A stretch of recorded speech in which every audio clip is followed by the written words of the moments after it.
Also, the faint effect of charge would become ineffective because the target was floating in midair. Only the movement speed increase would take effect. Currently, only Shifeng was close to the hazard gnome. He was only 15 yards away from it. However, Shifeng did not have any range attacks. Even if he chased after it, the hazard gnome would raise over 20 yards from the ground by the time he arrived. In the end, Shifeng would only watch the hazard gnome escape. 9 Dragons Slash. Shifeng knew he could not catch up. He waved the abyssal blade, shrouded in black mist, in his hand. Within an instant, 9 streaks of black mist shot towards the hazard gnome. Shifeng was not willing to allow such a smart hazard gnome leave. Initially, Shifeng only thought of the hazard gnome as an average special elite. He had never imagined the gnome to be so much like a player. Throughout his 10 years of playing God's Domain, Shifeng rarely saw such intelligent gnomes. The main god system wouldn't simply bestow a small monster with high intelligence. Such bestowals usually had a deeper meaning behind them. For example, those human heroes or legendary beings were all great characters. Their existences caused people to shudder. Although the intelligence of this hazard gnome did not reach the level of those heroes or legendary beings, he was still much smarter than a boss monster. There might even be unimaginable gains by killing it. Currently, the hazard gnome's displayed information changed. He suddenly became Arcus Maddox. Arcus Maddox Lord rank. Level 5. HP 600. Shifeng felt a sense of familiarity when he saw this name. It seems that he had heard of it before, yet he could not recall anything about it. However, the gnome only had 600 HP. Shifeng was confident he could kill the gnome with the 9 Dragons Slash. Just when the 9 sword shadows were about to pierce Arcus Maddox, the gnome took out a few steel balls from his small bag. He threw the balls at the phantoms of the abyssal blade. Brilliant sparks flared up the moment the two attacks came into contact. Zong, zong, zong. A series of explosions forced the phantoms of the abyssal blade back. Just when the phantoms were prepared to attack Arcus Maddox once more, he immediately flew over 30 yards away. Meanwhile, the 9 phantoms of the abyssal blade could only attack targets within 30 yards of its reach. Shifeng could only watch helplessly as Arcus Maddox escaped. Grab! How could there be such a monster? His escaping ability is just a bug one. Blackie stared at the fleeing Arcus Maddox as he cursed. Cola was grinding his teeth in hatred as well, sending a few punches towards a nearby tree. The other party members felt displeasure also. Everyone fought long and hard against this elite monster. However, just when they were about to reap the rewards of their efforts, their prize grew wings and flew away. Was there anything more depressing? Brother Fang, let's continue chasing it. Blackie discovered that the gnome's movement speed was not fast. Also, there should be a limited amount of fuel powering that pair of boots. Who knows, the gnome might land just after a while. Forget it. Let's continue grinding gnomes. Shifeng shook his head. If they could chase the gnome, Shifeng would have long since chased after it. However, the gnome's rocket boots were just too powerful. It was titled as one of God's Domain's godly escape tools. Currently, the boots had just been activated. Its speed would abruptly increase in a moment, and the gnome would disappear in the blink of an eye. It would be an impossible task if they wished to find the gnome. As expected, the flames gushing out from the rocket boots greatly increased after a moment. Zio! Arcus Maddox disappeared from the air, unable to be seen anymore. Best not let us meet again. You can dream of escaping the next time. Blackie said in an unfortunate tone as he looked towards the spot where Arcus Maddox had disappeared. In his heart, Shifeng felt that it was a pity to let the gnome go. However, it would no longer be dangerous when they grinded on wandering gnomes from now on. After this experience, the hazard gnome most likely would not show himself ever again. Let's go, continue grinding on the wandering gnomes. Shifeng turned around and said to his party, Brother Fang, you're still the best. How could I not think of it? If we killed all of this bastard's kinsmen, we'll see if he doesn't show up again.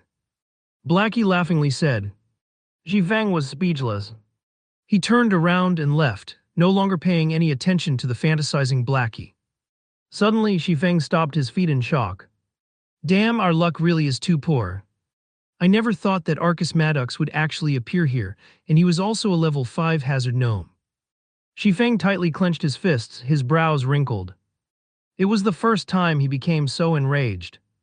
When everyone looked at Shifeng's wrathful expression, they could faintly feel the surroundings become chilly. They could not help but retreat a step, their foreheads covered in a cold sweat. Before, they felt Shifeng was a calm and easygoing person. Never would they have imagined Shifeng would become so terrifying after becoming angry. The forest around them no longer seemed lively but more like a frozen hell, silent, cold, and dark. "Brother Feng, are you all right?" Blackie carefully asked. He was shocked. Shifeng was completely different from when he was mad or arguing with others. It was the first time Blackie saw Shifeng enraged to such a degree. "Oh, it's nothing." Shifeng reacted, replying with a smile. He stored back the dense killing intent into his heart. Such killing intent was slowly honed throughout the years Shifeng had played God's domain. Compared to the tyrant Bear Cola of 10 years in the future, there was nothing special about Shifeng's killing intent. However, at present, it was considered unbearable for Blackie and the others. Shifeng finally recalled the name of Arcus Maddox. Arcus Maddox was a famous Grandmaster engineer within God's domain. 3 years after Arcus Maddox shocked the nation by creating the Sky Fortress, Twin Snake Ring, he had gone on to establish the Gnome Empire. With it, the new update, Emergence of the New World, also activated. At that time, countless superguilds started expeditions towards the fortress, Twin Snake Ring. However, all of them were annihilated, and Arcus Maddox was the cause of such a result. On the other hand, Shifeng was completely unaware of a great character had appeared right before his eyes. He also lost the chance to kill Arcus Maddox, so how could Shifeng not be enraged? "Party leader, there's a box here." Did it drop from Arcus Maddox during the explosions? Gluttonous Mouse, who had been silent all this while, asked as he picked up a small metallic box from the grass. Shifeng received the box and took a look at it. He discovered the words Arcus Maddox carved onto the metallic box. Shortly after Shifeng opened the box, he said suddenly with a laugh, "Great. Good job, Mouse. With this, we didn't fight for nothing after all." When the group saw Shifeng in a happy mood, they knew the item must be very precious, as common items were nothing in Shifeng's eyes. As to wanting the item for themselves, none of them ever had such thoughts. They had long since made Shifeng their idol, and being able to aid their idol naturally made them happy. "Let's do it this way. You guys stay here to grind and level up. I still have something that needs to be done. Notify me when you have all reached level 4. Shifeng kept the metallic box and hastily made the arrangements. Nobody could help him with the following matter. Only Shifeng was able to proceed. Everyone felt reluctant when they heard Shifeng's command. However, hearing Shifeng have plans for them after they reached level 4, their anticipation grew as they abided Shifeng's arrangements. Subsequently, Shifeng left the deeper regions of the Dark Moon Valley. The party had Blackie's AoE skill. Killing 7 or 8 gnomes at a time was no problem at all, and their leveling speed was at least 2 or 3 times faster than the other parties.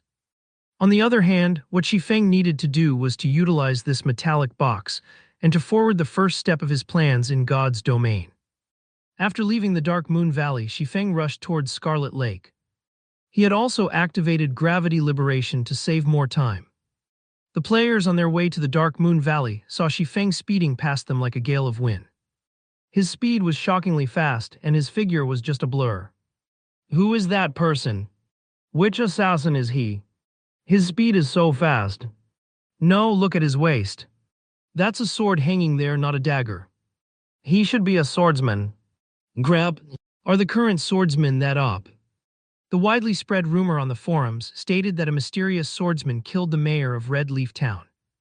There was also a powerful swordsman at the Deathly Forest that received an invitation from the Snow Goddess. I would have played as a swordsman if I had known about this earlier. Say, do you think they're the same person? Definitely not. I saw the swordsman that killed the mayor. That male swordsman was as big as a black bear.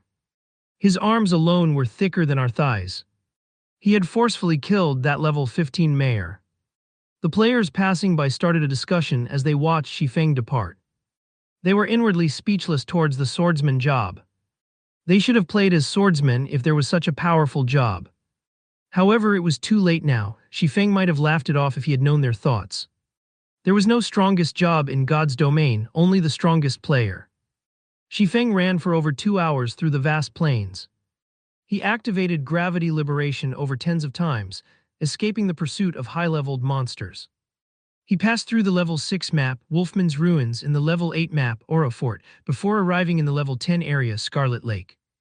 Scarlet Lake was the playground of level 10 water elementals and little fishmen. Watching from a high location, Xifeng could see groups of little fishmen patrolling.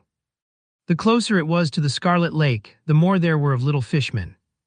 The central region of the Scarlet Lake was the nest of the little fishmen, whereas annoying water elementals filled the water of the lake.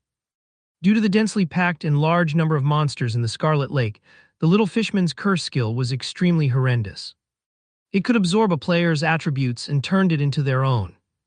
The longer they fought, the stronger they would become. They were extremely hard to kill. Including the fact that there were no quests here, there were rarely any players who would willingly come here to level up. However, Xifeng had to enter into the deeper regions of the Scarlet Lake. The metal box dropped by Arcus Maddox was extremely precious. If Arcus Maddox were to know it fell into Xifeng's hands, he would most likely bleed out in rage. There was a treasure map inside the box, and the treasure it hid was located at Scarlet Lake. Xifeng had played God's Domain for over 10 years now.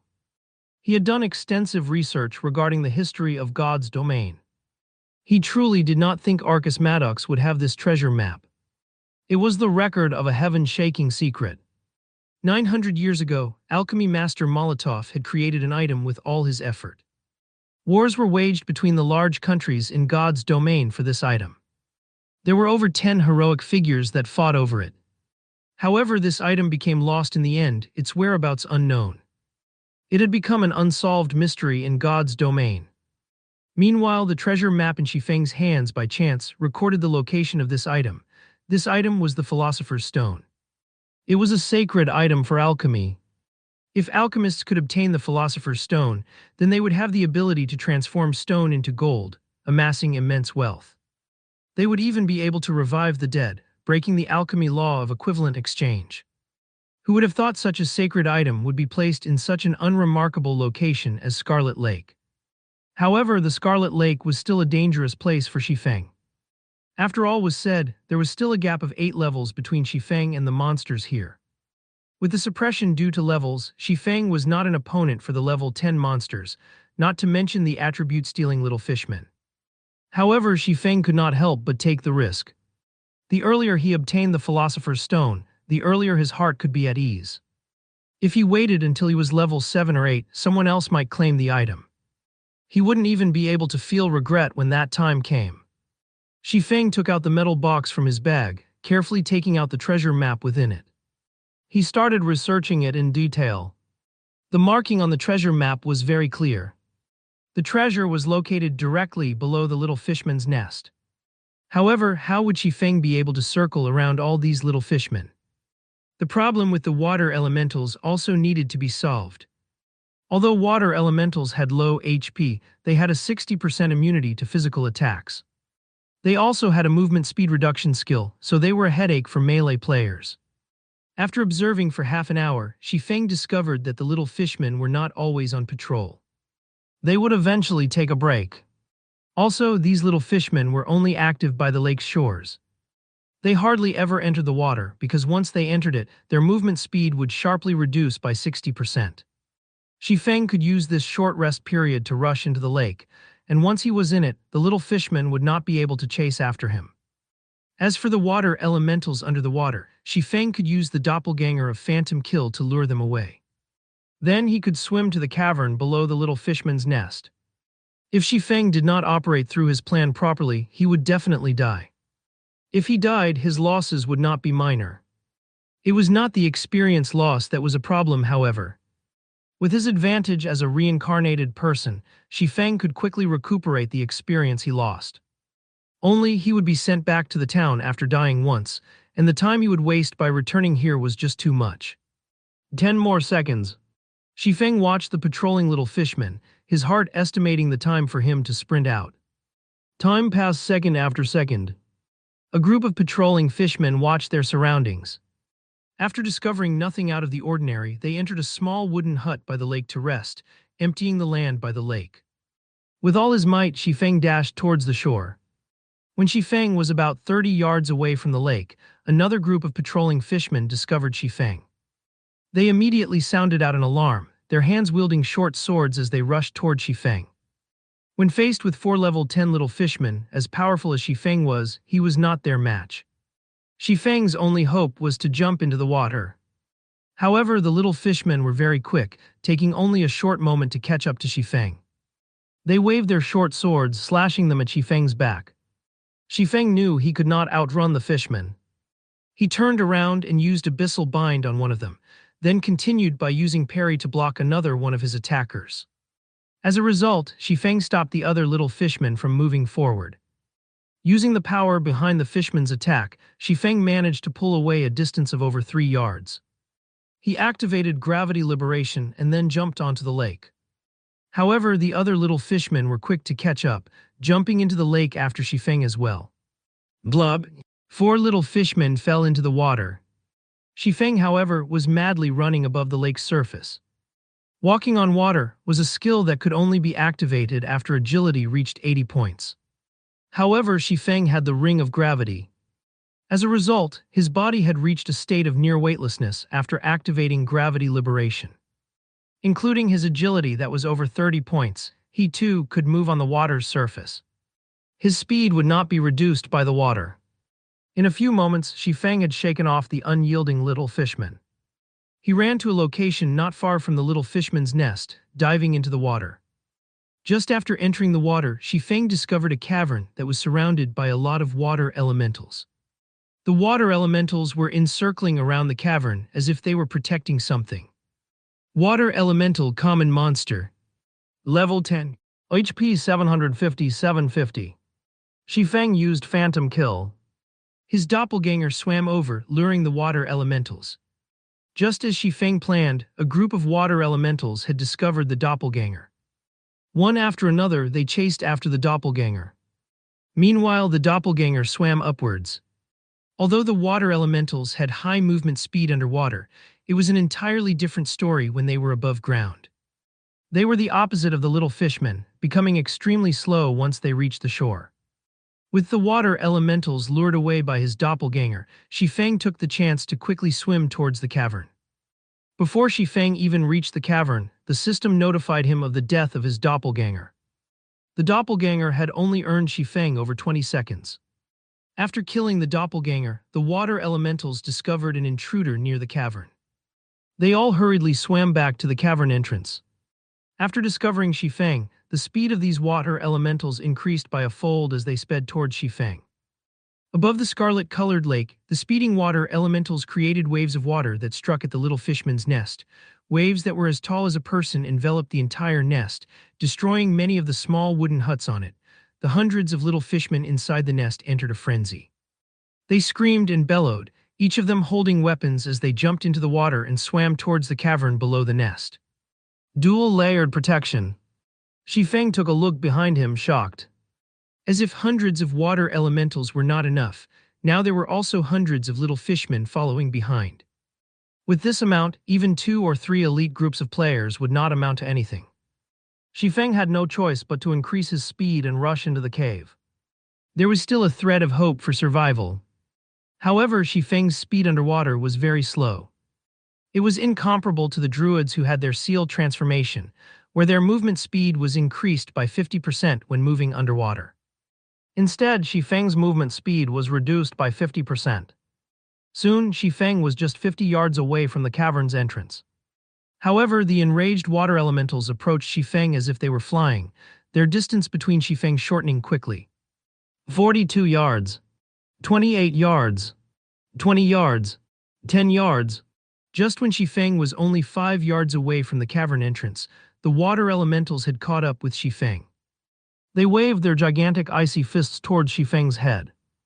The attacks from water elementals carried a freezing effect that reduced movement speed. As long as they hit Xifeng, the water elementals would cling to him till death. Xifeng hurriedly spun around and used parry, blocking the fist of the first water elemental. Using the water elemental's immense strength, Feng's body retreated backward by quite a distance. However, the remaining water elementals also rushed at him. It seems I'll be going back to town. Feng looked at the hundreds of water elementals in front of him, feeling powerless. Just when Feng was about to give up, he had floated into the cavern. Inside, he saw a human-shaped ghost roaming about. It was roughly 30 yards away from Feng. Feng gave caution to the wind. If he had to die, then he would die trying. At the very least, he could obtain a little more information for future preparations. Hence, Feng used Wind Blade, his speed increasing by a large leap. Like a gale, Feng swept through the water and rushed to the shore of the cavern, escaping the clutches of the water elementals just in the nick of time. The moment the water elementals left the water, their speed was sharply reduced. They could not catch up to Feng's mad dash at all. After leaving the water, Feng quickly rushed towards the human-shaped ghost. The moment the abyssal blade was about to slash across the ghost's neck, Feng suddenly discovered the half-transparent ghost did not actively attack him. Feng abruptly turned the tip of his sword away, the blade sliding past the ghost's side.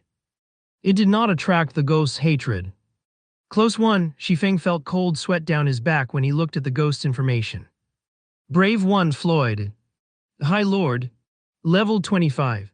HP 360,036,0000. If Feng had attacked this brave one and attracted his hatred, even if he had 100 lives, he would still end up dead. Within God's domain, brave ones were only second to heroes regarding strength. Their position within a kingdom was even higher than that of a marquis and was second only to a duke. Even if such a great character had died and turned into a ghost, he was still a monster of the great lord rank. He was a tyrant amongst monsters. Without 100-man group of elite players, it was impossible to kill off this ghost. Could he be the guardian of this place? Feng looked at the brave one, Floyd, silently guessing in his heart. There were usually guards posted around places with treasure. As for the little fishmen and water elementals outside, they could be considered at most as guard dogs. They were unfit to guard an important treasure. Feng did not dare to stay any longer. After all, there was still a large group of monsters chasing after him. He hurriedly ran towards the inner regions of the cavern. The cavern was very large. There was a flight of stairs that led straight into the depths of the cavern, and following it down ought to lead Feng to the Philosopher's Stone. When Feng was right before the stairs, a sea of water elementals and little fishmen had rushed at him. It was as if they had an undying grudge against him. You lower life forms dare to sully this divine place. Prepare to receive divine punishment. Floyd's gaze suddenly erupted in rage, pulling out a dark golden greatsword from his back. The sword gave out a surge of evil that made it seem as if it were the master of the world.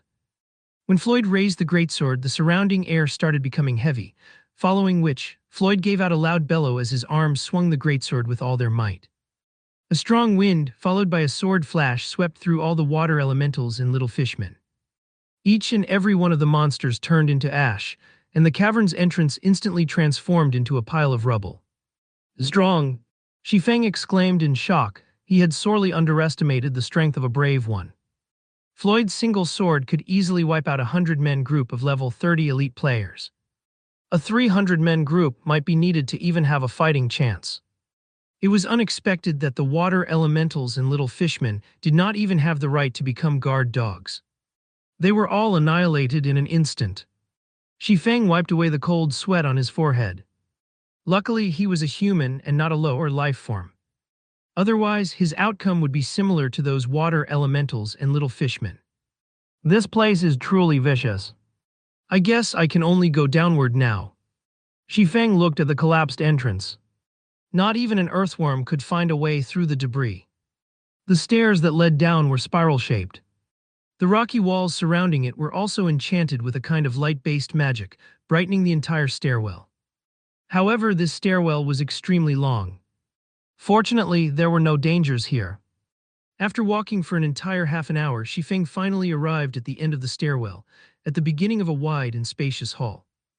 The hall was about the size of an entire football field, and it looked similar to a shrine of sorts. Made out of gold and jade, the two sides of the hall were carved with an abundance of illustrations and texts. There was also an altar at the deepest part of the shrine, Above the altar was a treasure chest made of pure gold. On each side of the treasure chest there were two statues made of gold, both of them holding a greatsword in their hands. System player has discovered the Sun Temple. The Sun Temple. It was the first time Shifeng had heard this name. In his previous life, there was no information on the Sun Temple. It might have been because no player had activated it before, so there was no information about it on the official website. However, looking at the situation, it should be very dangerous. However, Shifeng couldn't care less about it as he walked towards the golden altar. His target was the Philosopher's Stone, and the golden chest before his eyes should be holding the item. The moment Shifeng stepped onto the altar, he clearly felt a chill permeating his body. The chilliness came from the two gigantic golden statues. Shifeng did not know what sort of consequences there would be if he continued onwards to retrieve the Philosopher's Stone. However, he no longer had any choice. The cavern's entrance had already been sealed off, so he could only decide after grabbing the Philosopher's Stone. Shifeng slowly opened the golden treasure chest. Golden rays of light leaked out from the chest, illuminating the entire temple. Subsequently, the golden rays started to fade, revealing 3 items inside the chest. Shifeng pocketed the items with zero hesitation. Crap, how could the Philosopher's Stone end up in such a state? Shifeng looked at the thumb-sized blood-red stone, feeling extremely disappointed. Philosopher's Stone damaged. Epicrank special item dropped after death. A sacred item for alchemy, the Philosopher's Stone can be used to turn stone into gold, revive the dead, and has many more unfathomable uses. However, the Philosopher's Stone was damaged and broken into 5 pieces by the Sword Emperor Knight.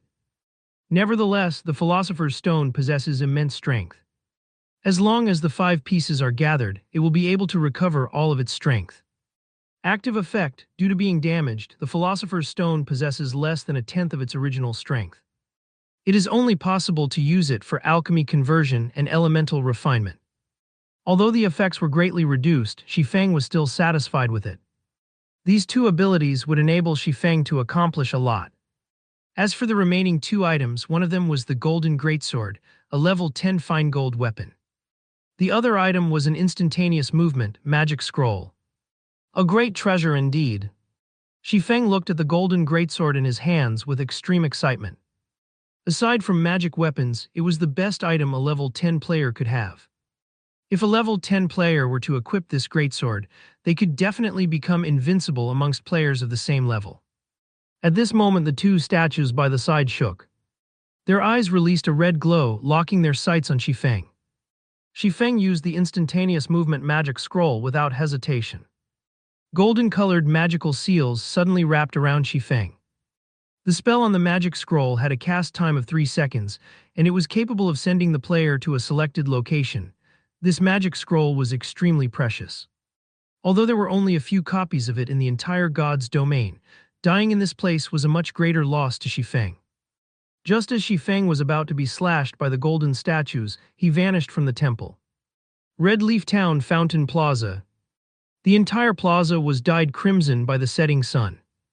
There were quite a lot of lifestyle players setting up food stalls and selling snacks that were unique to God's domain. These snacks tasted delicious, and they were much better than the delicacies in real life. Also, their selling price was just 2 or 3 coppers. It was truly a bargain. Many players would come here to rest and taste the delicacies of God's domain after a day's worth of hard-fought battles. After all, they could only earn tens of coppers in a single day, and after deducting the expended costs, they would only be left with slightly over 10 coppers. So giving them a treat should not be a problem. There were quite a few couples sitting on the stone benches chatting. They ate the food they bought as they enjoyed a lovely time. Suddenly, every player in Red Leaf Town received a system announcement. System: a player has triggered a special storyline. Insurrection of the Little Fishmen has been activated. An expedition quest has been activated in Red Leaf Town. Players can now receive the expedition quest from the Adventurers Guild. Completing the expedition quest will reward players with bountiful rewards and guild reputation. All the players were shocked. In Red Leaf Town, a place where quests were extremely rare, there was actually an expedition quest. Moreover, the rewards were great. It was truly unimaginable. Who was the awesome person that actually triggered a special storyline? The player who achieved this feat attracted the attention of every player in Red Leaf Town. Everyone wondered what great rewards this player gained for activating the storyline. After all, activating a storyline was definitely a rare occurrence. So how could the rewards be few? Quite a lot of players started having their own wicked thoughts. They wanted to kill off the player who activated the storyline quest. Unfortunately, the system announcement did not reveal the player's name. Compared to the average players, the various large guilds were in a state of turmoil. At this stage of the game, aside from clearing dungeons, there was not a single quest that was capable of increasing guild reputation. A guild required guild reputation to level up. As long as their guild could reach level 2 a step earlier, they would be able to obtain the corresponding guild benefits, creating a large advantage over the other guilds.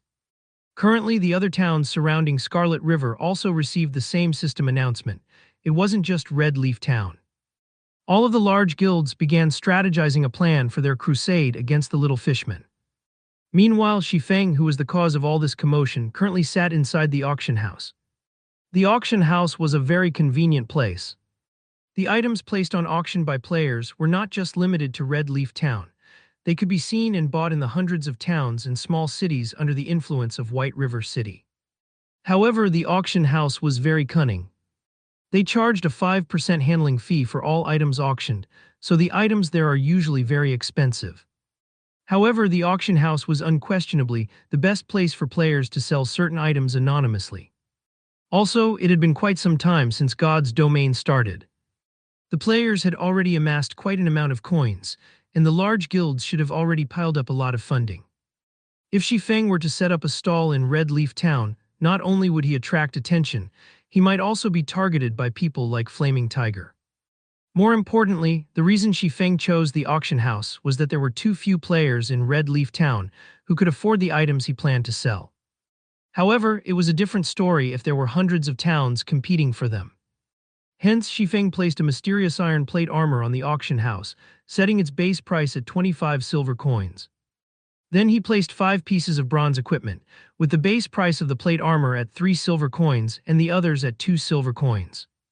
As for the level 10 fine gold greatsword, the result of placing it on auction would be too terrifying to imagine.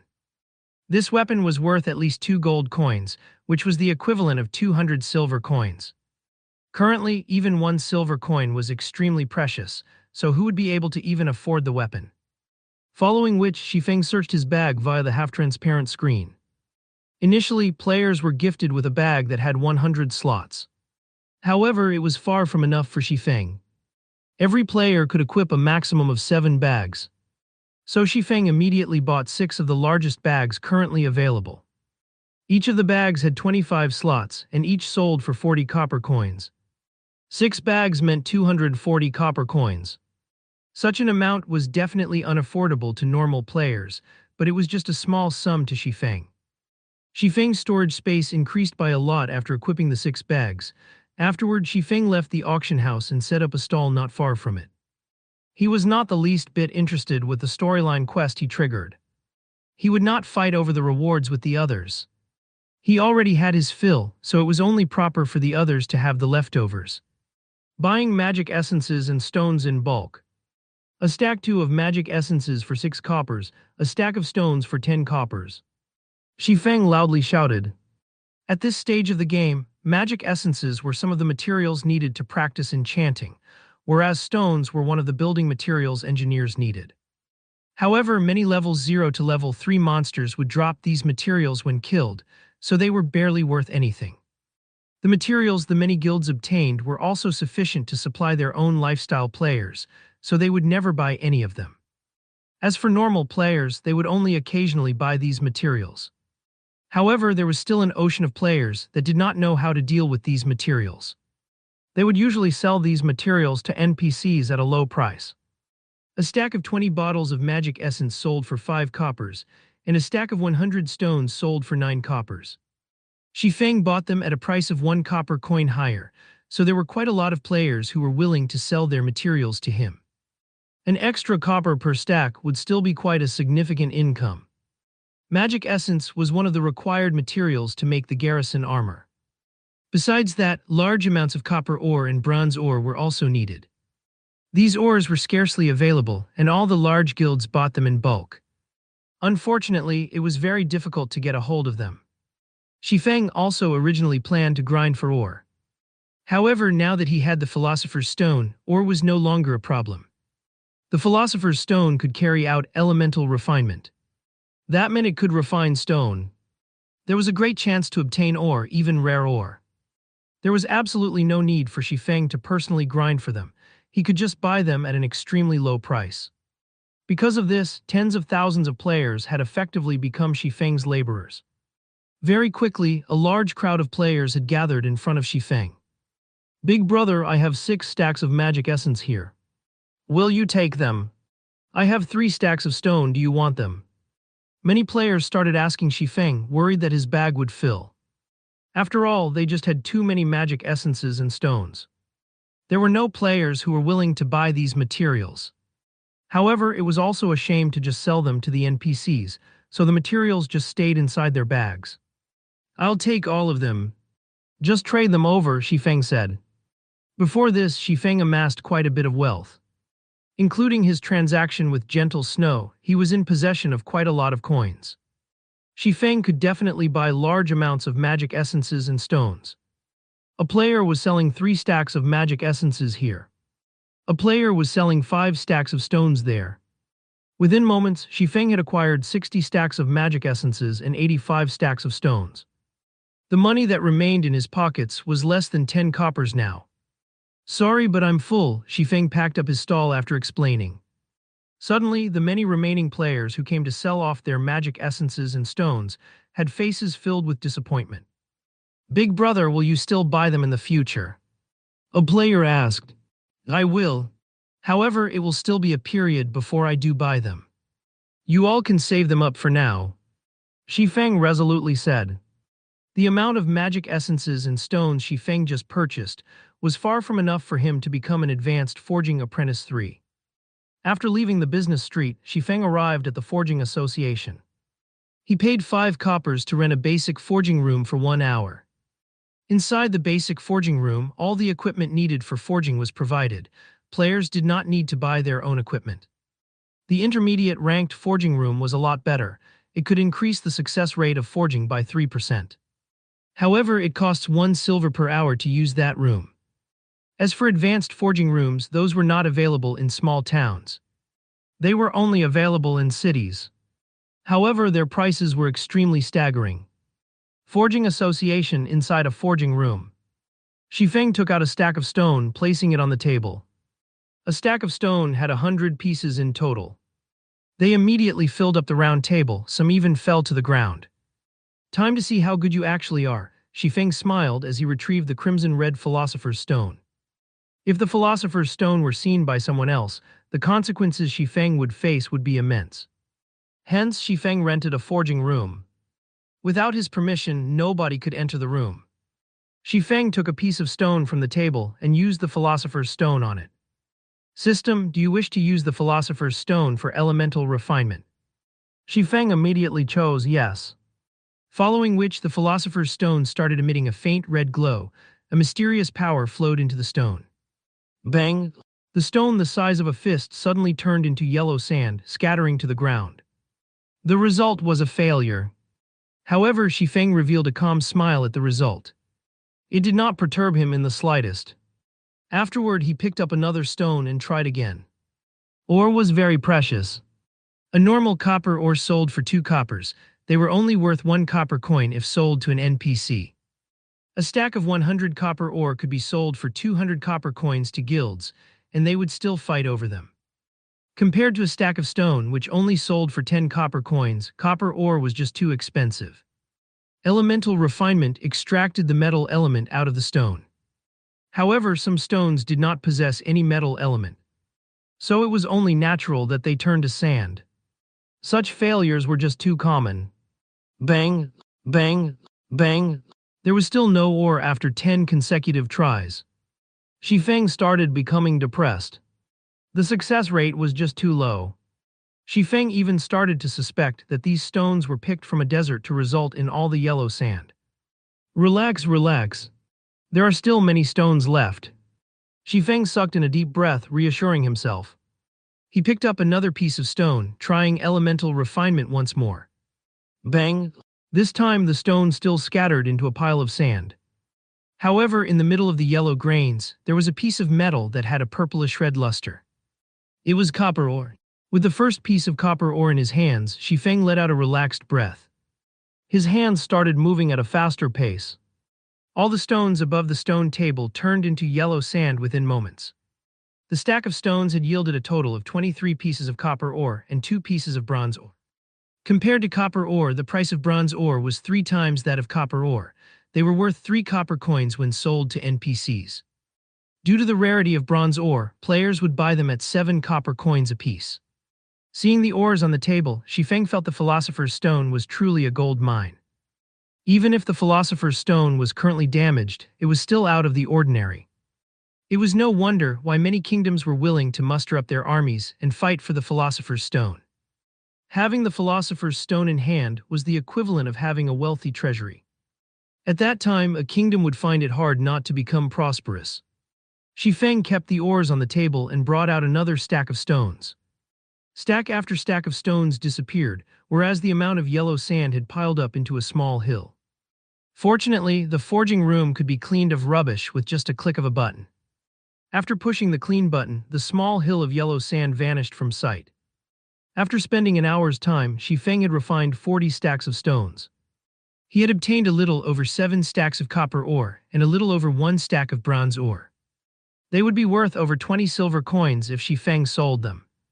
Meanwhile, the cost of obtaining these ores were only 4 silver coins.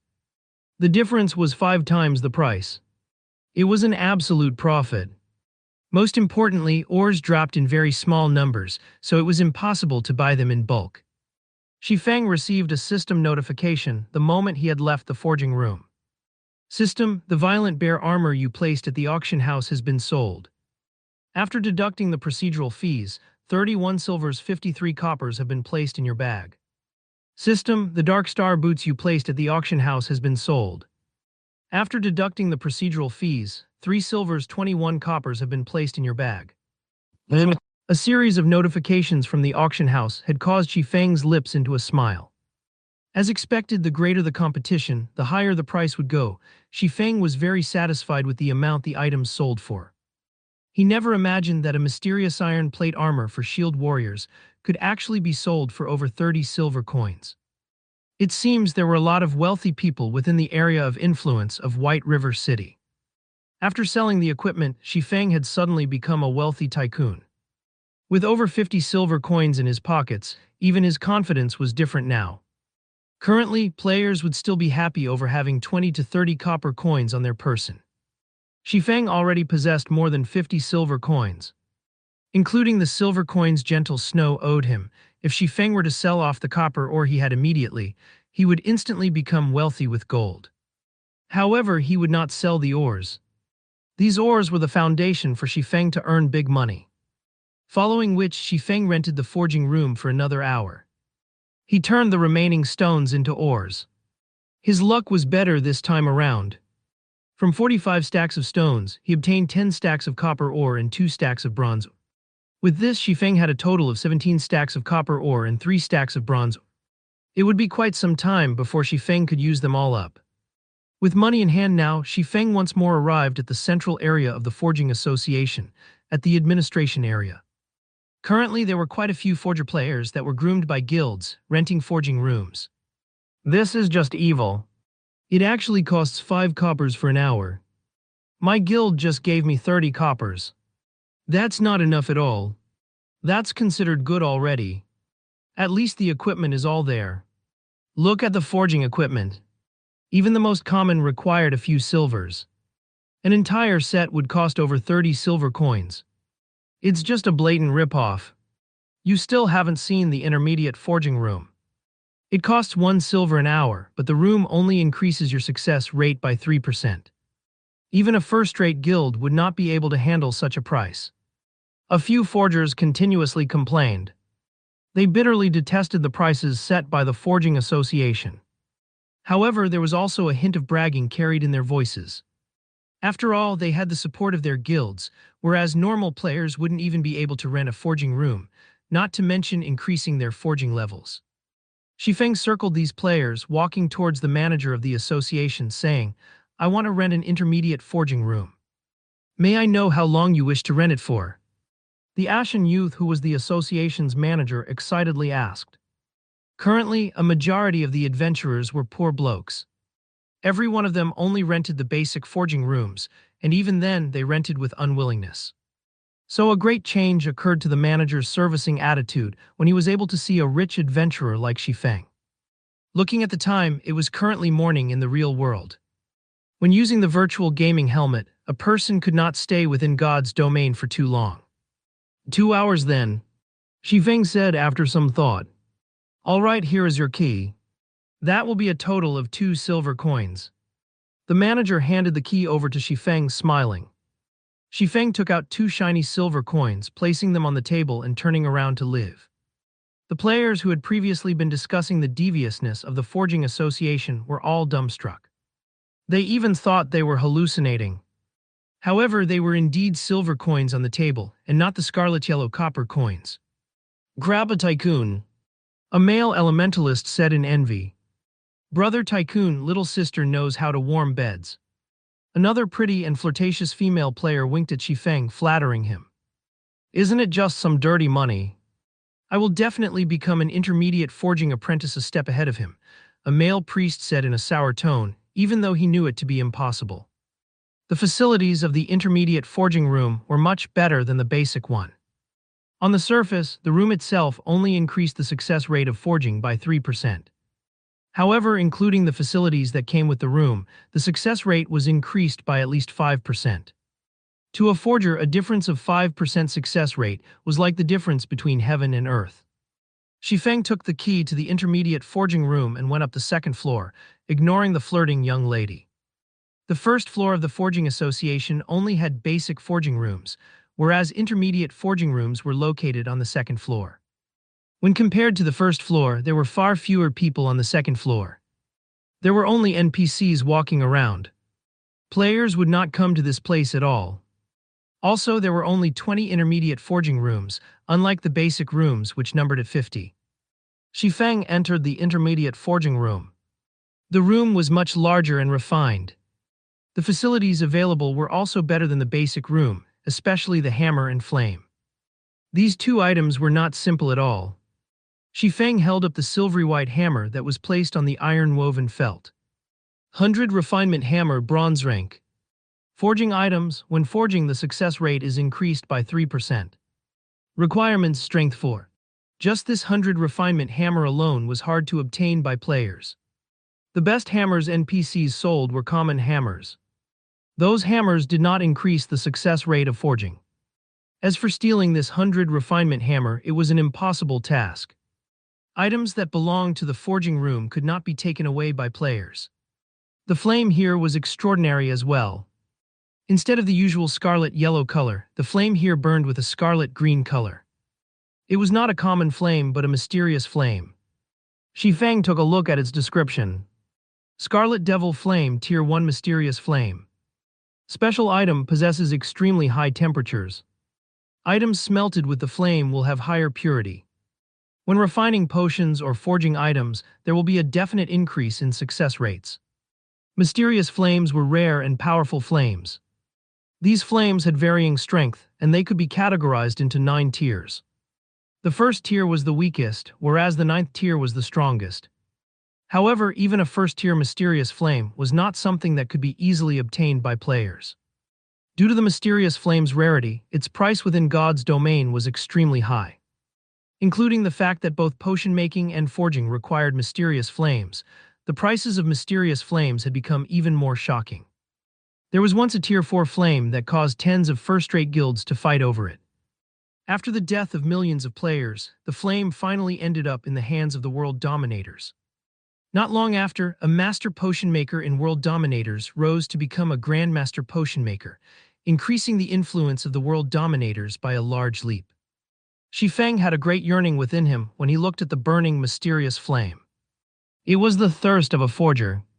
Just when Shifeng was in deep thought, he suddenly recalled a matter. On the second month of God's domain's operation, the third-rate guild, Glorious Light, had discovered a Tier 2 mysterious flame, Ice Blue Devil Flame.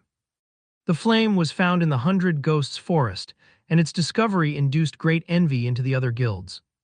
At that time, there were a lot of lifestyle players who had applied to join Glorious Light, allowing the guild's power to abruptly increase and becoming the tyrant of a small city. However, there were also many guilds who gathered information in secret, wanting to obtain a mysterious flame for themselves. Naturally, Shadow was no exception to this.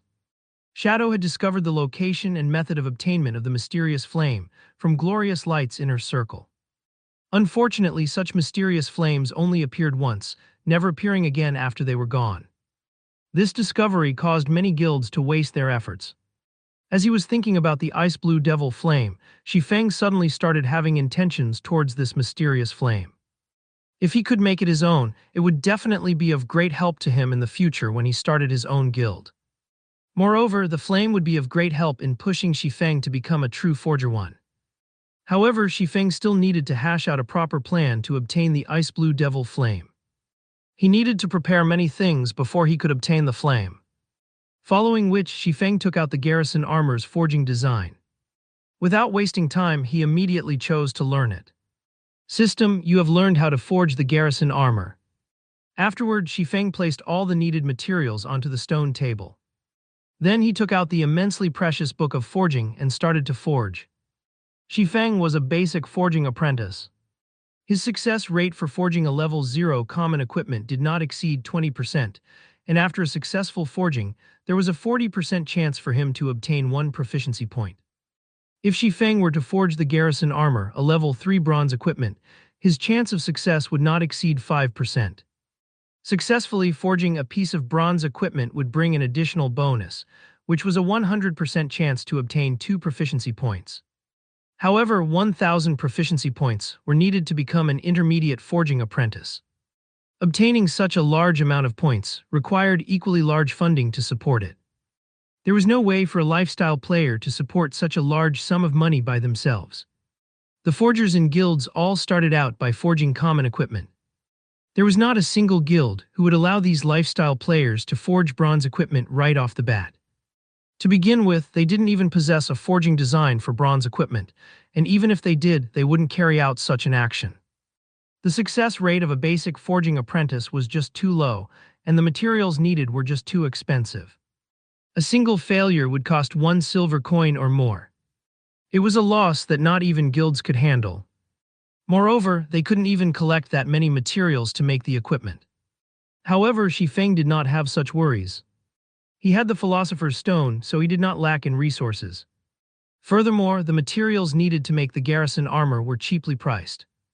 It only required 5 bottles of magic essences, 5 pieces of bronze ore, and 20 pieces of copper. The cost of making the garrison armor was only 80 copper coins. When compared to the cost of making other bronze equipment, it was at least 20 coppers cheaper.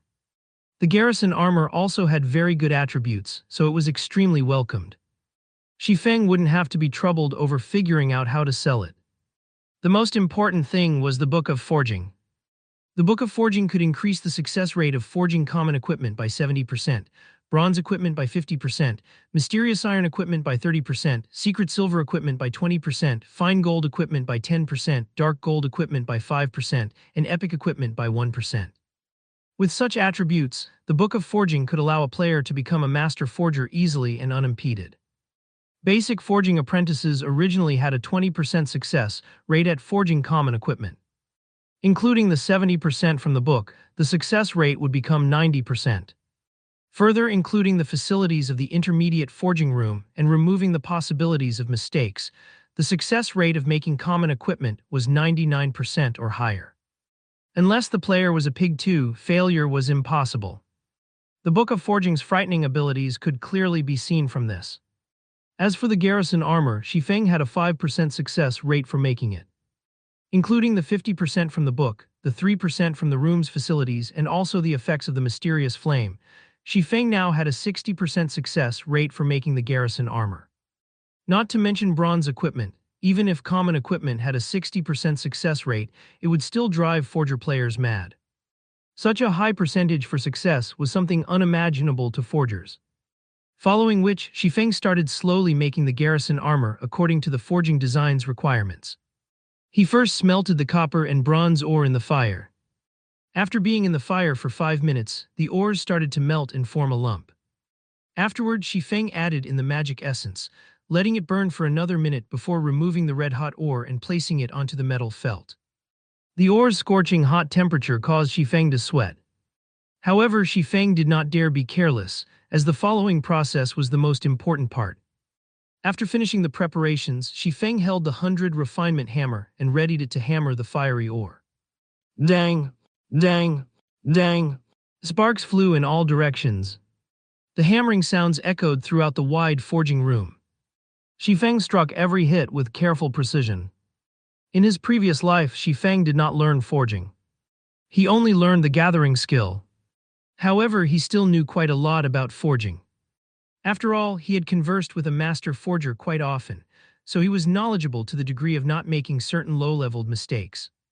After hammering the ore over 100 times, Shifeng felt that it was perfect. Shifeng wiped away the sweat on his forehead, carefully selecting the crimson ore's interface and clicking the complete button. Following which, the red-hot ore started transforming. Within 5 seconds, it had transformed into a silvery gray colored armor. On the surface, there seemed to be nothing wrong with it. However, equipment's successful forging did not just depend on its appearances, there was also its quality. Quality included the equipment's attributes and rank. Bronze equipment that was badly forged would have their ranks decreased to common, or their base attributes would not be up to standards. Hence, Shifeng selected the information of the armor, checking whether it was a success or a failure. Although Shifeng could handle failure, there was nobody who was willing to squander their money for no good reason. So Shifeng was, more or less, slightly nervous. After Shifeng selected the option to check the armor's information, 3 words appeared on the panel: identification in progress. The red loading bar slowly increased. The system was currently determining the statistics of the equipment. After 3 seconds had passed, the system finished identifying the armor and revealed the armor's information. Garrison armor, bronze rank plate armor. Level 3. Equipment requirements: strength 10. Defense plus 22. Strength plus 2, endurance plus 2. HP plus 150. Durability 35. Additional ability. Defensive power reduces damage taken by 3%. Restricted to shield warriors and guardian knights. System: garrison armor has been successfully forged. Forging proficiency increased by 2 points. Obtained 800 EXP. Great! It even has an additional ability, defensive power. Shifeng was extremely happy when he saw the additional ability on the garrison armor. He never imagined his first try at forging a piece of bronze equipment would be a success. He even obtained so much EXP. It was no wonder why the master forgers in his previous life never went out to grind, but their levels were not a bit low. Not only had the garrison armor forged met the standard attribute values, but it also possessed an additional ability. Originally, the garrison armor did not possess defensive power. However, when the forger exhibited extraordinary skill, coupled with the presence of the mysterious flame, there was a chance for an additional ability to appear on the equipment. In such occurrences, the price of the equipment would be increased to another level. Shifeng took his time sizing up the garrison armor, feeling the texture of the silvery gray metal and admiring its eye-catching design. The average piece of bronze equipment was absolutely no match for it. Shifeng was very satisfied with his creation. Currently, common equipment was still the mainstream equipment for players. Even if players were to reach level 6 in the future, it would not be a surprise to find them wearing only common equipment. After all, it was too hard to obtain bronze equipment. As for the elite parties, just having 1 to 2 pieces of bronze equipment was considered being blessed. The garrison armor could be used by both shield warriors and guardian knights. If Shifeng were to sell the armor, the elite parties would definitely welcome it. After all, the quality of an MT's equipment could ease the difficulty of conquering a dungeon a lot. Even if Shifeng were to set the price at 4 silver coins, these parties would still buy the armor regardless the cost. As for the defensive power of the garrison armor, its benefits towards a party's MT went without saying. Shifeng would not accept anything lower than 5 silver coins for this armor. With his first experience at successful forging, Shifeng continued forging garrison armors. However, Shifeng took out the 100 refinement steel this time. He wanted to know what effects the steel would have when it was used to forge equipment. Within 10 minutes, the second garrison armor took form. However, the color on this garrison armor was different than the previous one. Instead of having a silvery gray color, it was pitch black now. After going through 3 seconds of identification, the system displayed the statistics to Shifeng.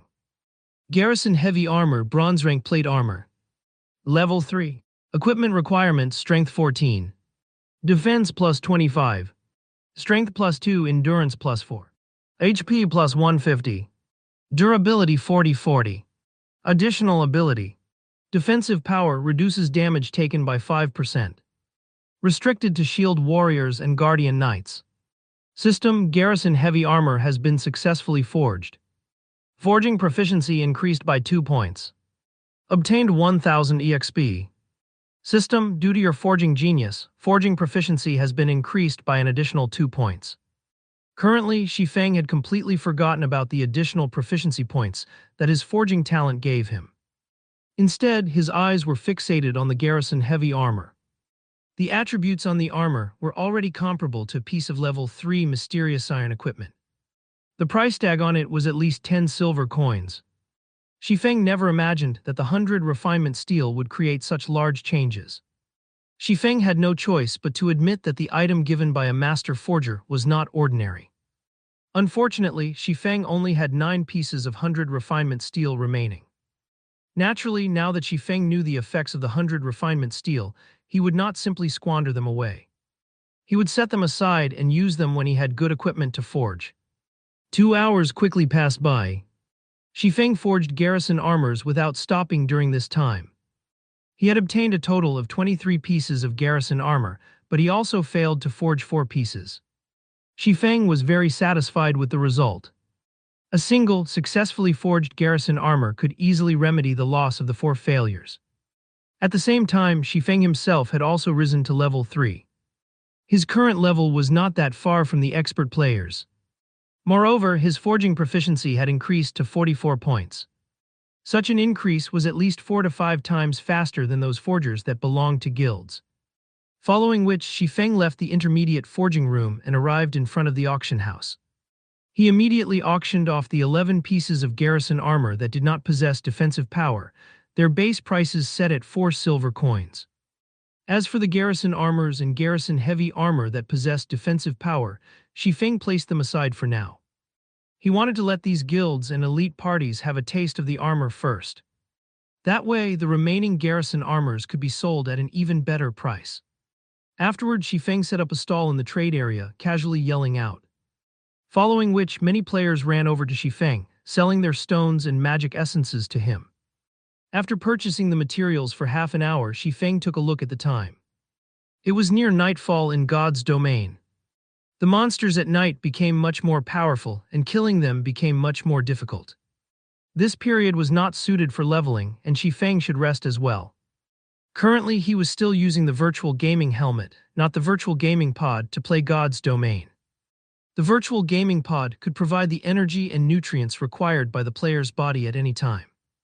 It could also stimulate the body's muscles, preventing the body from weakening due to playing God's domain for long periods.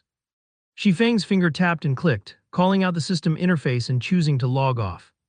Currently, within the cramped rented apartment, the sunlight had long since seeped through the windows and scattered throughout the room. The temperature within the room was also starting to rise. Shifeng took off the gaming helmet. He lifted up his body and stretched. After more than 10 hours of inactivity and lying on the bed, Shifeng's body was numbed throughout. He needed to move around before he could return to normal. Shifeng started doing push-ups, sit-ups, and other forms of basic training. In this extremely materialistic age, body training had already become indispensable in one's life. After tens of years of constant research, scientists have managed to obtain a huge breakthrough in strengthening the human body and prolonging its lifespan. Mankind could now retain their youth for a longer period. The breakthrough also increased the average lifespan of a person to 100 years old. At the same time, scientists had pointed out the necessity of working out the body. Henceforth, the age of exercise had arrived. In current times, sports tournaments and fighting competitions were the attention of the public eye. Just in the university alone, there were already plenty of sports societies and martial arts societies, and they were very welcomed by the students. In the current society, those who did not possess a trick up their sleeves would be looked down upon. On the other hand, those celebrity athletes and martial arts experts were absolutely revered. In the university, there was never a lack of beautiful women surrounding the distinguished athletes and students who often participated in mixed martial arts competitions. As for pretty boys, their time has long since faded from popularity. In his previous life, Shifeng did not pay much attention to his body. As a result, he nearly caused its destruction. By the time he wanted to train his body, he was no longer young.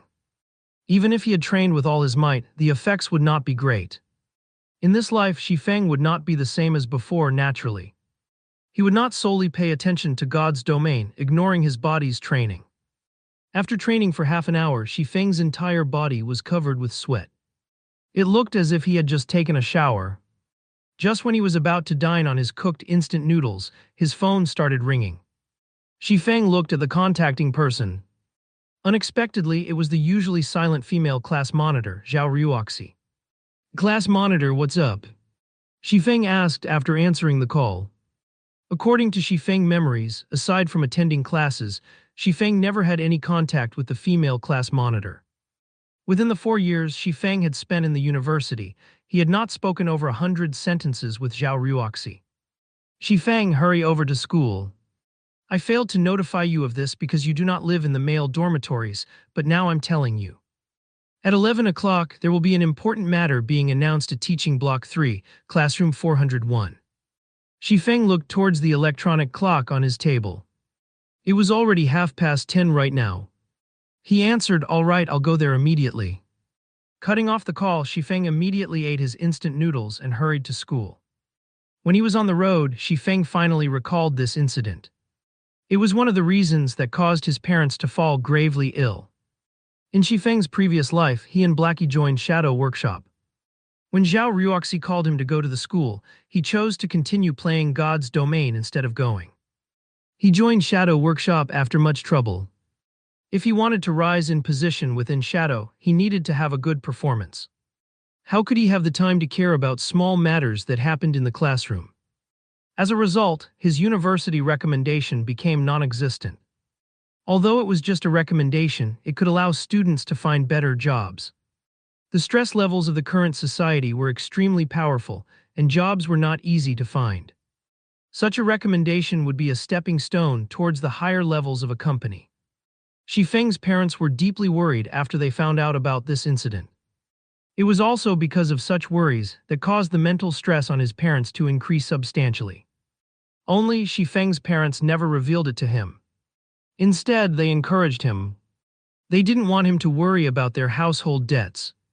As a result, they became both physically and mentally exhausted, falling gravely ill a year later. In this life, Shifeng did not wish to repeat such a disaster, even if the recommendation was absolutely useless to him. However, he also wished to know the reason that caused him to lose the recommendation. Shifeng was considered average regarding results amongst his class. There were absolutely no problems with him obtaining the recommendation. He did not have a share in it. The only reason he could think of for such a situation was the incident that would happen today. After walking into the university, Shifeng discovered a very interesting situation. The school was crowded. There was an abnormal number of students in the university today.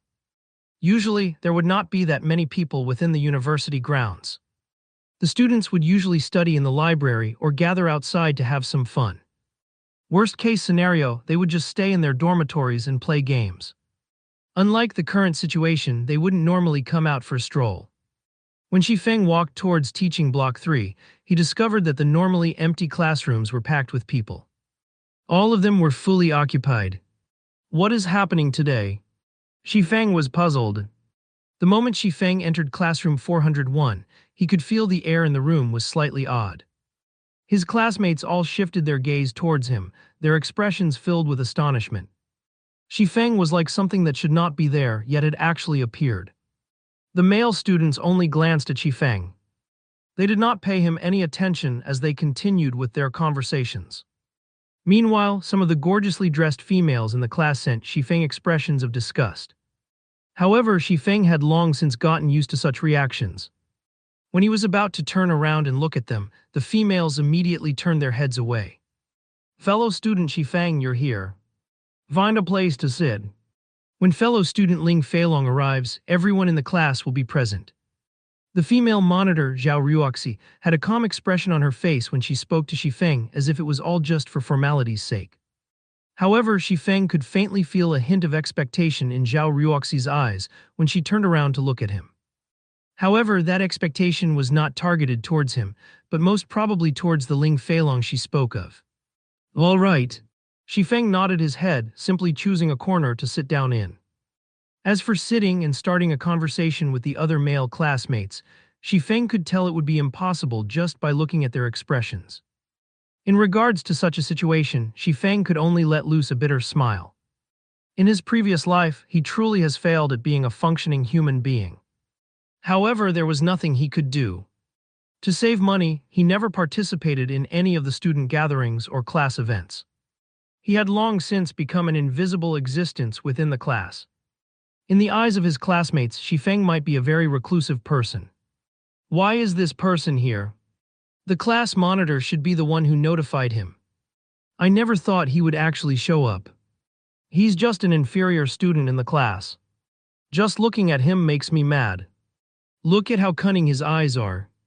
Don't tell me he took a fancy to this young lady. Disgusting. The students in the class started a quiet discussion about Shifeng. They were very shocked at Shifeng's arrival. Usually Shifeng would never participate in any events, but now this person himself actually showed up. Their disgust towards Shifeng was clear in their speech.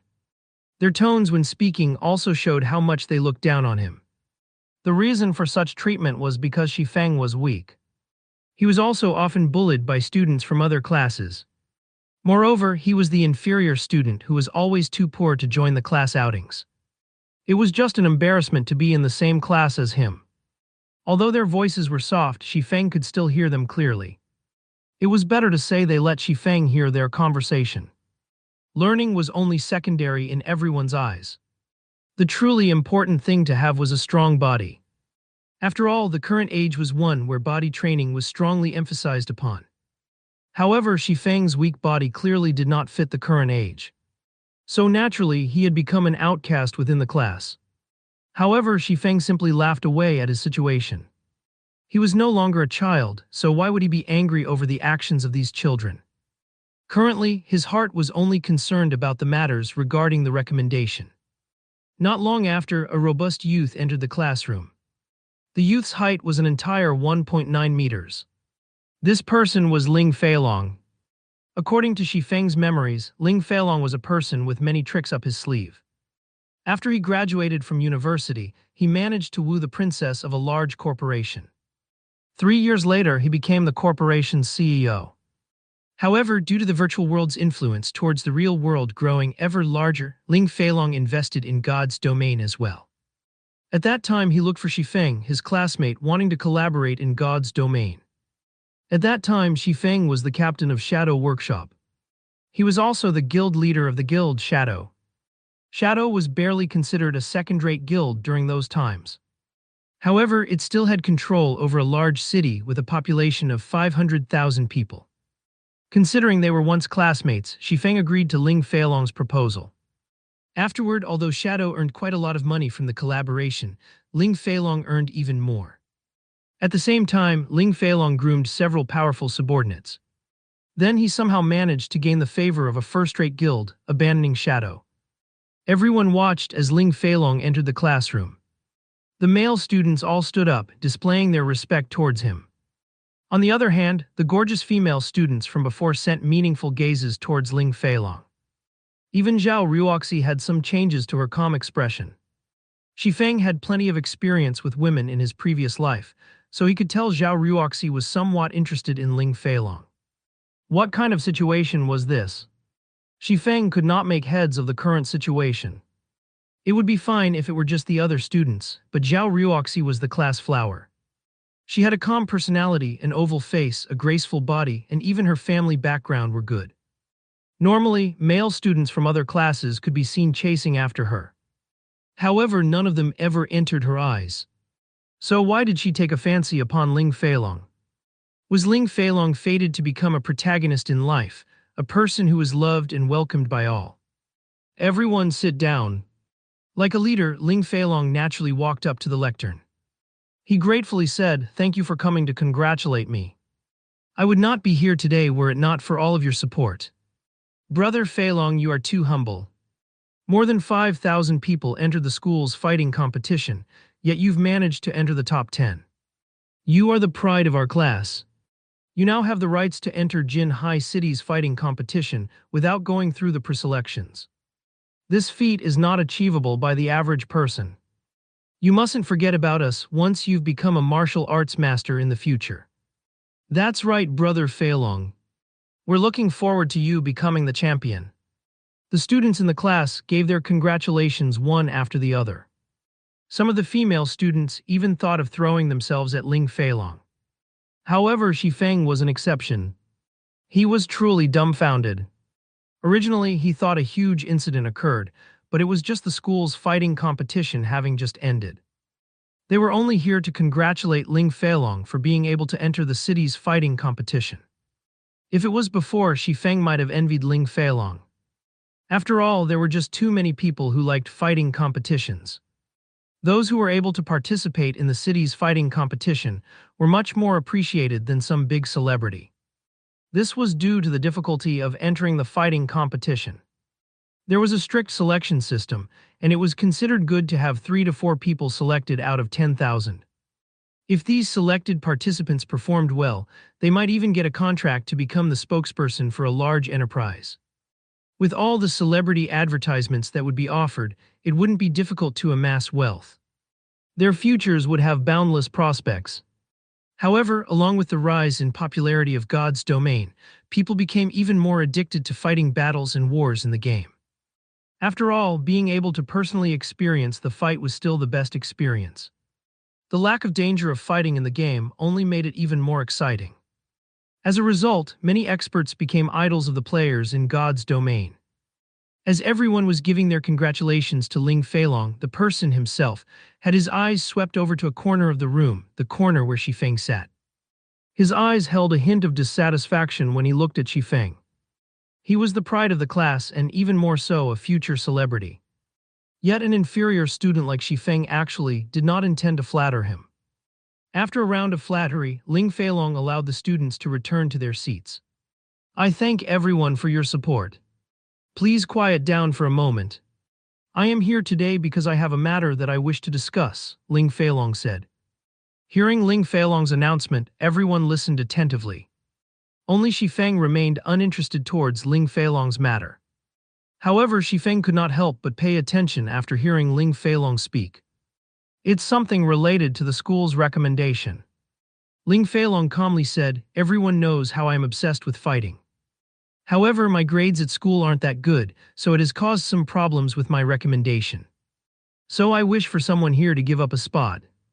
The school has already agreed to this, so I am here to discuss this matter with everyone else. Brother Long, this is only a trivial matter. It is only a recommendation. As the pride of the class, as long as Brother Long requests it, there will definitely be someone in the class willing to give up their spot," a bootlicking male student said. Although everyone in the class agreed to this person's words, there was nobody who willingly stood up to give away their recommendation. In the end, finding a job was just too hard. The recommendation was much more valued than a person's educational background when working inside a big company. If they were to give up their recommendation, what would they do in the future? As for the ones who had no rights to the recommendation, to begin with, naturally, it was easier to be brave standing from a safe distance. They continuously incited the others like hot-blooded madmen. Ling Feilong's expression slightly darkened when he saw nobody taking initiative. Since everyone is reacting so proactively, it won't be good if I'm the one who does the choosing. How about this, let's raise our hands and vote, Ling Feilong suggested with a smile. That's a good idea. Brother Feilong is the smartest. Then let's start voting. The hot-blooded madmen all stood up one after another, their faces holding expressions of delight at the misfortune of others. Feng, who sat by the wall, was suddenly enlightened after looking at this scene. Grab. So it was these bastards who stole my recommendation. A wrathful flame ignited within Feng's heart. He was truly a fool in his previous life for actually working with Ling Feilong. Not in this life, however. If Ling Feilong wished to cause trouble for him in this life, he couldn't be blamed for reacting in kind. Maybe it was a continuation of his previous life, but the voting results did not change in the slightest. The students immediately sat Feng on the throne. Fellow student Feng, you are really lucky. I'm slightly envious of you. You'll get to have Brother Long cover for you from now on. You should be grateful to us. Everyone in the class started congratulating Feng, as if Feng had just won a 5 million credit lottery. Fellow student Feng, thank you truly. After school is over today, I invite you to come with me for a drink at the Maple Leaf Bar. Ling Feilong smiled a hypocritical smile. He did not place Feng within his sights at all. There was not a hint of gratitude in his tone, only disdain. Following which he turned to look at the other students, saying, "Of course, everyone else is also invited. Let us enjoy ourselves today." "Hold on a moment," Feng suddenly said. Suddenly, everyone in the class turned their sights towards Feng. If Feng did not actively speak up, they might have long since forgotten about his existence. "May I know if fellow student Feng has something he wishes to say?" Ling Feilong looked towards Feng, asking with a smile. "I will not agree with this, so why are you getting all joyous all on your own?" Feng shot a glance at Ling Feilong, saying, "If any of you wish to give him your recommendation, then just give it to him. In any case, I won't be letting go of my recommendation. If there are no other matters, I'll be leaving." Suddenly, the entire classroom became dead silent. Nobody could imagine that Feng, a person constantly bullied by students of other classes, actually rebelled against Ling Feilong. His current display was very abnormal. Was Feng not afraid of being taken out by Ling Feilong? Ling Feilong as well was shocked, not because of Feng's actions, however, but at Feng's foolishness. Did he actually think he could protect his recommendation just because he had refused to hand it over? This was a result voted by the entire class. It would be meaningless even if Feng refused. When the time came, the university would still give him the recommendation. Even though the result was unchangeable, Feng still foolishly chose to stand against him. Should Feng be called foolish? Or did he have a few screws loose? Just when Ling Feilong wanted to take action, an impatient voice sounded from outside the door. "Little Long, are you still not done? Brother Zhang doesn't like to be kept waiting." A tall blonde youth came in through the door. Following behind him was an alluring girl dressed in sexy and revealing clothing. The two together caused the male students to look on in envy. Feng shot a glance over, discovering that it was actually an acquaintance. The tall and blonde youth was coincidentally Flaming Tiger. His real name was Zhou Yuhu, and he was a fourth-year university student, similar to Feng. This person had great talent, and he managed to obtain a good result of third place in the university's fighting tournament this time around. Meanwhile, the enchanting female by Zhou Yuhu's side was also an acquaintance of Feng's. Her name was Qin Shuyu, and she was Feng's classmate during high school. She was also the flower of the class at the time. Feng was truly blind during those times. Young and dumb, he was actually enchanted by Qin Shuyu, even to the point of confessing his love to her. Naturally, the result was rejection. After entering university, Qin Shuyu had become Zhou Yuhu's girlfriend. Qin Shuyu even mentioned to Zhou Yuhu the matter of Feng's confession. As a result, Feng was often taken care of by students from other classes. After Feng joined Shadow, he was often sent to carry out senseless tasks, stunting his growth in God's domain. "Brother Hu, why have you come here?" "I'll immediately go after I'm done settling my business here." When Ling Feilong saw the person who had arrived, he respectfully went up to welcome him with a smiling face. "How much longer do you need?" "I don't have that much time to waste," Zhou Yuhu wrinkled his brows, impatiently saying. He was parted from his duties as team leader today all because of that Feng character, and he had only recently risen to level 2. Afterward, he was even given a scolding by Brother Zhang. These occurrences caused him to become greatly irritated deep within his heart. 2 to 3 minutes should be enough. Ling Feilong replied. He felt teaching Feng the ways to be a proper person should not be a big problem. Good, then hurry up, Zhou Yuhu demanded. Currently, Qin Shuyu's eyes unintentionally landed on Shifeng. Her expression was suddenly turning sour. She had no good impressions of Shifeng. He had neither money nor power. There was not the slightest feeling of safety or strength coming from him. When compared with Zhou Yuhu, the difference between the two was hundreds and thousands of miles apart. Shifeng even confessed to her without knowing his own worth. It was just an insult to her person, and as a result, she was often made fun of by the other girls. Seeing the disgust on Qin Shuyu's face, Zhou Yuhu hooked up her chin with his robust hand, teasingly saying, "Baby, I'll take care of him for you immediately, lest he shows up in front of you again." Qin Shuyu faintly smiled as she nodded, not having any intention of stopping Zhou Yuhu. "Hey brat, come over here," Zhou Yuhu pointed his finger at Shifeng, loudly roaring. Everyone was shocked at seeing Zhou Yuhu's imposing manner. Who was Zhou Yuhu? He was ranked third in the school's fighting tournament. He was much more powerful when compared to the ninth-ranked Ling Feilong. A single hit from him was enough to send a person to the hospital for half a month. Ling Feilong naturally understood what was happening before him. Zhou Yuhu was irritated by Shifeng and wished to take care of him. Originally, he too wanted to teach Shifeng a lesson and let the entire class know of his prowess. If he were to take care of Shifeng right now, not only would he be helping himself, but he would also be able to sell a favor to Zhou Yuhu. He would be killing two birds with one stone. Hence, Ling Feilong stepped forward and volunteered, "Brother Hu, no need for you to personally take action. Originally, I already wanted to teach this kid a lesson. Give me 30 seconds. Little long, so the matter you had to deal with before was this." Zhou Yuhu looked towards Shifeng in disdain. He licked his lips, saying with a cold smile, "Better to let me. I also wish to loosen my bones a little." Saying this, Zhou Yuhu walked towards Shifeng with a cold smile. Zhou Yuhu walked towards Shifeng in an imposing manner. He wanted to personally teach Shifeng a good, hard lesson this time. On previous occasions, he always sent others to handle it for him. However, Shifeng still did not learn to be good. Today, he wanted Shifeng to imprint this lesson onto his bones. The people present could all see the conclusion that was coming for Shifeng. In a society where the entire population underwent body training, fights between students were all too common. Even minor injuries were very common. As long as it didn't go overboard, it would not cause an incident. However, looking at Zhou Yuhu's current attitude, Shifeng would be staying in the hospital for at least a month. At that time, Shifeng would be wearing a cast while receiving his graduation certificate on the stage.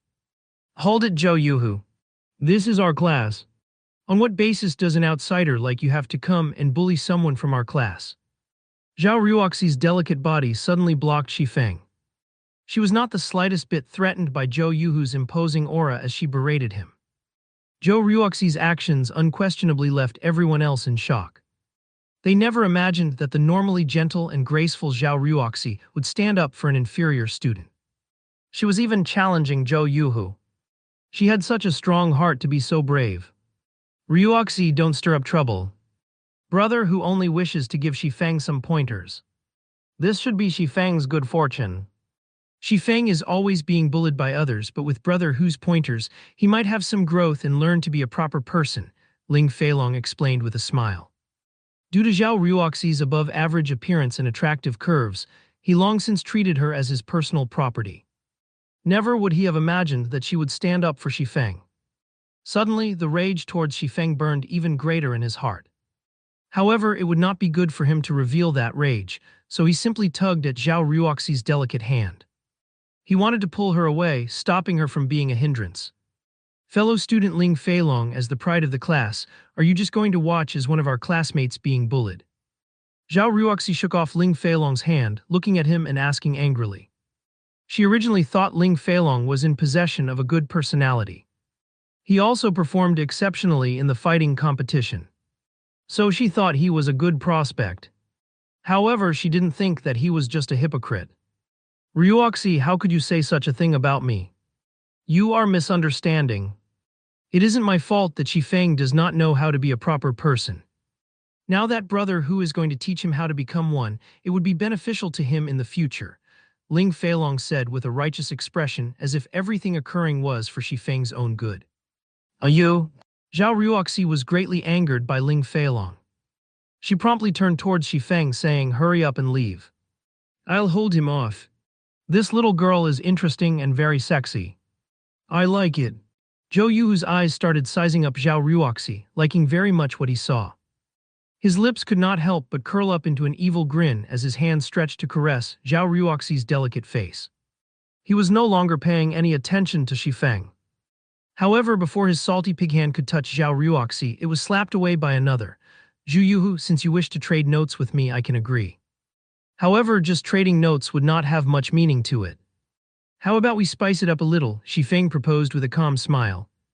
He took a step forwards, tugging on Zhao Ruoxi's jade-like arm and pulling her to his side.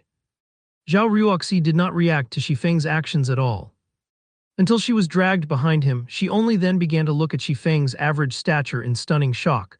When did Shifeng become so manly? However, she also felt Shifeng was very foolish. How could he trade pointers with Zhou Yuhu? Now Zhou Yuhu would have an excuse to teach Shifeng a lesson. Zhou Yuhu rubbed the reddened back of his hand, enraged. He glared at Shifeng, suddenly discovering Shifeng's current appearance was very calm and stable. It was as if Zhou Yuhu was looking at an entirely different person. Before, Shifeng would easily be incited and get into fights with others. Now, however, not only was he not aroused, but he was also smiling happily. Was his brain damaged? Ling Feilong was deeply enraged when he saw Shifeng's stretched arm actually touching Zhao Ruoxi. He could not help but wish he could take action immediately. However, he still held it in. He was prepared to put Shifeng in his place in the future. "Kid, you actually dare to challenge me. Truly interesting. Then I'll wager 1,000 credits. If you win, the 1,000 credits will be yours to keep. If you lose, then kneel and apologize to me, and also compensate me with 1,000 credits. So about it. Do you dare to agree?" Zhou Yuhu furiously smiled. He never thought Shifeng's brain was truly damaged, daring to even provoke him. Such a petty wager. Aren't you embarrassed from saying it out loud? Shifeng shook his head and snorted in disdain. Your guts sure have grown after not meeting for a few days. Say it then, what kind of wager do you want? Zhou Yuhu was angered into a laugh. He knew Shifeng was poor and he could not even afford the 1,000 credits. Now though, he had actually dared to increase the bargaining chip. Was he complaining that he didn't have a quick enough death? It seems his brain was truly wedged between a door. Didn't you win a membership card for the Big Dipper Training Center from the school's fighting competition? Use that as the wager. If I lose, I'll pay 10,000 credits to you a month later. If you don't have the courage to wager, then forget it. Shifeng provokingly said. In Shifeng's previous life, Zhou Yuhu showed off this membership card in front of others. Now, Shifeng could coincidentally use it to train his body. The Big Dipper Training Center was well known in Jinhai City. It had a great environment and its training facilities were very thorough. The average person was not allowed to enter the training center at all, not to mention obtaining a VIP membership there. A normal membership was worth around 8,000 to 9,000 credits. Even if I wager this card, where would a poor wretch like you find that much money? I won't believe in empty words, Zhou Yuhu laughed coldly. Indeed, it was as Zhou Yuhu had said. Shifeng had not a penny on him at the moment, not to mention 10,000 credits. Hence why he had said he would pay a month later. However, Zhou Yuhu would clearly not believe him. Instead, Zhou Yuhu turned around to mock him. It would seem Shifeng's plan was going to be dashed this time. Shifeng, did you think I don't know about your living conditions? You are so poor you can't even afford to have a good meal, yet you're still pretending to be wealthy. Qin Shuyu shot Shifeng a glance, commenting in disdain. I'll pay the 10,000 credits, Zhao Ruoxi abruptly said. Ling Feilong's eyes turned crimson when he saw Zhao Ruoxi standing up once again. He couldn't help but wish he could get rid of Shifeng right this instant. Shifeng was also shocked. He looked towards Zhao Ruoxi astonished. He did not understand how Zhao Ruoxi had that much money. He wasn't very clear of Zhao Ruoxi's family background either. Shifeng only knew that her family was relatively well off. However, Zhao Ruoxi was actually so believing of him, even to the degree of betting her money on him. Shifeng could not understand why she had done so. To begin with, the relationship between the two of them wasn't that great. Zhao Ruoxi looked at Shifeng. She knew the reason for Shifeng's astonishment. However, to not let him misunderstand, she quietly explained, I'm only lending you the money because I can't stand Zhou Yu's arrogant attitude. I think highly of you, so even if you lose, lose with dignity. Thank you. I will definitely return twice the amount to you, Shifeng gratefully said. This money was very important to him. Now Zhou Yuhu would definitely agree to the wager. After Shifeng obtained the membership card, he would be able to regularly train his body. It was better to start training earlier rather than later. The earlier Shifeng could train his body, the larger the benefit it would have to his future. Zhao Ruoxi had helped him greatly this time. When he started earning money in God's domain, paying Zhao Ruoxi an extra 10,000 would even be considered too little. However, Zhao Ruoxi did not take Shifeng's words seriously. She only nodded with a smile. She did not think that Shifeng could return her money, not to mention double the amount. Hello. Interesting. Then let's draw out the contract at the fighting arena. Zhou Yuhu licked his lips. He was even more interested in Zhao Ruoxi now. Although his luck in God's domain was bad today, his luck in real life was truly good. Not only had he found a good-looking girl, but he could also receive 10,000 credits for teaching Shifeng a lesson. It truly was a blessing in disguise. Following which, everyone arrived at the fighting arena built by the school. Shifeng and Zhou Yuhu signed a contract under the supervision of the central brain. Contracts acknowledged by the central brain were also recognized by the law. There was also a judge at the fighting arena. The judge was normally a teacher in the university who taught students how to fight. The judge also had good skills that would be used to promptly stop the fights to avoid any heavy injuries from occurring. The other students from the class stood below the fighting ring. They laughed at Shifeng's stupidity. Instead of being an invisible existence like usual, he actually went insane now. Not only did he oppose Ling Feilong, but he also angered Zhou Yuhu, who was even more terrifying. After today, Shifeng might never live a peaceful life ever again. Qin Shuyu looked above the ring at the calm and steady Shifeng. The feeling he gave people was completely different from before. He currently radiated an indescribable sense of security. She even felt Shifeng's scrawny body had grown larger. Qin Shuyu quickly shook her head, mockingly saying, how strong could a weakling who doesn't even know a single fighting technique be? He even dares challenge Brother Hu now. He truly is reckless. None of the students below the ring had refuted Qin Shuyu's words. Instead, they felt her words made sense. No matter what was said, Zhou Yuhu was ranked third in the university's fighting tournament. He was also highly praised by several teachers who taught fighting. They predicted Zhou Yuhu would be able to create a reputation for himself in the upcoming city's fighting tournament, not to mention teaching the weak and scrawny Shifeng a lesson. It was like using a butcher's knife to kill a chicken. Even though he remains unyielding right now, I guess Shifeng will kneel and beg for mercy in a moment. Does that even need to be mentioned? Why don't you look at who Zhou Yuhu is? My guess is Shifeng will be lying on the floor within 10 seconds. The male students in the class started to laugh as they discussed Shifeng's end. What is wrong with you people? Is this how you treat a classmate of yours? Zhao Ruoxi asked, looking at her classmates with a furious expression. The students all turned silent. However, their eyes revealed a hint of disdain when they looked at Zhao Ruoxi. One of the gorgeously dressed girls in the class curled her lips in disdain, softly saying, "You just have somewhat good looks. If it wasn't for Brother Long, who do you think would listen to your words?" The other girls promptly nodded their heads. They were not taking their class monitor seriously at all. Although the female students spoke in soft tones, everyone present could hear them clearly. To the side, Ling Feilong felt invigorated as he enjoyed listening to their words. Zhao Ruoxi turned her head away in a rage, no longer paying attention to these people. Ling Feilong walked over to her and gently said, "Ruoxi, I know that you have no choice in this matter as the class monitor. However, Shifeng is the one finding trouble here, so you can't just blame everyone. Moreover, nobody believes Shifeng can win with that small body of his. You are literally throwing your money into the ocean. In a moment, I'll talk it over with Brother Hu to not take your money and let Shifeng pay for everything. Indeed, I am helping Shifeng because I am the class monitor. However, regarding the matter with the money, I have never thought of asking for it back from him." Zhao Ruoxi glanced at Ling Feilong, coldly saying, "On the other hand, You're the one who has taken the recommendation that is rightfully Shifeng's. Instead of helping Shifeng now, you're here making cynical remarks. Aren't you afraid of people criticizing you behind your back? Also, how can this be considered trading pointers? One is ranked third in the school, while the other is a student who doesn't even know any fighting techniques. Do you not feel any shame when you speak of this? Zhao Ruoxi's every word caused Ling Feilong piercing pain. In addition, her elegant and refined complexion gave off an indescribable sense of strength that struck at Ling Feilong's heart.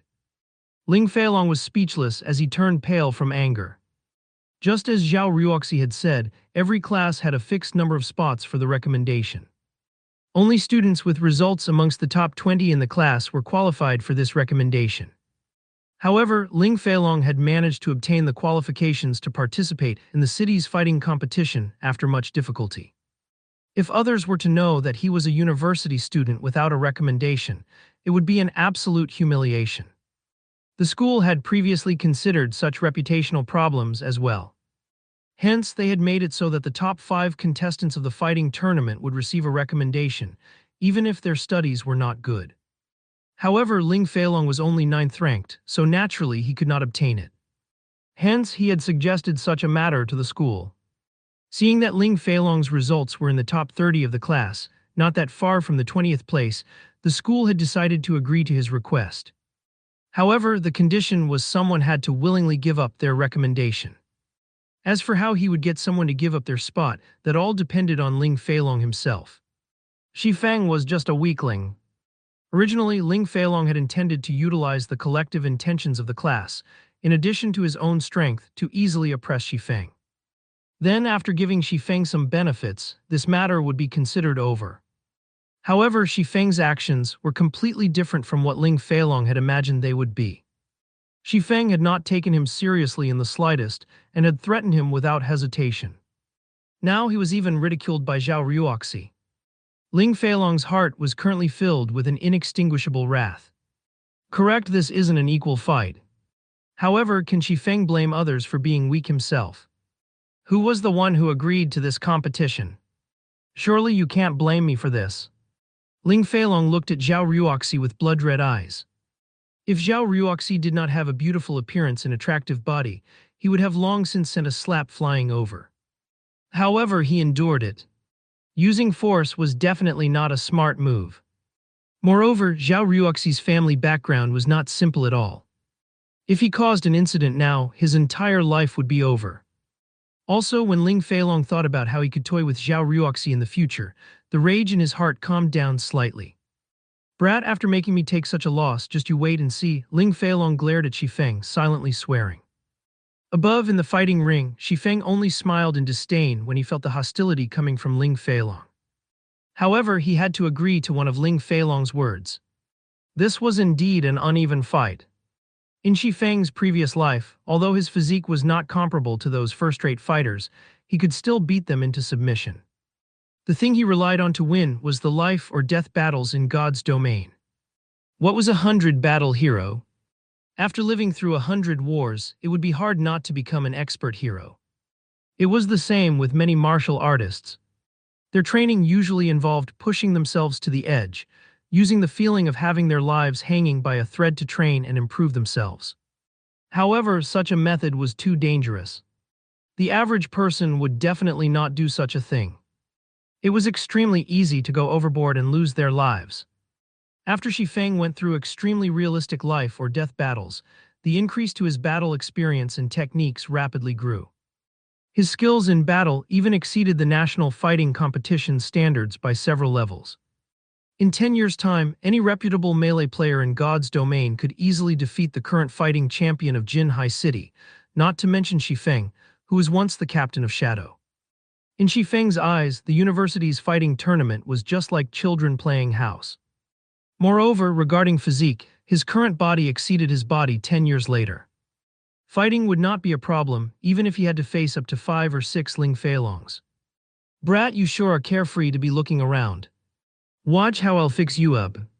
Zhou Yuhu said, rushing at Shifeng. He immediately sent a slap towards Shifeng's face, intending to humiliate him first. Naturally, Shifeng could easily see through such an action.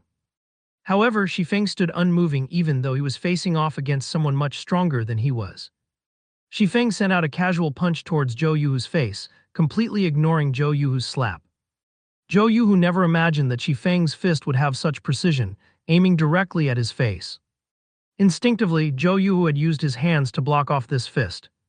Shifeng's lips curled upwards when he saw Zhou Yuhu's actions. With lightning speed, Shifeng's hand chopped towards Zhou Yuhu's neck. Zhou Yuhu failed to react in time as he received a chop to his neck. With the precision of a surgery blade, Shifeng's hand hacked at a major artery in Zhou Yuhu's neck. Suddenly, Zhou Yuhu felt his vision blurring. There was a sense of suffocating as Zhou Yuhu felt all his strength leaving his body. Shifeng did not give Zhou Yuhu time to catch his breath. Immediately, he sent another punch flying towards the side of Zhou Yuhu's abdomen. Zhou Yuhu wanted to block the attack, but his body refused to listen to his thoughts. He could only feel a stabbing pain in his intestines as a stream of yellowish liquid shot out from his mouth. Zhou Yuhu's vision became a blur. He could not cry out even if he wanted to. Zhou Yuhu's body instinctively wished to fall, but Shifeng did not give him such a chance. Fist after fist landed on Zhou Yuhu's abdomen, followed by a few more landing on his ribs. After receiving a series of consecutive punches, the acidic juices in Zhou Yuhu's stomach had been completely drained out of his mouth. Then his body fell to the ground like a dead dog. The entire arena suddenly became silent. Everything had happened all too quickly. It was so quick that not one person had even reacted. Only after Zhou Yuhu was laying on the ground did the judge of the match finally react. Immediately, he declared the end of the fight and Shifeng the winner of it. At the same time, he hurriedly ran over to Zhou Yuhu's side to check on him. The judge truly could not imagine it. Zhou Yuhu, the third-ranking student in the university's fighting competition, was not even a match for such a weak-looking youth. By no means was Zhou Yuhu too weak. Instead, the weak-looking youth was just too strong. After watching several of Zhou Yuhu's matches, the judge knew that he was very strong. At the very least, it would not be easy for the judge to deal with him. After looking at Zhou Yuhu's injuries, the judge was dumbfounded. Shifeng's techniques were just too horrifying. Every one of his moves was perfectly measured, breaking only 2 to 3 of Zhou Yuhu's ribs but not heavily injuring him. Zhou Yuhu only needed more than a month's time for his chest to heal up. Seeing Zhou Yuhu unmoving on the ground, it was clear he had lost consciousness. The teacher then reported that Zhou Yuhu had no major injuries, and he would wake up in a moment. However, his injuries still needed to be tended to. Also, he had to rest for more than a month. As for the city's fighting competition that would be held in 3 weeks, Zhou Yuhu could forget about joining. Everyone's sights shifted toward Shifeng. They looked at his thin and weak body, sucking in a cold breath when they recalled the explosive and terrifying strength it was capable of displaying. When they thought about the words they said to Shifeng before, cold sweat started pouring out from their backs without stop. Currently, the expression in the male students' eyes as they looked at Shifeng had completely changed. There was no longer any ridicule or contempt contained within them. Instead, there was a deep fear. The third-ranking student in the school was actually defeated in a single exchange. Who else could become Shifeng's opponent? If Shifeng wished to take care of them, the consequences they would face would be unimaginable. On the other hand, they had actually dared to gift Shifeng's recommendation to Ling Feilong. Thinking up to this point, the hearts of the hot-blooded warriors from before started to beat madly. Under the Central Brain's witness, Shifeng received the membership card for the Big Dipper Training Center and 10,000 credits. Following which, he circled a glance at the people below the ring. When a few of the less courageous male students were met with Shifeng's deep and profound eyes, their legs suddenly turned weak as they lost consciousness, foam appearing at their mouths. "Teacher not good. Little Liu has fainted." Before this sentence could finish being said, another male student lay flat on the ground. Meanwhile, the male students that remained standing started becoming scared in their hearts. Shifeng was just too terrifying. He actually shocked 2 male students into unconsciousness just by looking them in the eye. However, they were also envious of the 2 that lost consciousness. If they had fainted over, they wouldn't have to bear such a pressure right now. Currently, the air surrounding them was still as if frozen. Breathing was starting to become a difficulty for them, and even their limbs felt heavy as if they were filled with lead. As for the female students in the class, they were all dumbfounded. Their heads quickly lowered when they saw Shifeng looking over. They felt uncomfortable throughout their bodies, as if they were frightened rabbits that were being stared at by a big gray wolf. Qin Shuyu's delicate mouth widened. She rubbed her eyes, verifying what she saw over and over. Only then did she understand that Zhou Yuhu was struck unconscious by Shifeng. Shifeng was just too powerful. Why had she never discovered so before? If she could be with a man such as this, her sense of security would be off the charts. Just thinking about it had made her happy. As for money, that would not be a problem. Just based on his strength alone, Shifeng could definitely get into the city's fighting tournament. Entering into the top 10 would also not be a problem. When that time came, there would definitely be many requests for him to become a celebrity spokesperson. When Qin Shuyu saw that Shifeng was looking over, she slightly tidied up her clothes and hair, appearing neat and moving. She also revealed deep cleavage, feebly saying, "Brother Feng, it's noon already. I know a good restaurant that has a great environment and good tasting food. I'll treat you, so let's go there and have a try." However, Shifeng did not pay Qin Shuyu any attention. Instead, he was looking for Zhao Ruoxi. When he found Zhao Ruoxi, he immediately walked over, completely ignoring Qin Shuyu. Seeing Shifeng's cold and indifferent eyes, Qin Shuyu suddenly felt she had lost something very important. It was as if a knife stabbing at her heart. She regretted being blind and foolish when she was in high school. "Class monitor, here's your 10,000 credits. I'll repay the remaining 10,000 credits as fast as I can." Shifeng handed the money over, speaking with a calm smile. However, Zhao Ruoxi would not receive it. She blinked her attractive eyes as she looked at Shifeng as if she was looking at an exotic animal. There was both shock and joy contained within them. "Are you really Shifeng?" Zhao Ruoxi asked in a quiet and uncertain tone. Throughout Zhao Ruoxi's 4 years in university, her impression of Shifeng was one of an introvert. He was often bullied by others. He also appeared very prideful, never receiving help from others. He was like an injured little wolf, licking his own wounds alone. She had never imagined Shifeng's actions today would have such a great difference from before. She now viewed Shifeng in a completely new light. Shifeng had turned from being a little wolf into a slumbering dragon. He was unassuming when slumbering, but amazing when he took action. Even Zhao Yuhu, the third-ranking student in the entire university, was no match for him. If he had entered the school's fighting tournament, he might have already become the champion by now. "Of course I am Shifeng. Class monitor, why would you ask such a question? Could it be that I am just too handsome and different from my previous appearance?" Shifeng joked. He naturally understood Zhao Ruoxi's thoughts. He had attracted too much attention today. However, even Shifeng himself did not wish for such a situation to occur. The developments up to this point were all unintentional. "Just don't get cocky. You are just barely able to enter my eyes."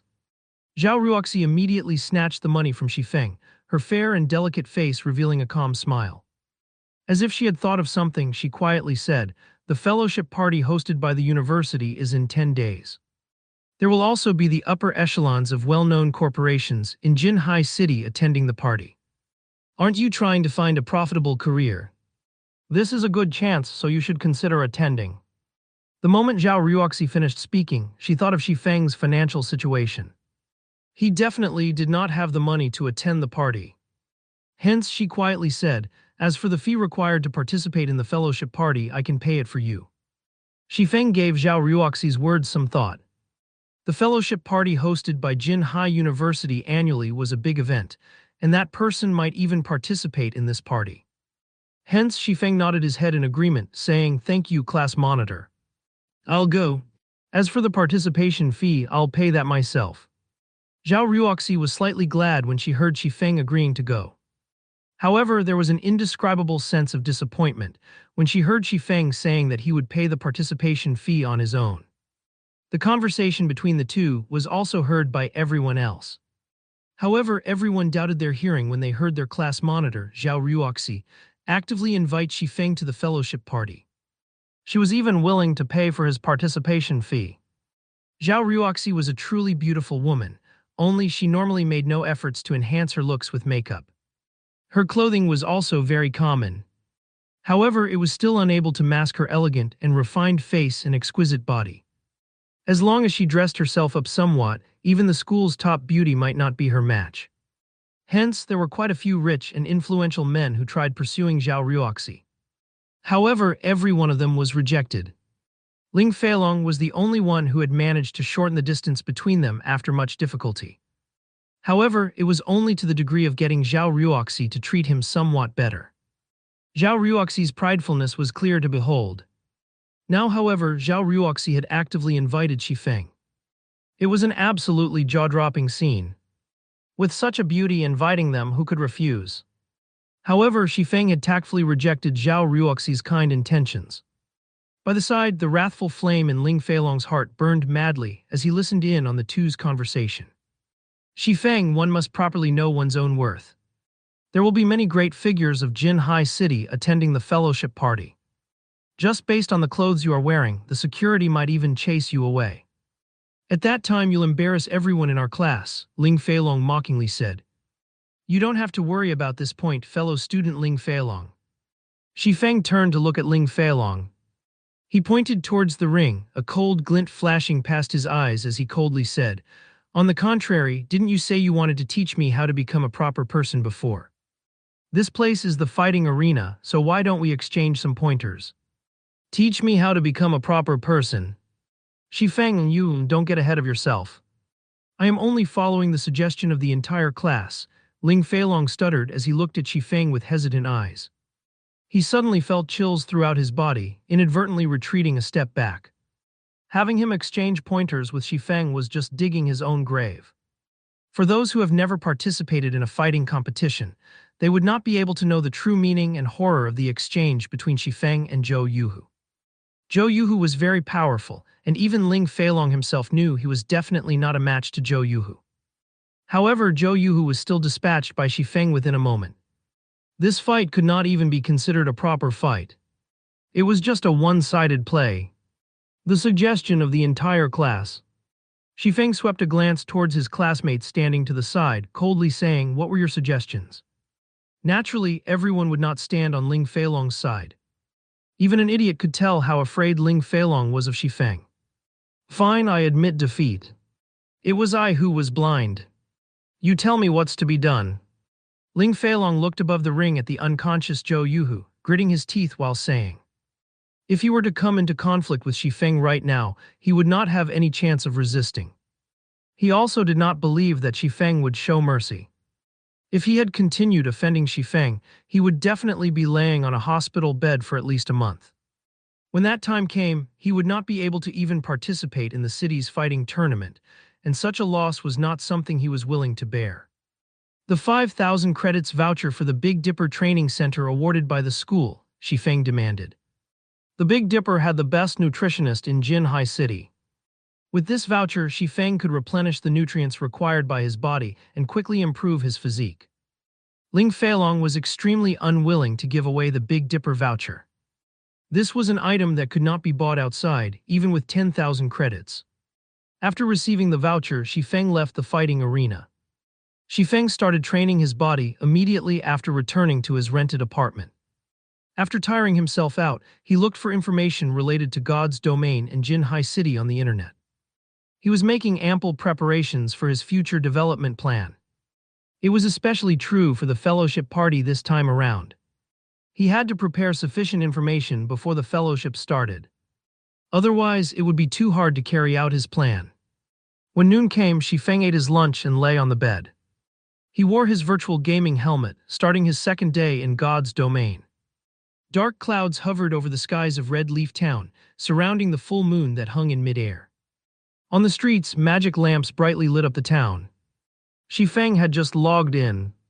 It was still nighttime in God's domain. A majority of the players were currently in the trade area, making the place very crowded.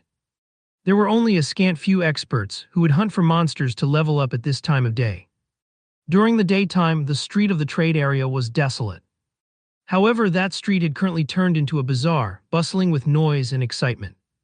Players could be seen setting up stalls throughout the wide cobblestone street, and above their white sheets of cloth were some items required by auxiliary jobs and also a few pieces of common equipment. Buyers and sellers were bargaining with each other, and some faces Eve turned crimson over 1 or 2 coppers. System, the garrison armor you have placed on auction has been sold. After deducting the processing fees, a total of 5 silvers 31 coppers has been added to your inventory. System, the garrison armor you have placed on auction has been sold. After deducting the processing fees, a total of 5 silvers 67 coppers has been added to your inventory. System, the garrison armor you have placed on auction has been sold. After deducting the processing fees, a total of 5 silvers 98 coppers has been added to your inventory. Before Shifeng had taken a step forward, a series of auction house notifications from the system entered his ears. Shifeng casually selected the system notifications to appear, immediately becoming shocked. The garrison armor's value had totally exceeded Shifeng's estimates. Originally, Shifeng intended to have it sold for more or less 5 silvers. In reality, however, due to the competition in price growing fiercer, the garrison armor reached a maximum price of 6 silvers 42 coppers. The 11 garrison armors sold for a total of over 67 silver coins. The amount immediately turned Shifeng into the owner of a gold coin. He had become a golden heir. At the current phase of the game, the purchasing power of a single silver coin was astonishing. For a second-rate guild, their circulating funds would only amount to 60 or 70 silver coins. To properly develop their normal members during the initial periods of the game, the guilds were unable to stock up on too many copper coins. Such an action would only hamper the guild's future development. As for first-rate guilds, their circulating funds might only be around 1 gold coin. However, these funds would seem insignificant when it was used on tens or hundreds of people. Now Shifeng was a true tycoon. After a day of battle, a majority of the players were currently returning to town with their spoils of war. These players carried a lot of materials on their persons, and naturally Shifeng would not let this chance get away. Shifeng casually chose a location with few people, setting his white cloth on the ground and starting up his stall to purchase materials. The highest leveled player right now should be at level 4, whereas the average player was still at level 2 and expert players at level 3. Hence, the materials they sold varied greatly. There were high-ranking goods and there were also common goods. The current prices for high-ranking materials were very expensive, so Shifeng would naturally not buy them. Shifeng relied solely on himself to make the garrison armor, so the money he could earn was limited. However, Shifeng was just selling these pieces of equipment to accumulate some funds. Only when he had the funds could he earn more money. Buying magic essence 6 coppers a stack, stones 10 coppers a stack. Also buying hard stones 23 coppers a stack, Shifeng shouted. After hearing Shifeng's words, the players on the street crowded around him, one after another. Boss, I have 10 stacks of stones. How many stacks do you want? I have 6 stacks of magic essence, do you want all of them? I have a stack of hard stones. After grinding in the wild for an entire day, magic essences and stones had become materials that polluted the street. Normally, players would sell these materials to NPCs or save them up for practicing their own auxiliary jobs.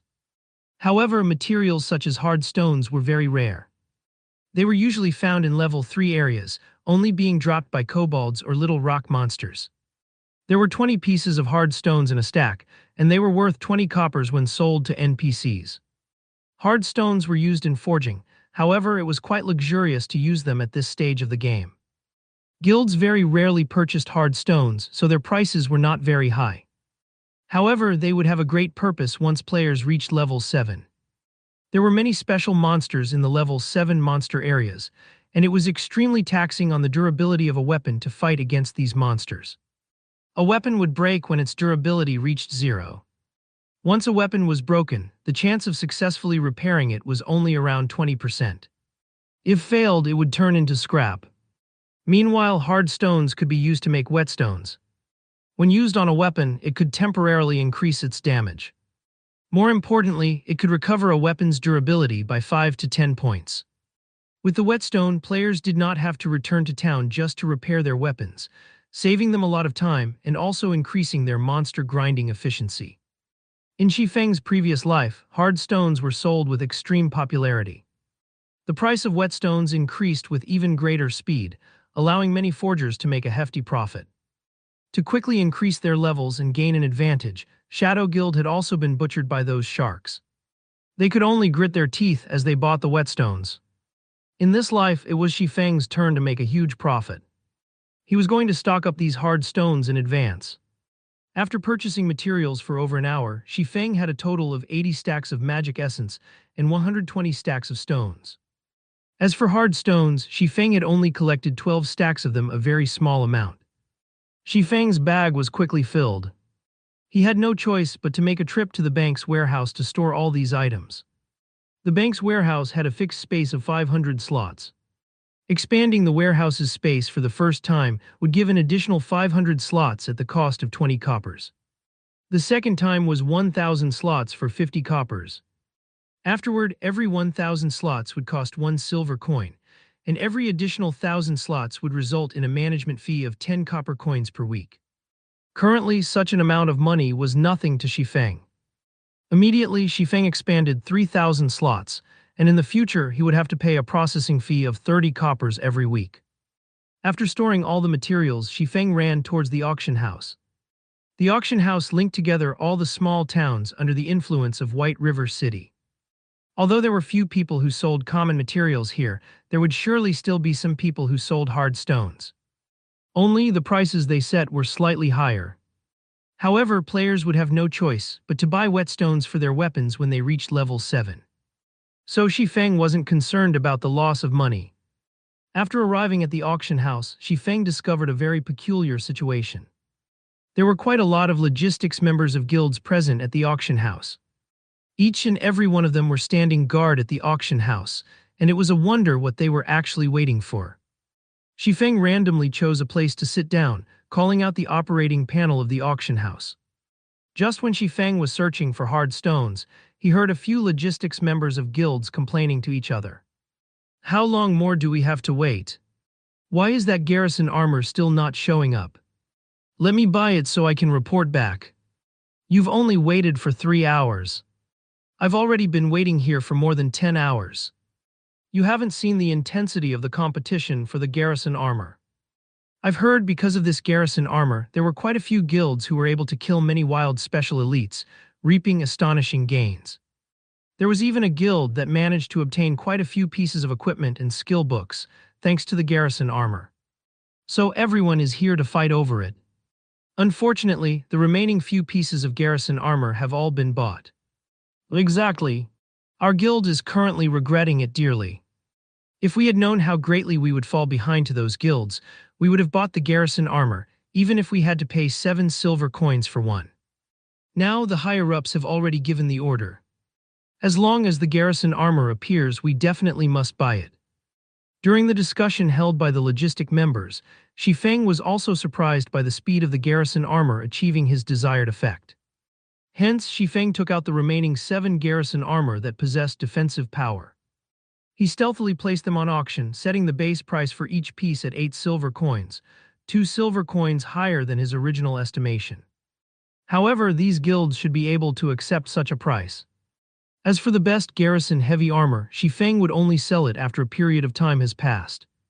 He would first let these guilds slowly digest the current garrison armor. After placing the equipment on auction, Shifeng started searching for hard stones. Shifeng wondered if there were many players who had auctioned them off. Shifeng called out the search panel, immediately entering the words hard stone. Suddenly, rows of information appeared on the semi-transparent screen. In a single glance, Shifeng could see over 100 stacks of hard stones being sold. There were many players selling them. When Shifeng saw a stack of hard stones selling for 1 gold coin, he felt such a player must have been driven insane by poverty. Immediately, Shifeng filtered the display to show prices from lowest to highest. After adjusting the display, the cheapest stack of hard stones still cost 26 coppers. After deducting the processing fees of the auction house, players could still receive 25 coppers. As expected, the prices were a lot higher than normal. However, Shifeng still had to buy them. He could afford them as long as the price was below 30 coppers. Suddenly, the number of hard stones available on the auction house had been reduced by a large half. The remaining ones were all selling for 30 coppers and above, and there was no spendthrift who would buy them. After looking at hard stones, Shifeng casually took at the miscellaneous section. Shifeng's eyes abruptly shone. There were actually card sets. Moreover, there was a large number of them. There was some chance for monsters to drop these card sets, however, the drop rate for it was extremely low. There was not even a 10,000 to 1 chance for one to drop. Monsters below level 10 were able to drop 12 card sets, and they were divided into two ranks, Bronze rank and Mysterious Iron rank. Warriors had Steel, Crusaders, and Insanity. Weapons specialists had Chaos, Vengeance, and Hurricane. Healers had Divine, Nature, and Noble. Mages had Element, Fool, and Demon. These 12 card sets each represented the 12 different jobs. Every set had 9 cards in them, and each card had a number behind them. As long as a player could gather a complete set, they could exchange it for a piece of set equipment for the respective job. Back in those days, a majority of the players did not know what these card sets were for. Moreover, there was no introduction for these card sets. Players at that time simply kept these card sets in their bags or sold them at the auction house.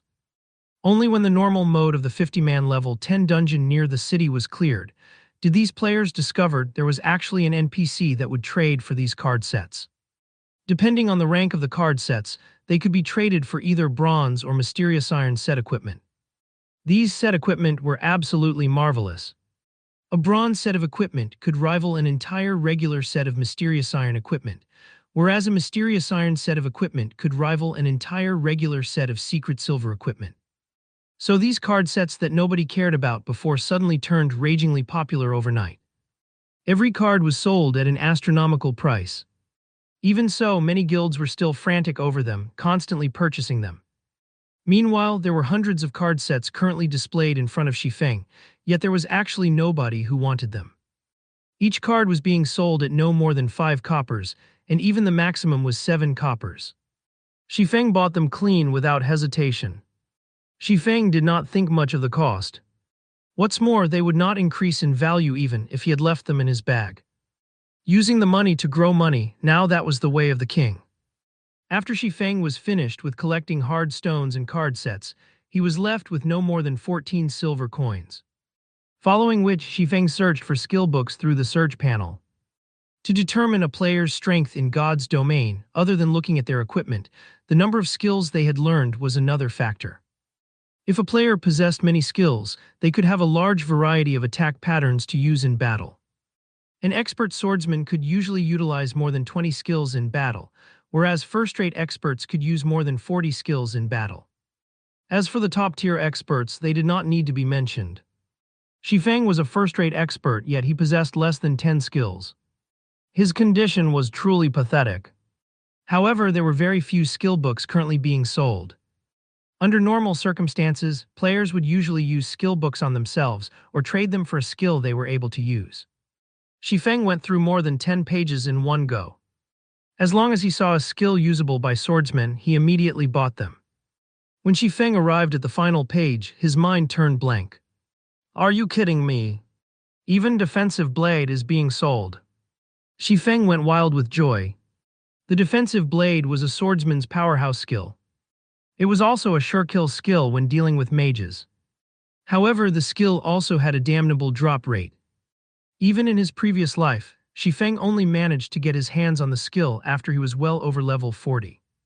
Shifeng truly did not imagine he would be able to see it now. Although the selling price was slightly high, 6 silvers was still acceptable to Shifeng. Shifeng immediately placed a bid of 7 silver coins, not wanting to waste too much time. Very quickly, Shifeng bought the skill for 7 silver coins. With the current purchasing power of 7 silver coins, Shifeng could buy 5 to 6 basic skill books. However, Shifeng spent them all on Defensive Blade without batting an eyelid. In addition to buying the rare skill Defensive Blade, Shifeng also purchased 3 common skills, Observing Eyes, Windwalk, and Earth Splitter. On another note, while Shifeng was joyous over his purchase, the situation at the auction house started turning frantic. The logistic members of the various guilds were all crimson to their ears, their rage soaring to the skies. Crap, 9 silver coins still isn't enough to get this equipment. Which rich guild is it that bade 10 silver coins? You animals, why don't you take a look at my side? Someone's already bid 10 silvers and 65 coppers. These people are absolutely insane. I've only brought 10 silver coins with me. What should I do now that I can't complete my task? It's abominable. They're hiding their names and placing only these few pieces of equipment on auction. How can I even snatch one? These people were the logistics members of unrated guilds. They were on the brink of insanity when they saw the larger guilds bid, each higher than the other. The most abominable person, however, was the creator of the equipment. Every time, this person only auctioned a few pieces of equipment. Previously, the competition over the equipment was already sufficiently intense. However, the garrison armor being auctioned right now had even better attributes, and their numbers were even less. The money they brought along to bid was absolutely insufficient, so how were they going to fight for the equipment? It can't be right. Are there that many tycoons? Someone actually bid 11 silvers. Shifeng's joy reached the tips of his brows when he looked at how the garrison armor's price continuously increased. Within moments, the money he spent before had all been recovered, to the extent that it was more than before. Suddenly, Shifeng thought of the defensive blade. The average player definitely had no chance of obtaining such a rare skill for swordsmen, whereas guilds would not sell it, even if they obtained it. The skill must have been sold by a certain guild to collect funds to buy the garrison armor. It's just that their actions once again benefited Shifeng. Within moments, all 7 garrison armors had their prices increased past 11 silvers. Such a price shocked even Shifeng himself. Where did so many powerful guilds suddenly come from? With the financial resources of such guilds, they ought to not spend that much money on a piece of bronze equipment. However, what Shifeng did not know was, after he had placed the garrison armors on auction, the logistics members of various large guilds reported the situation back to their guild leaders. Previously, these guild leaders saw the MT of other guilds tanking special elites with the garrison armor. These MTs were able to allow the other players to attack the special elites with ease, obtaining various skill books in bronze equipment, mysterious iron equipment even. At such a sight, the eyes of these guild leaders had long since turned red with envy. Unfortunately, they had no solutions to this matter. They wished to let the lifestyle players of their own respective guilds forge this equipment, yet they did not have the forging design for it. They also wished to contact the player who had forged these garrison armors, yet this player had hidden his name, preventing any means of contact. Their only choice was to watch on helplessly. Now, however, the garrison armor this time even possessed defensive power. They definitely must buy it. Hence, these guilds started gathering funds immediately. Do you hear me? You definitely must get it. Immediately bid 13 silver coins. I want to see who else dares to bid. What? Is it already at 13 silvers? Bid 13 silvers 50 coppers. I don't believe there is a guild that is wealthier than us. There were over 100 towns under the influence of White River City, and there were hundreds of guilds continuously bidding for the garrison armor. After half an hour, all 7 garrison armors were auctioned off, with the lowest being sold at 14 silvers 60 coppers. Shifeng earned more than 1 gold coin in an instant. Seeing how fervent these people were, Shifeng took the chance to place the garrison heavy armor on auction, setting its starting price at 16 silver coins. Following which, Shifeng left the auction house. It was still night, and there was about half an hour before sunrise. It was very unwise to go out and level right now, so Shifeng went to the library in Red Leaf Town first. He wanted to have a better understanding of the diary, which contained elvish words he obtained from the Helm mode of the Deathly Forest. He might even obtain a new find. The journey to Red Leaf Town's library was very dangerous. If a normal player went there, there was a 30% chance for that person to die once. As for the remaining 70%, he would die many times. Hence, before heading to the library, Shifeng stored all the hard stones and the Philosopher's Stone into the bank. The Philosopher's Stone would drop after death. If Shifeng had unexpectedly died on the way to the library, then it would be a major loss. Following which, Shifeng took out the 4 skill books he bought previously and chose to learn them. Observing eyes. Able to see clearly unknown and concealed targets. There is a fixed chance to detect target's weak point. Cooldown 40 seconds. Windwalk. The user is wrapped in wind, movement speed increased by 30%. There is a 50% chance to avoid damage from ranged attacks. Duration of 10 seconds. Cooldown 2 minutes. Earth Splitter. Requires sword. Causes 30 base damage to target after use, and based on the period of charging power between 0.2 seconds to 3 seconds, a maximum of 300% weapon damage can be increased. Attack range of 8 yards. Cooldown 1 minute. Defensive Blade. Requires sword. Normal attacks range increased by 10 yards after use. Able to block up to a maximum of 6 ranged attacks or 3 melee attacks. Duration of 25 seconds. Cooldown 3 minutes. With these new skills, Shifeng's survivability and attack potential greatly increased. Thus, the danger of him going to the library was no longer great. Red Leaf Town's library was distanced far from the trade area. It was located in Red Leaf Town's slums. The slums were the second most popular location after the trade area. There were all sorts of people there, and it was a place where crooks mixed with the honest folk. It was also the favorite visiting location of some players, and this was due to the slum's alternative name. Paradise of the Fallen. The moment Shifeng entered the domain of this paradise, from the corners of the street, he discovered eyes filled with greed directed at him. These were the rats hidden in the darkness, the ones unaccepted by the light and the wanderers of hell's boundaries. There was bound to be a portion of players in God's domain that was different from ordinary person. They were neither interested in conquering dungeons, nor were they interested in the excitement that came from adventuring and risking one's self. The only thing these players were interested in was banditry.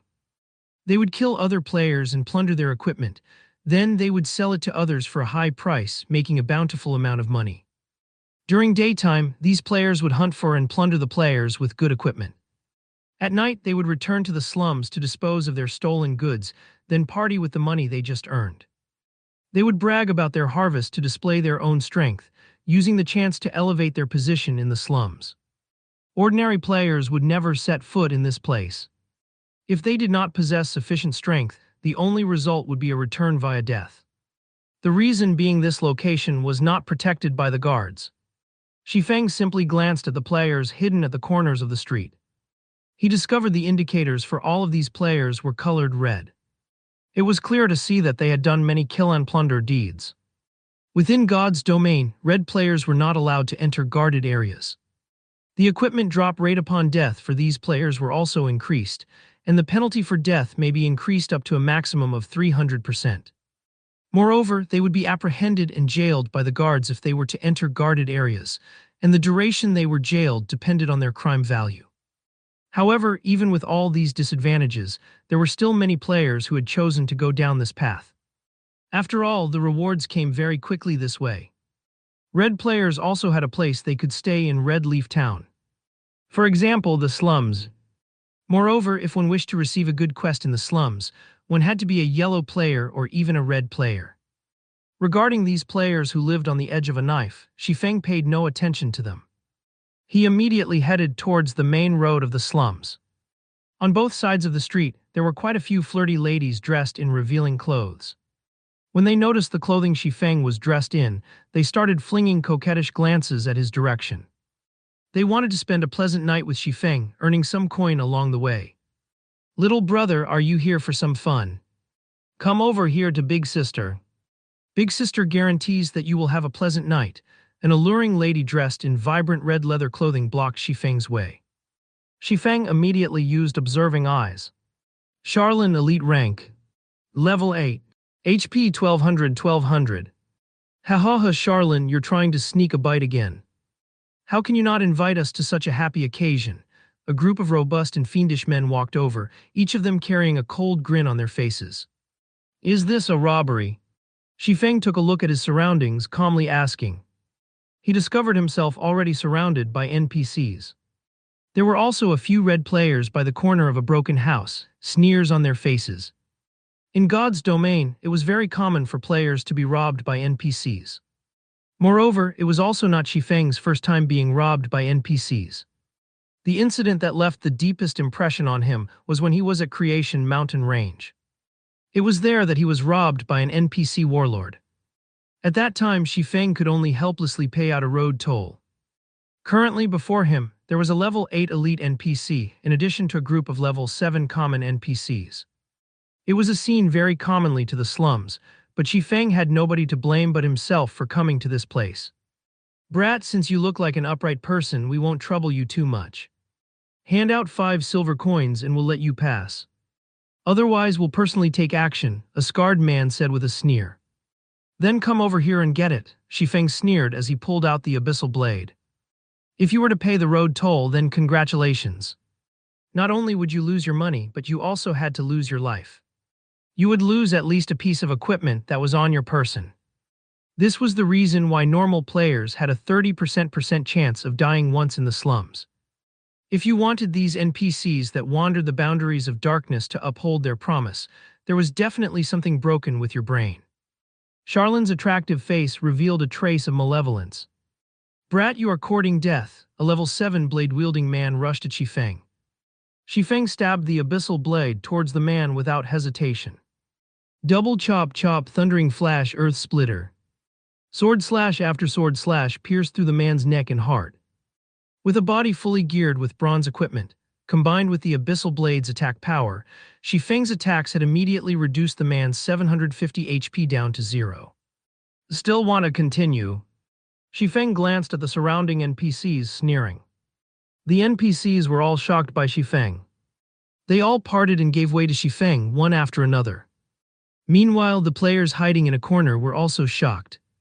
Feng had killed off a level 7 NPC in just a few moves. This player was just too strong.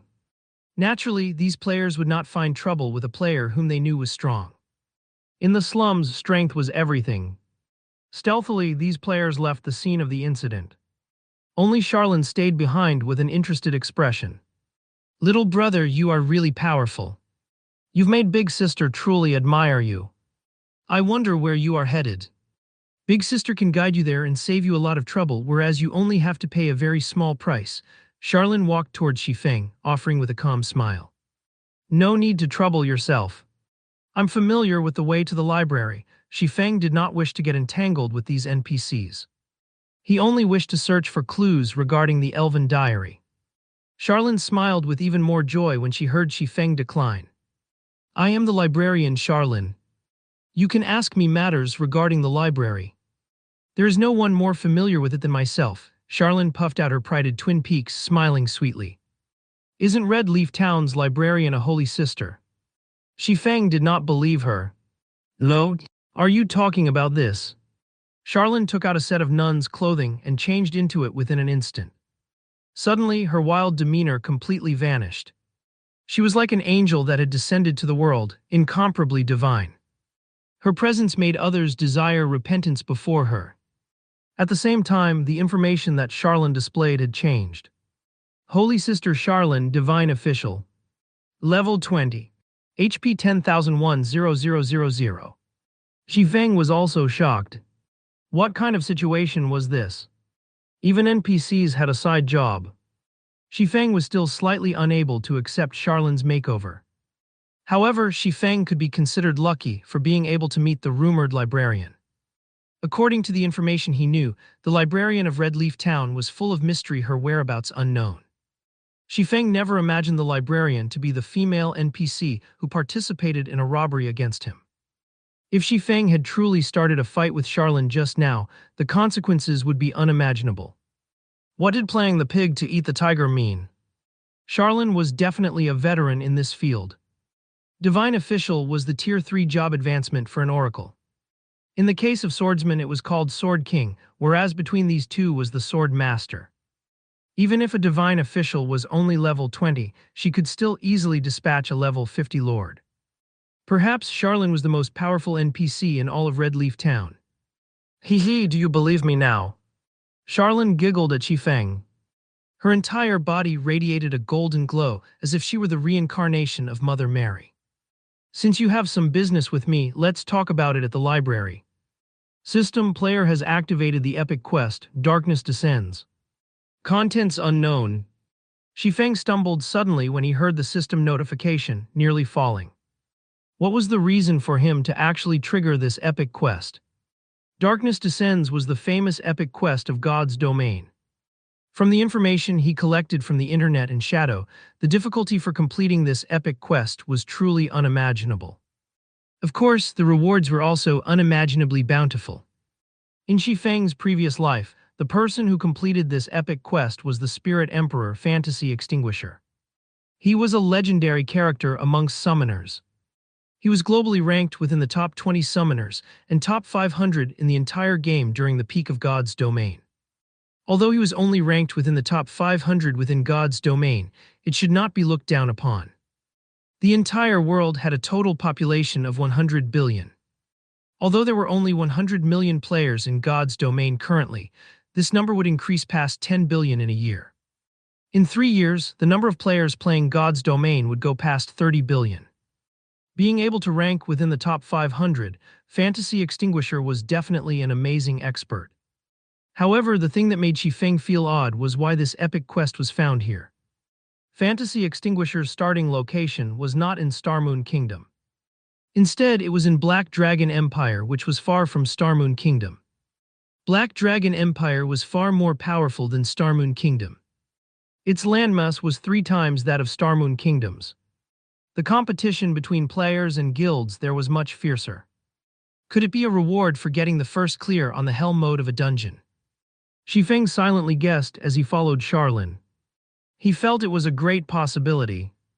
Otherwise, why would an epic quest that should be found in Black Dragon Empire be found here in Starmoon Kingdom? At this moment, Shifeng's system communication rang. Shifeng took a look at the caller, learning it was Gentle Snow contacting him. "Miss Snow, do you have business with me? Seeing that you're logged on, I have something to tell you," Gentle Snow spoke in a very indifferent tone. She was like mysterious ice, unchanging even after 10,000 years and had no interest towards anything at all.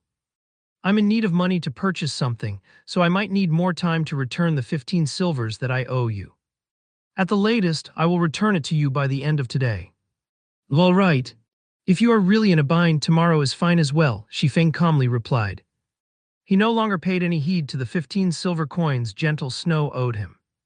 Currently, he had more than 1 gold coin on his person, and he was troubled over how to spend it.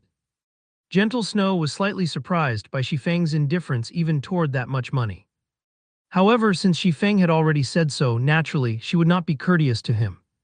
She softly thanked him, saying, "Thank you. However, aren't you afraid I won't return it, causing you to lose everything? You are the Snow Goddess.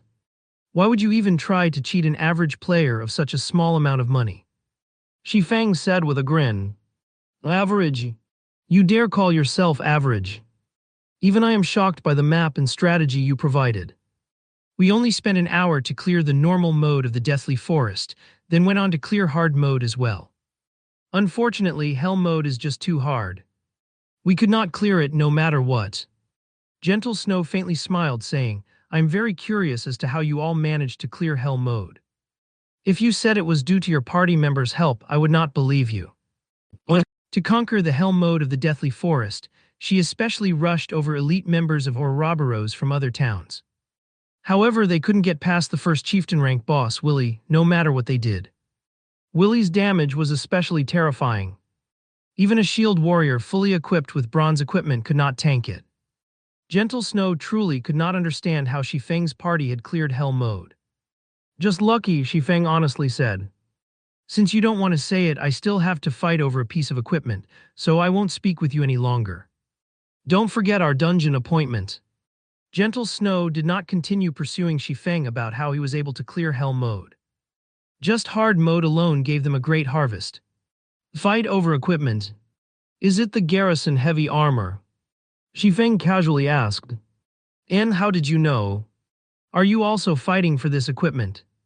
Gentle Snow nodded her head while saying, "The attributes for this garrison heavy armor was too great. If they had this piece of equipment, there would not be much trouble when they entered the level 3 Wolfman dungeon." Shifeng knew he had said too much, but he remained calm as he replied, "Yes, but I didn't think there would be that many people competing for it. I've already given up on it by now." "Indeed. The price has already reached 23 silver coins, and only a guild with strong funding will be able to buy it. I won't speak with you any longer. I still need to sell some items." Gentle Snow disconnected the call after finishing her piece. Meanwhile, Zhao Yuru, who sat beside Gentle Snow, pouted her delicate lips. She kicked up a fuss, complaining, "Snow, why must you let that bastard join our team no matter what? That bastard was just lucky and his skills are just average." He coincidentally encountered a small dungeon like the Deathly Forest that did not change much since the game's official release, and he very luckily cleared the hell mode of the dungeon. It would be pointless bringing him into the 20-man team dungeon. Also, the skill levels of his party members are just too miserable to even look at. They would definitely become a burden to our progress. The elite members of Ouroboros standing behind Gentle Snow also agreed with Zhao Yuru's words. They were the elites of Ouroboros. How could a group of average players compare to them? I feel that Big Brother Yifeng is not that simple. He was definitely humble when he said he cleared the dungeon due to luck. His skills are amazing, so it wouldn't be disadvantageous inviting him to join us. Zhao Yue softly offered her personal opinion. Little girl, what do you know about liars? You just don't know how bad that bastard is. Also, he spent that much time just reaching level 1. His skills are only so-so. This lady can instackle him with a single flame explosion. Zhao Yuru gave Zhao Yue a stare, speaking confidently. All right, stop arguing. I too feel Yifeng is not that simple. Otherwise, how could he clear the hell mode of the Deathly Forest with a group of novices? When we enter the team dungeon, we will see where his standards lay. If he is not bad, I might consider recruiting him into the god-slaying army. Now, however, let's first bid on this garrison heavy armor. Gentle Snow let out a soft cough. Everyone abruptly became silent, astonished. They never imagined that Gentle Snow would have such considerations. She was actually planning to let Yifeng join the god-slaying army. The members of the god-slaying army were the elites amongst the elites of Ouroboros. Each member had great skill, and they were experts who were selected out of tens of thousands of players. All of the guild's resources were prioritized on the god-slaying army. Aside from the guild leader and sub-leader, members of the god-slaying army had the most authority within the guild. Many experts in the virtual world struggled tirelessly to join the god-slaying army.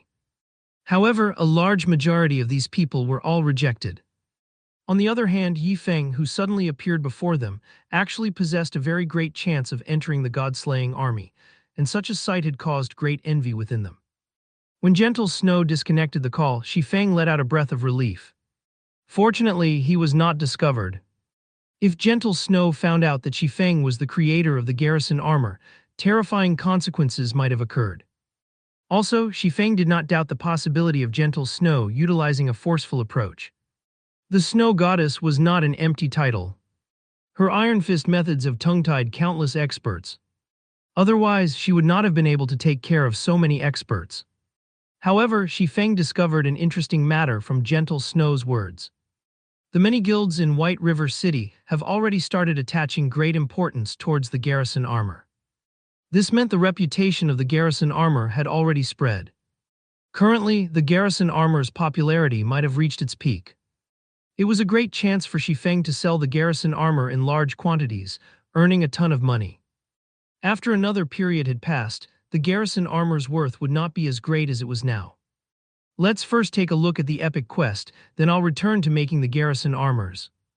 Yifeng impatiently wanted to return to making garrison armors now that a chance for him to make a lot of money had arrived.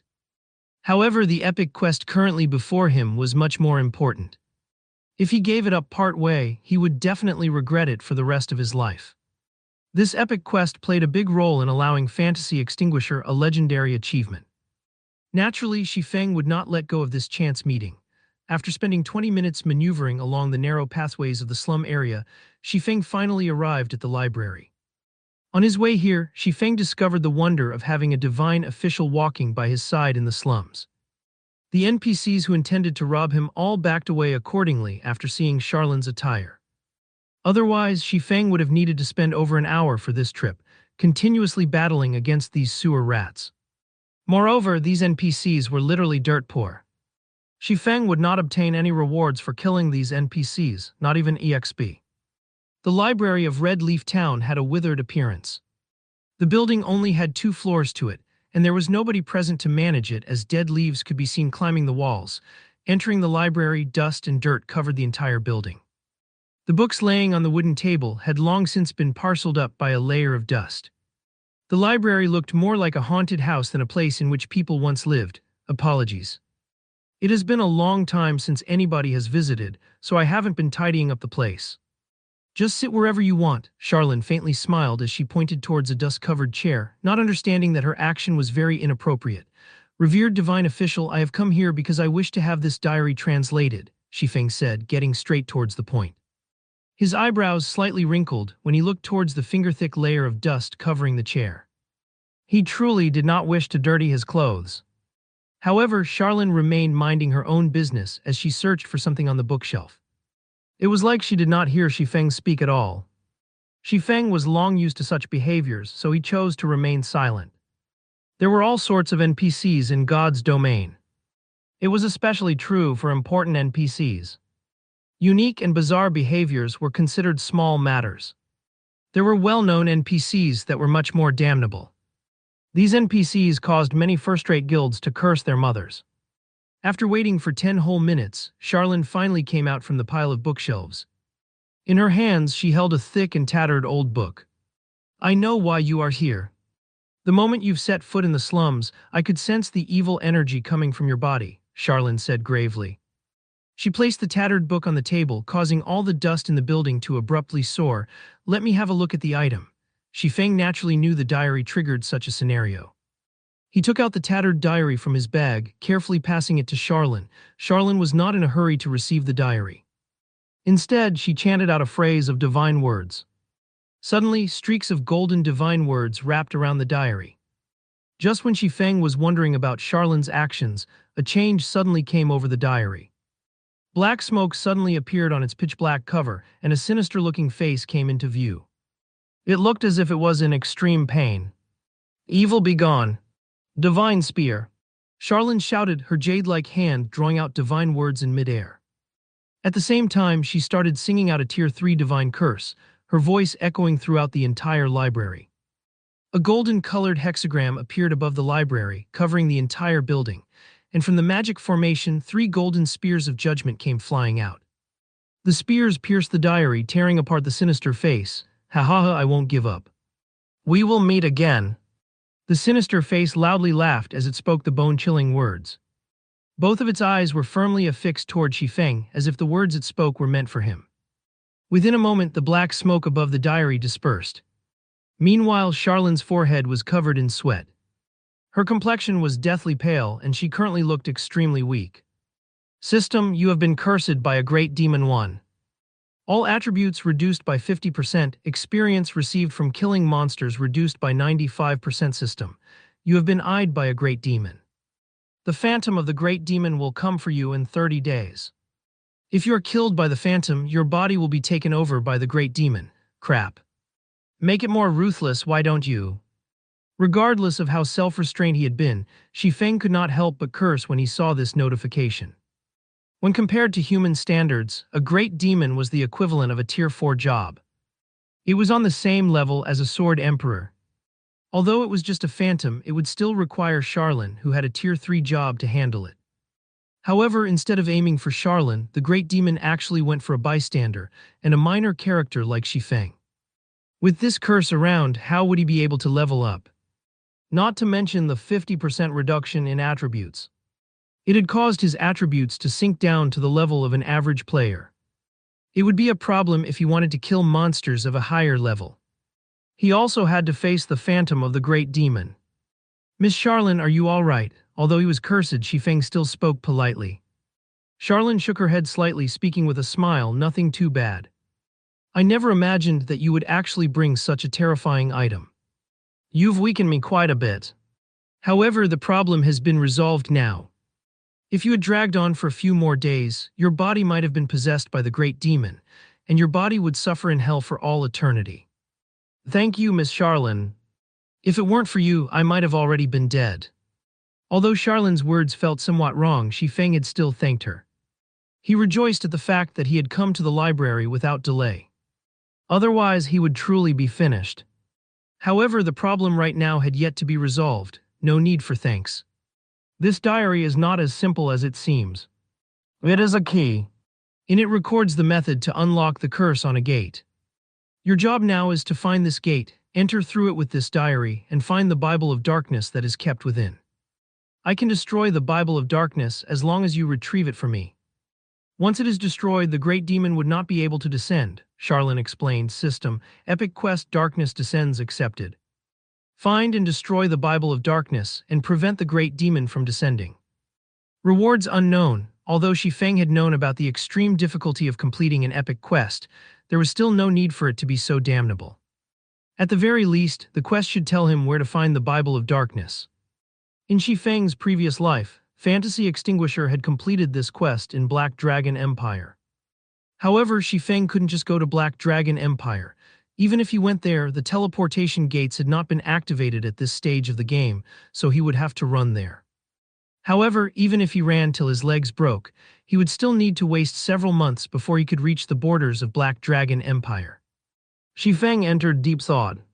He did not understand how Fantasy Extinguisher completed this epic quest in his previous life. Who the heck would know where the Bible of Darkness was stored? Moreover, in his previous life, the information Shifeng collected regarding this quest was very incomplete, so the parts he could use as reference were extremely limited. Currently, the evil curse Shifeng was shouldering even made leveling a problem. No matter what, he had to think of a solution to this problem. Otherwise, the problems he would face in the future would be even greater. Esteemed Miss Charlene, I am now cursed by the demon. Do you have any methods to resolve it? Shifeng calmed his heart. He turned to look at Charlene, who was currently in a delicate state, asking, also, where can I find the Bible of Darkness? Even just a clue is helpful. Hearing Shifeng's series of questions, a bright smile appeared on Charlene's pure countenance. You sure have a lot of questions, huh, you little bastard? It's not like I don't have a method to resolve your curse. However, you should know to get something, you have to give something in return. There is only one way to dispel the curse, and that is to carry out a moon drip. The moon drip is a ceremony that can dispel all magic and curses in the world. However, many materials are required to carry out this ceremony. I will provide the materials required, but in return, you have to pay 3 gold coins as remuneration for my services. If you wish to obtain a clue to the Bible of Darkness, you have to pay an additional 10 gold coins as an information fee. Shifeng felt a chill going down his spine as he looked at Charlene's expression, which became more excited the more she explained. It was especially true for Charlene's eyes. Even if she looked incomparably pure right now, her appearance was still not enough to hide the burning desire within her eyes. In the end, one word still dictated everything. Money.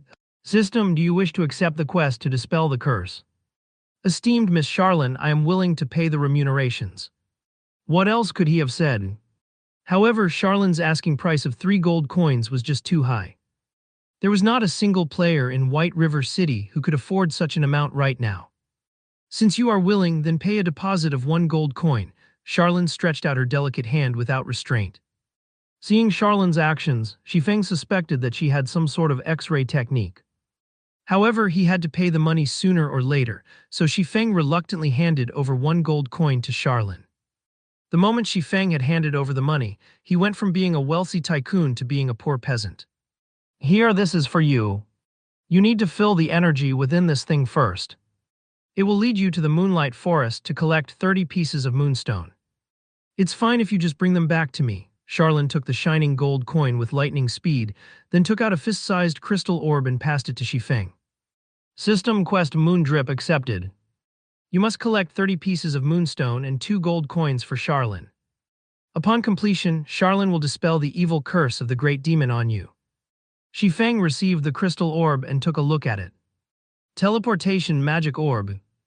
Able to teleport the user to and from the Moonlight Forest immediately after activation. Activation condition, 200,000 exp needed to be stored. 200,000 experience points were enough to let the average player rise from level 0 to level 7 within an instant. To Shifeng right now, such an amount was asking for his life. Currently, the experience he obtained from killing monsters would be reduced by 95%. He would obtain absolutely no experience from killing monsters of the same level. As for elites, he would just be able to obtain around 10 exp for killing one that was a level higher. That meant he would have to kill 20,000 elites that were 1 level higher than him to collect 200,000 EXP. How long would it take for him to kill that many? Moreover, there weren't even that many elite monsters in Red Leaf Town. It really is worthy of being called an epic quest. The difficulty is truly insane, Shifeng bitterly laughed. In Shifeng's previous life, Fantasy Extinguisher had the support of the first-rate guild, Fantasy Shrine. So he was able to complete the quest after much difficulty. However, Shifeng did not have the support of a first-rate guild. It would be extremely difficult if he wanted to complete the quest. However, as long as Shifeng completed it, the rewards would easily outshine the troubles. The rewards for this epic quest resulted in Fantasy Extinguisher's fame. Although Shifeng did not have a first-rate guild supporting him, he was a reincarnated person. He still had quite an advantage over the other players. At the very least, he would not lose out to the first-rate guilds regarding earning money. It looks like I can only return and forge garrison armors for now. Shifeng kept the crystal orb and left the library. He planned to first earn enough gold coins before thinking of a way to store up 200,000 EXP. The sky outside was already bright by the time Shifeng returned to the trade area. Many players already left to kill monsters and level up, emptying the streets by quite a bit. Shifeng immediately went to the bank to retrieve the forging materials and the Philosopher's Stone. Just when Shifeng was headed to the Forging Association, a notification came from the system. System, the garrison heavy armor you have placed on auction has been sold. After deducting the processing fees, a total of 31 silvers 53 coppers have been added to your bag space. Is it worth that much? Shifeng was shocked. The level 3 garrison heavy armor was just a piece of equipment that had similar attributes to mysterious iron equipment.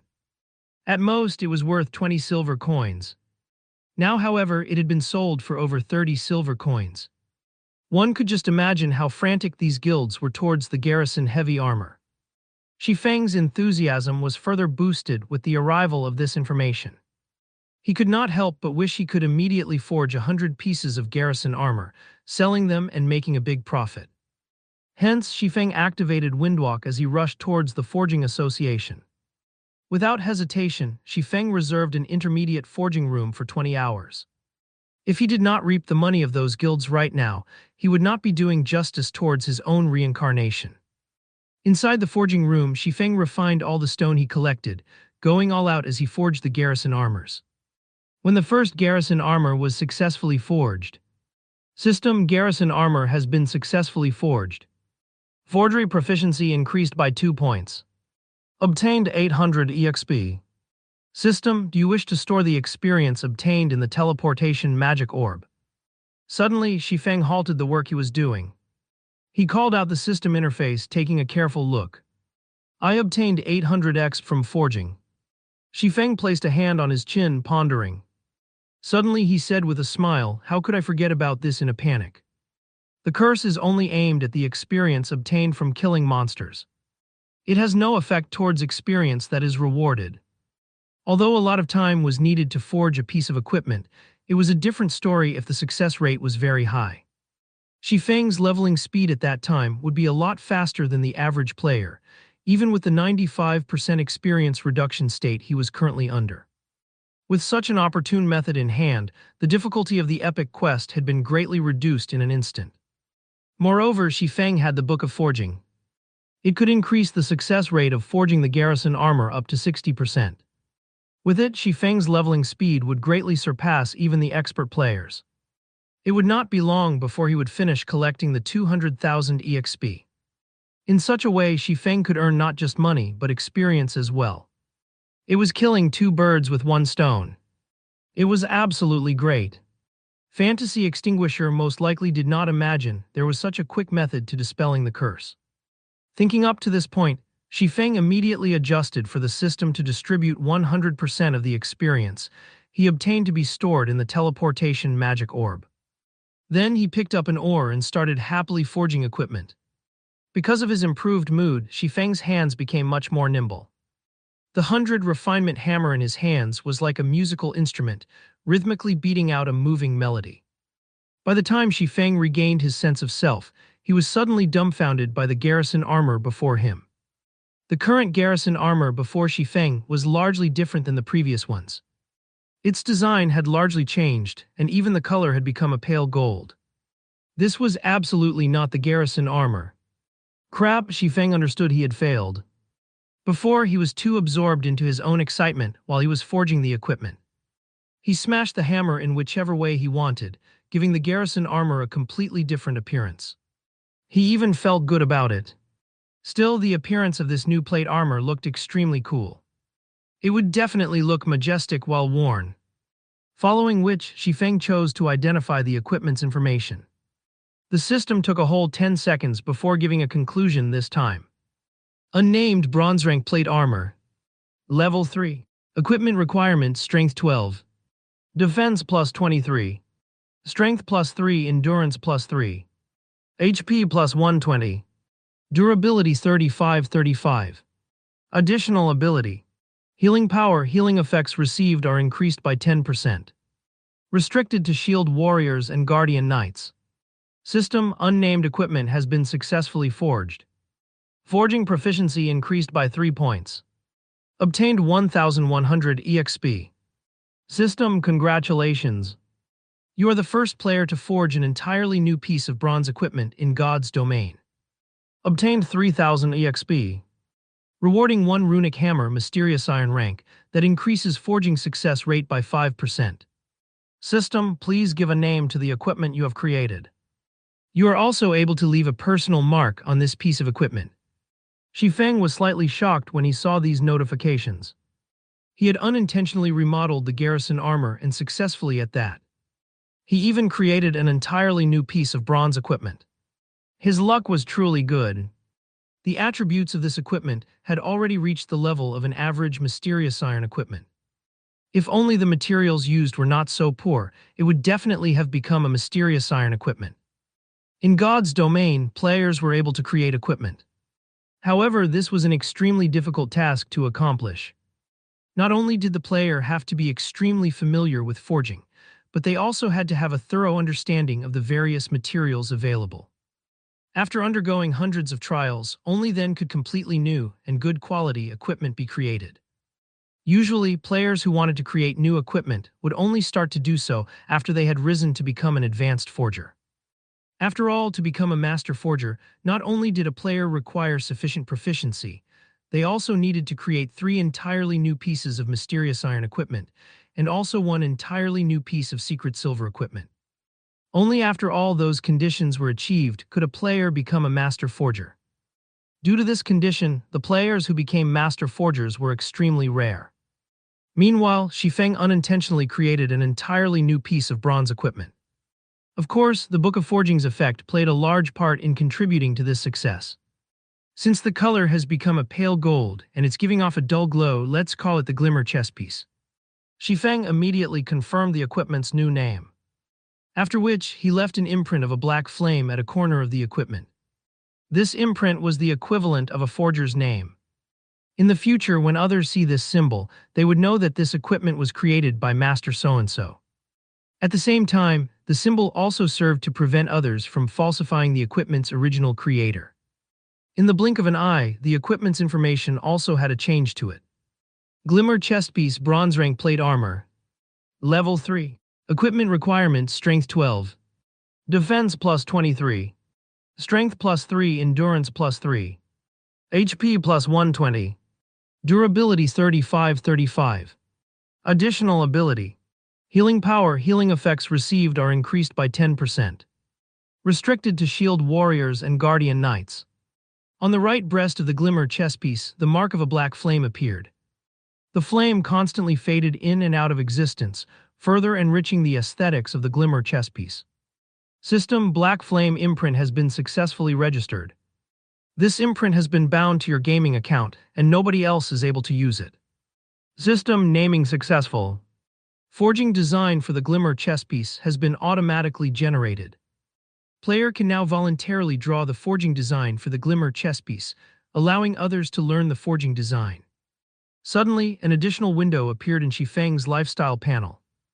It was called Forging Design Creation, and it allowed players to create their own forging designs. Shifeng felt endless ecstasy when he saw this new window. This was the benefit of creating something original. As long as Shifeng had a pen and drawing paper, he could fabricate as many forging designs for the Glimmer chestplate as he wanted. This was the treatment that was only available for original creations. Forging designs were much more valuable than the equipment itself.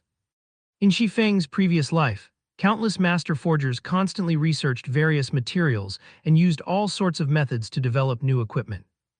Other than trying to become a grandmaster forger, their main goal was to obtain an original forging design. This item was the reason why some master forgers were extremely rich.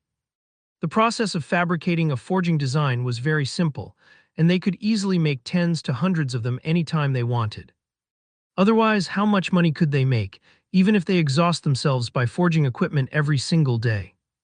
With the Glimmer chestplate forging design, earning 10 gold coins was a small matter.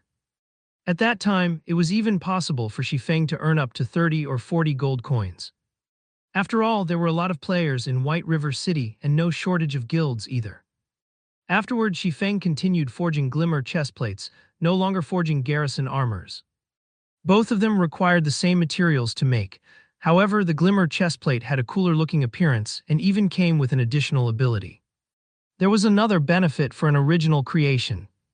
When forging your own creation, the success rate for it was increased by 10%, and the equipment would also have a higher chance to come with an additional ability. As long as the Glimmer chestplate's fame spread, Shifeng would have no troubles selling its forging design. Time passed bit by bit. Shifeng was completely unaware of his surroundings as he forged equipment. His heart was filled with the thoughts of money. 1 gold coin. 2 gold coins. 3 gold coins. Piece after piece of shining golden equipment piled up in the entire forging room. When 10 hours had passed since Shifeng rented the forging room, a loud notification had come from the system. Only then had Shifeng suddenly realized 10 hours had already gone by. His gains were even more shocking, however. He successfully made a total of 142 pieces of equipment, and the materials he had bought were nearly depleted. Amongst the attributes of the equipment, there were some that were good and some that were bad. The difference between them was the healing effects. The bad ones had 5%, while the good ones had 12%. There were a total of 76 pieces that had their healing effects below 7%, 48 pieces that had their healing effects between 7% and 9%, and 18 pieces that were between 10% and 12%. These pieces of equipment filled up over half of Shifeng's bag space. At the same time, Shifeng's proficiency also had a big increase, reaching up to 514 points. Shifeng was now halfway to becoming an intermediate forging apprentice. Shifeng took out the teleportation orb to have a look. The experience it had currently stored up was close to 150,000. As long as Shifeng continued putting in an effort for several more hours, he would be able to store up the 200,000 and immediately go to the Moonlight Forest. The speed at which Shifeng gained EXP was at least 2 to 3 times faster than the guild leaders of first-rate guilds. After leaving the Forging Association, Shifeng ran to the auction house. Currently, a majority of the average players should have already risen to level 3, whereas many veteran players should have risen to level 4. Only expert players would be closing into level 5. After all, a lot of experience was required to rise from level 4 to level 5. The amount needed was at least 3 to 4 times the amount needed to rise from level 3 to level 4. Right now was the perfect time for Shifeng to sell the level 3 bronze equipment. The various guilds should also have amassed quite an amount of wealth after more than 10 hours had passed, so it was a good chance for Shifeng to make a big catch. If another period of time were to pass, the prices of equipment would most likely be greatly reduced. After arriving at the auction house, Shifeng noticed that the number of logistic players present significantly had reduced. It seemed as if they were no longer as enthusiastic towards the garrison armor as before. "Fellow brother, why are there suddenly so few people at the auction house?" Shifeng walked up behind a logistic player asking. The tall and bespectacled logistic player was slightly surprised, explaining, "Have you been killing monsters outside town all this time? You don't even know about such a huge matter." "Yeah, I've just returned after making some money from killing monsters and selling materials." "Wasn't that garrison armor super popular?"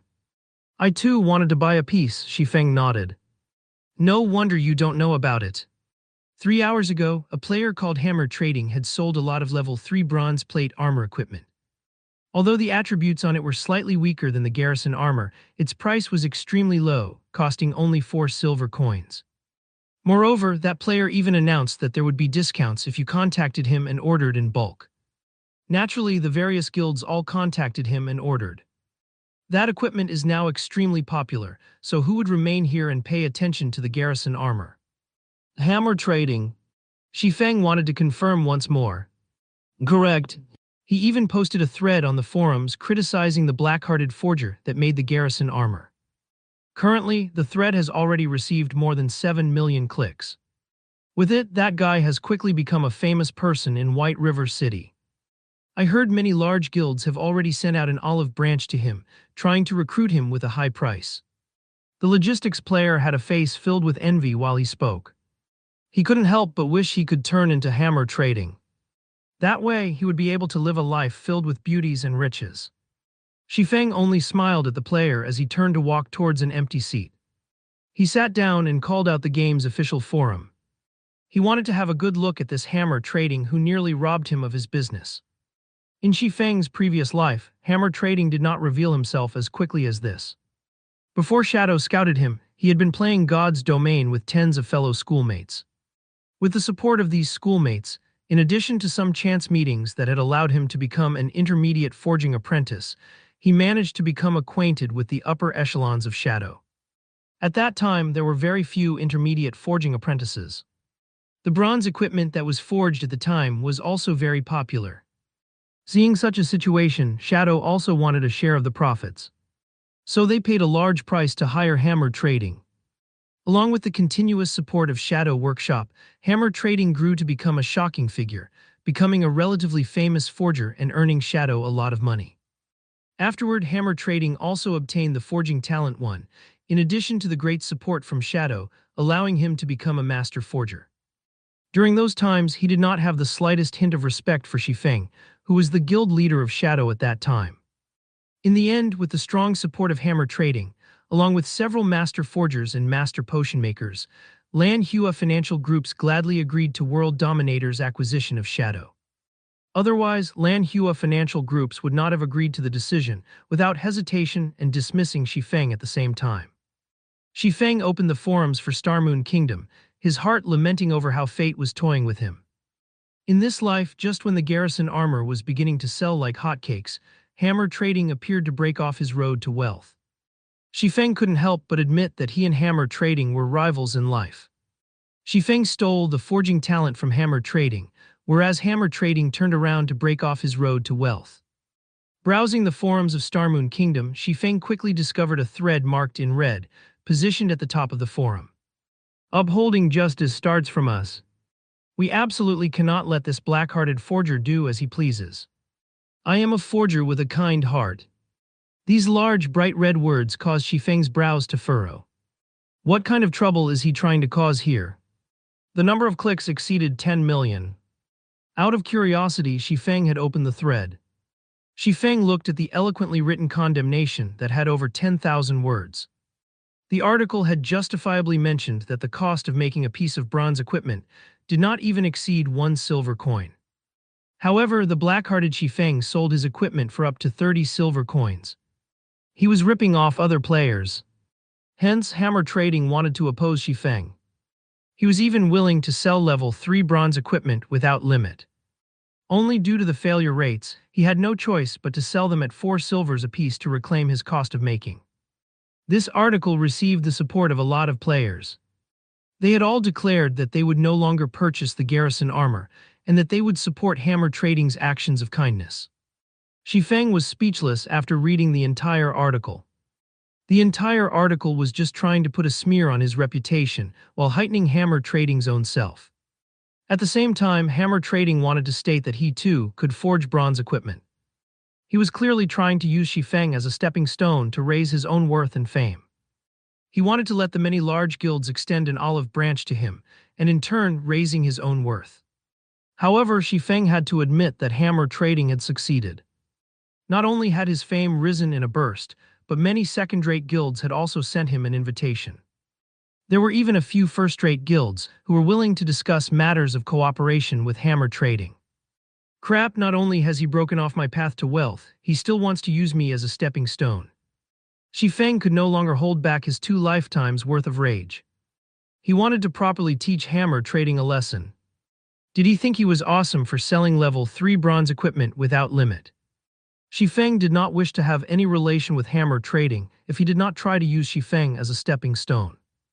However, now that he had provoked Feng, he must be ready to pay the appropriate price. Feng felt it was just hilarious when he looked at the statements and numbers provided by hammer trading. Basic forging apprentices only had a 5% success rate when forging a piece of level 3 bronze equipment. However, looking at the numbers provided by hammer trading, it could be seen that he did not possess just a forging design for a piece of bronze equipment.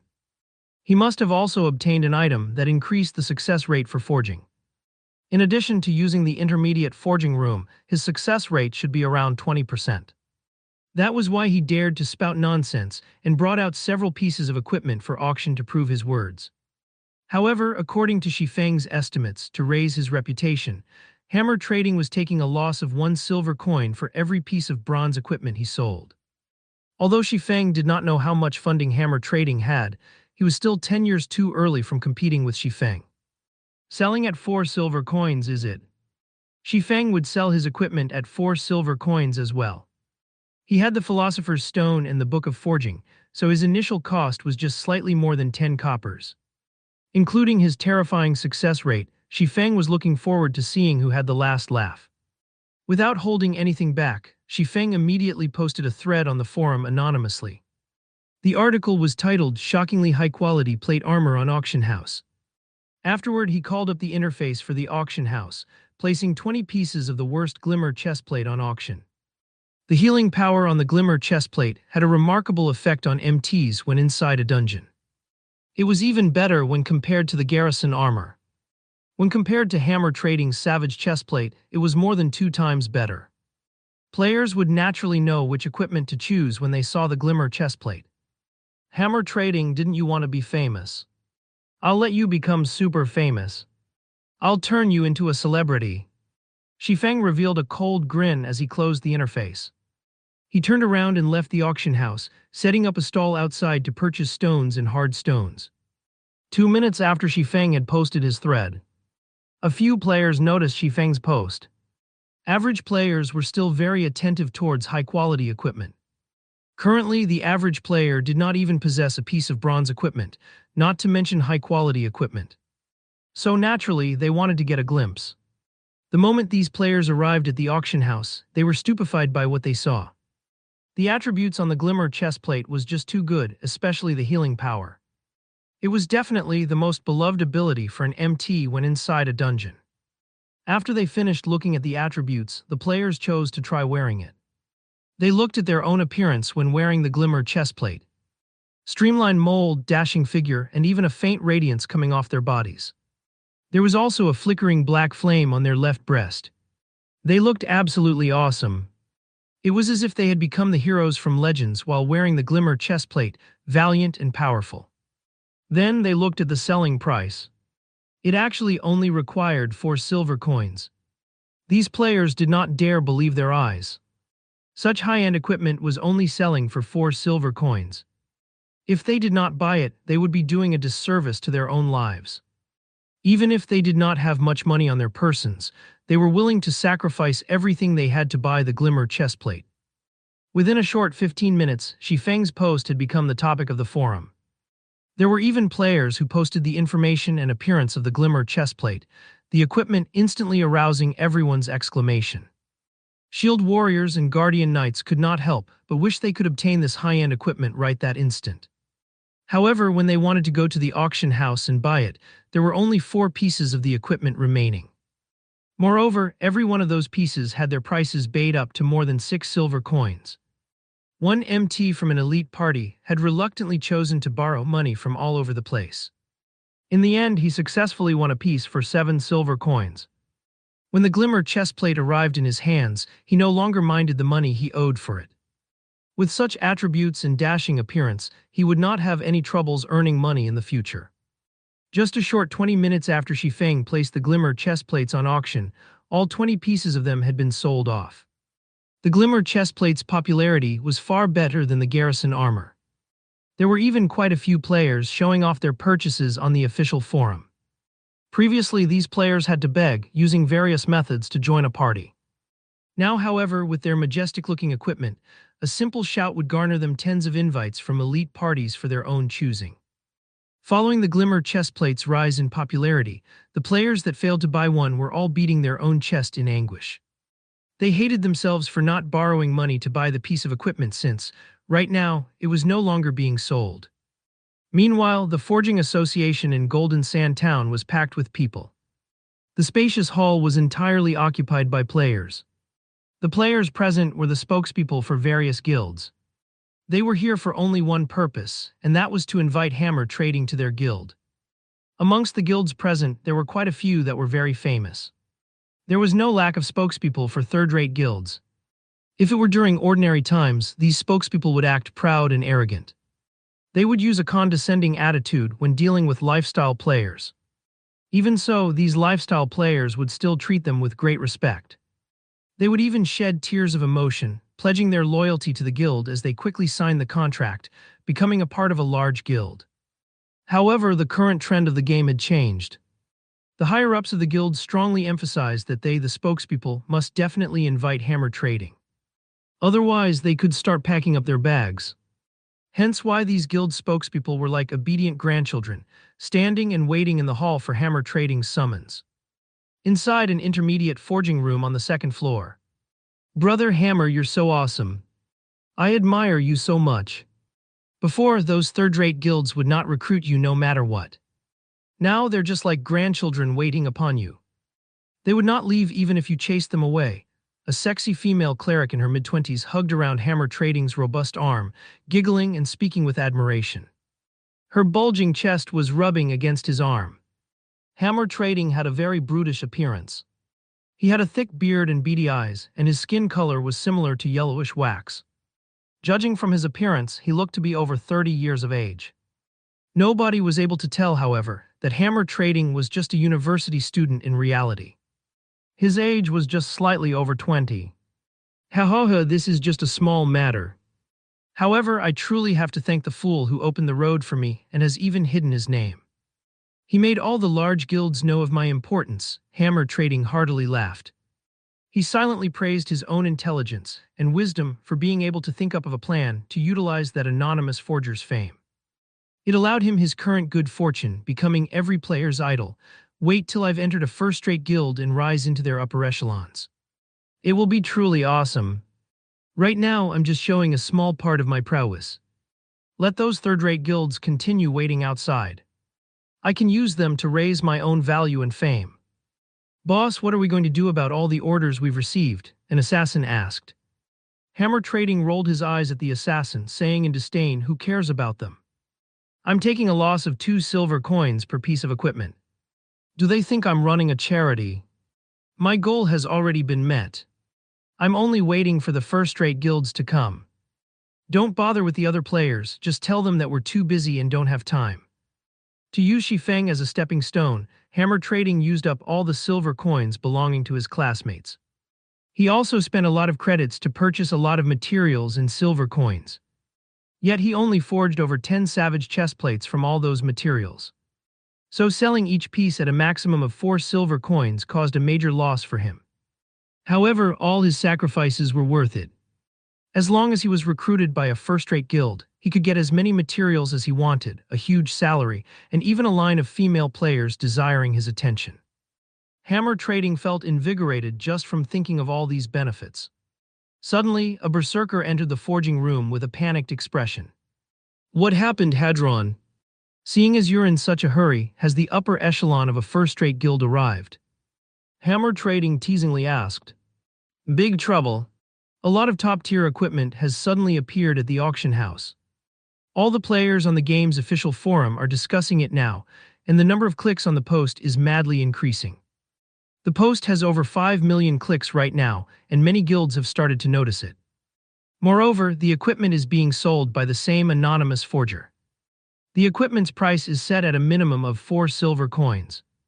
Everyone is starting to wonder about the identity of the forger responsible, and they are no longer paying any attention to you, boss.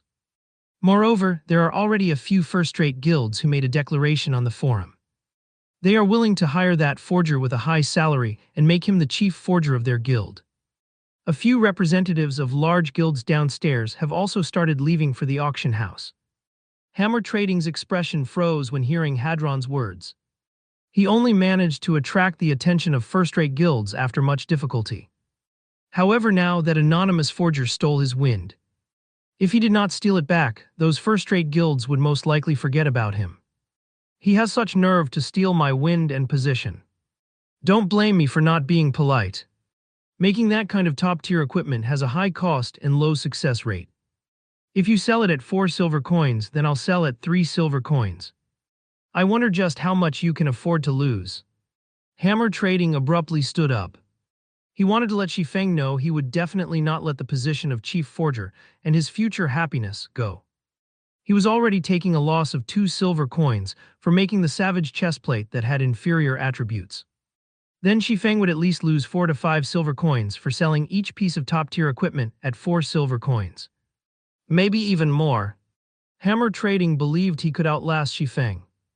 But boss, we don't have many silver coins remaining. At most, we can afford to forge 10 more savage chestplates, Hedron worryingly said.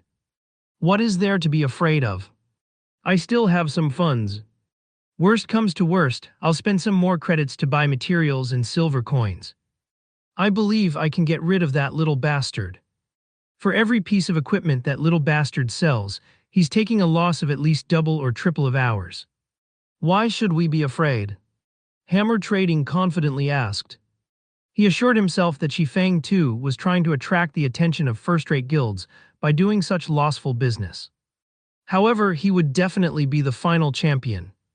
An hour later, a few additional savage chestplates appeared on White River City's auction house. Their minimum selling price was 3 silver coins each. At the same time, a new post appeared on the game's official forum. For the benefit of the masses, Hammer Trading have decided to sell the savage chestplate at 3 silver coins each. I will make a stand against this black-hearted forger to the end. Requesting support. Requesting encouragement. Suddenly, a wave of players followed the post, sending it to the top of the forum. Every one of them supported Hammer Trading's kind actions. As a result of this incident, all of White River City became lively. Everyone understood this was a competition between 2 forgers that were capable of forging bronze equipment. Every player in White River City watched on with anticipation. The ones who would profit from this exchange in the end would definitely be them, the players. It would not be long before they would be able to purchase bronze equipment at a low price. The various guilds also started watching by the sidelines, no longer expressing any of their intentions. They were all waiting for the final victor, while at the same time buying all of the equipment and developing their guild's strength. However, Shifeng himself did not know of this matter. He just finished purchasing stones and hard stones. Just after entering the auction house, he discovered that the number of players there had once more increased. Only then did he find out about this incident. You wish for a fight? Shifeng faintly smiled, then come. He called out the auction house's control interface, placing all of his glimmer chestplates on auction. He assigned 20 pieces to be sold every hour, selling a total of 120 pieces of glimmer chestplates. Such a number was definitely enough to torment Hammer Trading. Afterward, Shifeng used the money earned from selling glimmer chestplates to buy hard stones and card sets. After purchasing all these items, Shifeng suddenly discovered that he still possessed a little more than 1 gold coin. From time to time, Shifeng would receive a notification from the system.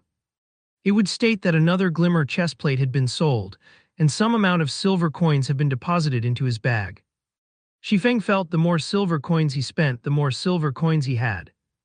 The amount he did not seem to be decreasing in the slightest. Shifeng considered selling some of his silver coins at the trade center exchanging it for some spending money in real life. It was much better than just holding on to these silver coins. Although Shifeng was having a relaxing time selling equipment, Hammer Trading was not. To compete with Shifeng, Hammer Trading was constantly forging new savage chestplates. The silver coins in his hands were no different than copper as they disappeared in a flash.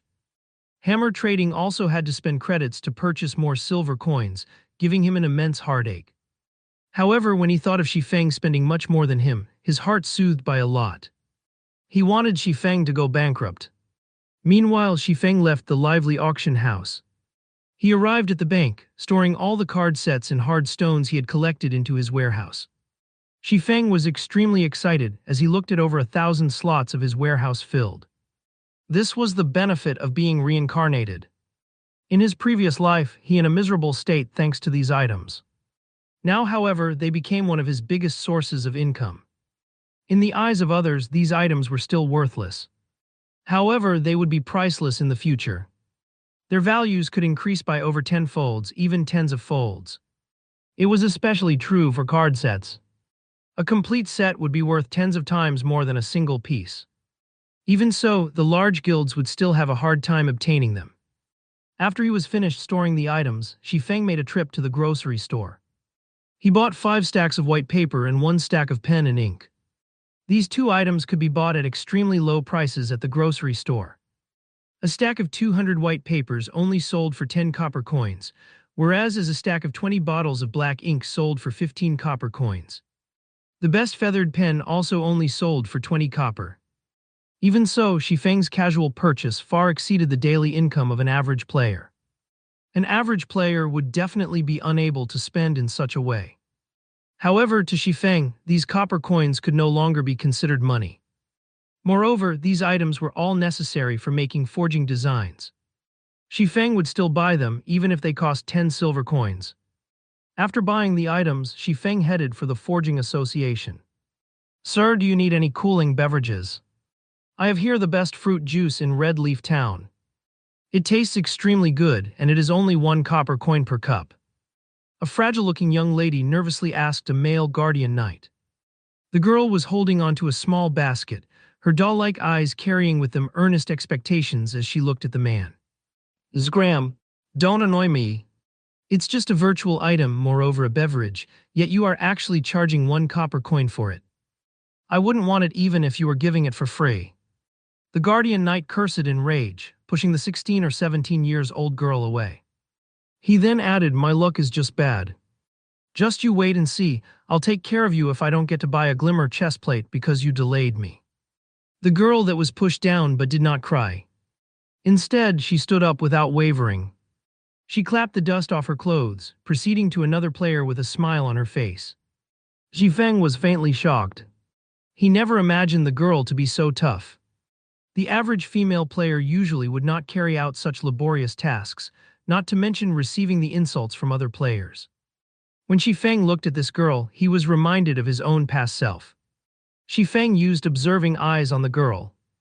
Violet Cloud, level 1 cleric. Shifeng's heart slightly tightened when he saw this name. This girl was actually Violet Cloud, one of the top 10 clerics in God's domain. If he could recruit her to his side, his team would have a considerable future. "Hello. This is a virtual game, yet you're actually trying to earn money by selling cold beverages. Do you think your milk tea, Sister One? Only idiots would buy them. Seeing that you're good looking, why don't you come over to my place tonight? I can even give you 1 silver coin." A lecherous man in his 30s walked up to Violet Cloud, drooling as he harassed her. "Sir, I am only selling cold beverages. Please have some self-respect." Violet Cloud retreated a step, resolutely saying, "I've given you praise, yet you're still headstrong. You're but a lowly lifestyle player. If you don't agree with me today, then you can forget about doing business here in the future." The lecherous man threatened in rage. He blocked Violet Cloud's path, staring at her snow-white neck and licking his lips. "How could you act in such a way? You are simply shameless." Violet Cloud's eyes were filled with anger. However, she could not win against him in a fight. If she were to continue wasting time here, even her final hope would be gone. I am shameless. What are you going to do about it? Bite me." The man felt even better when he looked at Violet Cloud's panicked expression. Watching Violet Cloud trying to hold back from crying and the tears that were rolling about in her eyes, she became even more lovable. "Uncle, please give way. I want 1,000 cups of fruit juice." Feng used observing eyes on the lecherous man. His name was displayed as Drifting Blood, and he was currently level 3. At this stage of the game, his level was considered relatively good. Drifting Blood turned towards Feng, sending him a glare, saying, "Brat, this girl is mine. If you don't wish for something to happen to you, then scram. You want 1,000 cups. Then I want 10,000 cups. Do you think you're a tycoon capable of simply taking out 10 silver coins? If you continue competing with me like a fool, I'll send you back to level 0. If fighting were not prohibited within the town, he would have long since gotten rid of Feng. An amusing show this early in the day. Go for it. Don't hold back. Don't argue if you can fight. What a tycoon, spending 10 silver coins just like that. Unfortunately for him, he's angered Fatty Bear of Martial Union. There's going to be an amusing show to watch. Dog's fart tycoon, I bet he's just boasting to impress the girl. If he can really bring out 10 silver coins, I'll livestream myself eating shit. Quite a few busybodies stopped to watch the occurring scene. They all started a discussion about Feng's actions. Feng did not pay any attention to Drifting Blood at all. He grabbed Drifting Blood's shoulder, applying a slight force. Before Drifting Blood could react, he was already kneeling on the ground. No matter how much strength he used, even to the point where his face had turned betrayed, he still could not stand back up. The surrounding onlookers were immediately dumbfounded. Feng was just too courageous, directly taking action within the premises of Red Leaf Town. Was he not afraid of being caught and jailed by the guards? Also, how did Feng possess such immense strength? He had actually suppressed a level 3 Guardian Knight with a single hand. Brat, you're dead for sure. Just you wait till the guards arrive. Drifting Blood looked towards Feng, smiling in disdain. However, after waiting for some time, the guards had still not shown up. Feng paid no attention to Drifting Blood as he firmly pressed him onto the ground, preventing him from even moving. Feng looked towards Violet Cloud, his other hand holding out 10 silver coins, saying, 1,000 fruit juices, thank you. The players on the street who were previously discussing amongst themselves suddenly turned silent, their eyes nearly popping out of their sockets. This was 10 silver coins, not 10 copper coins. Currently, they had felt extremely wealthy to even have a single silver coin on their person. On the other hand, Feng had just simply taken out 10 silver coins. How rich was Feng? Was he really a brother tycoon? Violet Cloud rubbed her eyes. She looked at the 10 coins in Feng's hand that gave off a silvery glow, her expression filled with incomparable shock. Originally, she thought Feng was just trying to help her by saying so. Never would she have imagined that he would truly take out 10 silver coins to buy 1,000 cups of cold beverages that nobody wanted. Drifting Blood was similarly shocked. However, that shock quickly turned into greed. He thought about snatching the 10 silver coins and using them to buy a glimmer chestplate. There would even be leftovers remaining. Brat, I'm a member of Martial Union. If you don't want to be killed back to level 0, then immediately give me 20 silvers. If you do so, I can consider letting you off this time. Otherwise, you'll have to take responsibility for the consequences. Drifting Blood's gaze was affixed to the 10 silver coins as he threatened in a chilling tone.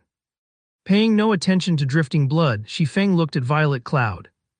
Seeing that the girl did not react, he asked, "Do you not have that much fruit juice?" "Nan, I only have 156 cups of fruit juice with me. How about you give me a silver coin and I'll sell all of the fruit juice to you?" "Is that all right?" Violet Cloud worried that she would anger Feng. What would she do if he suddenly decided not to buy?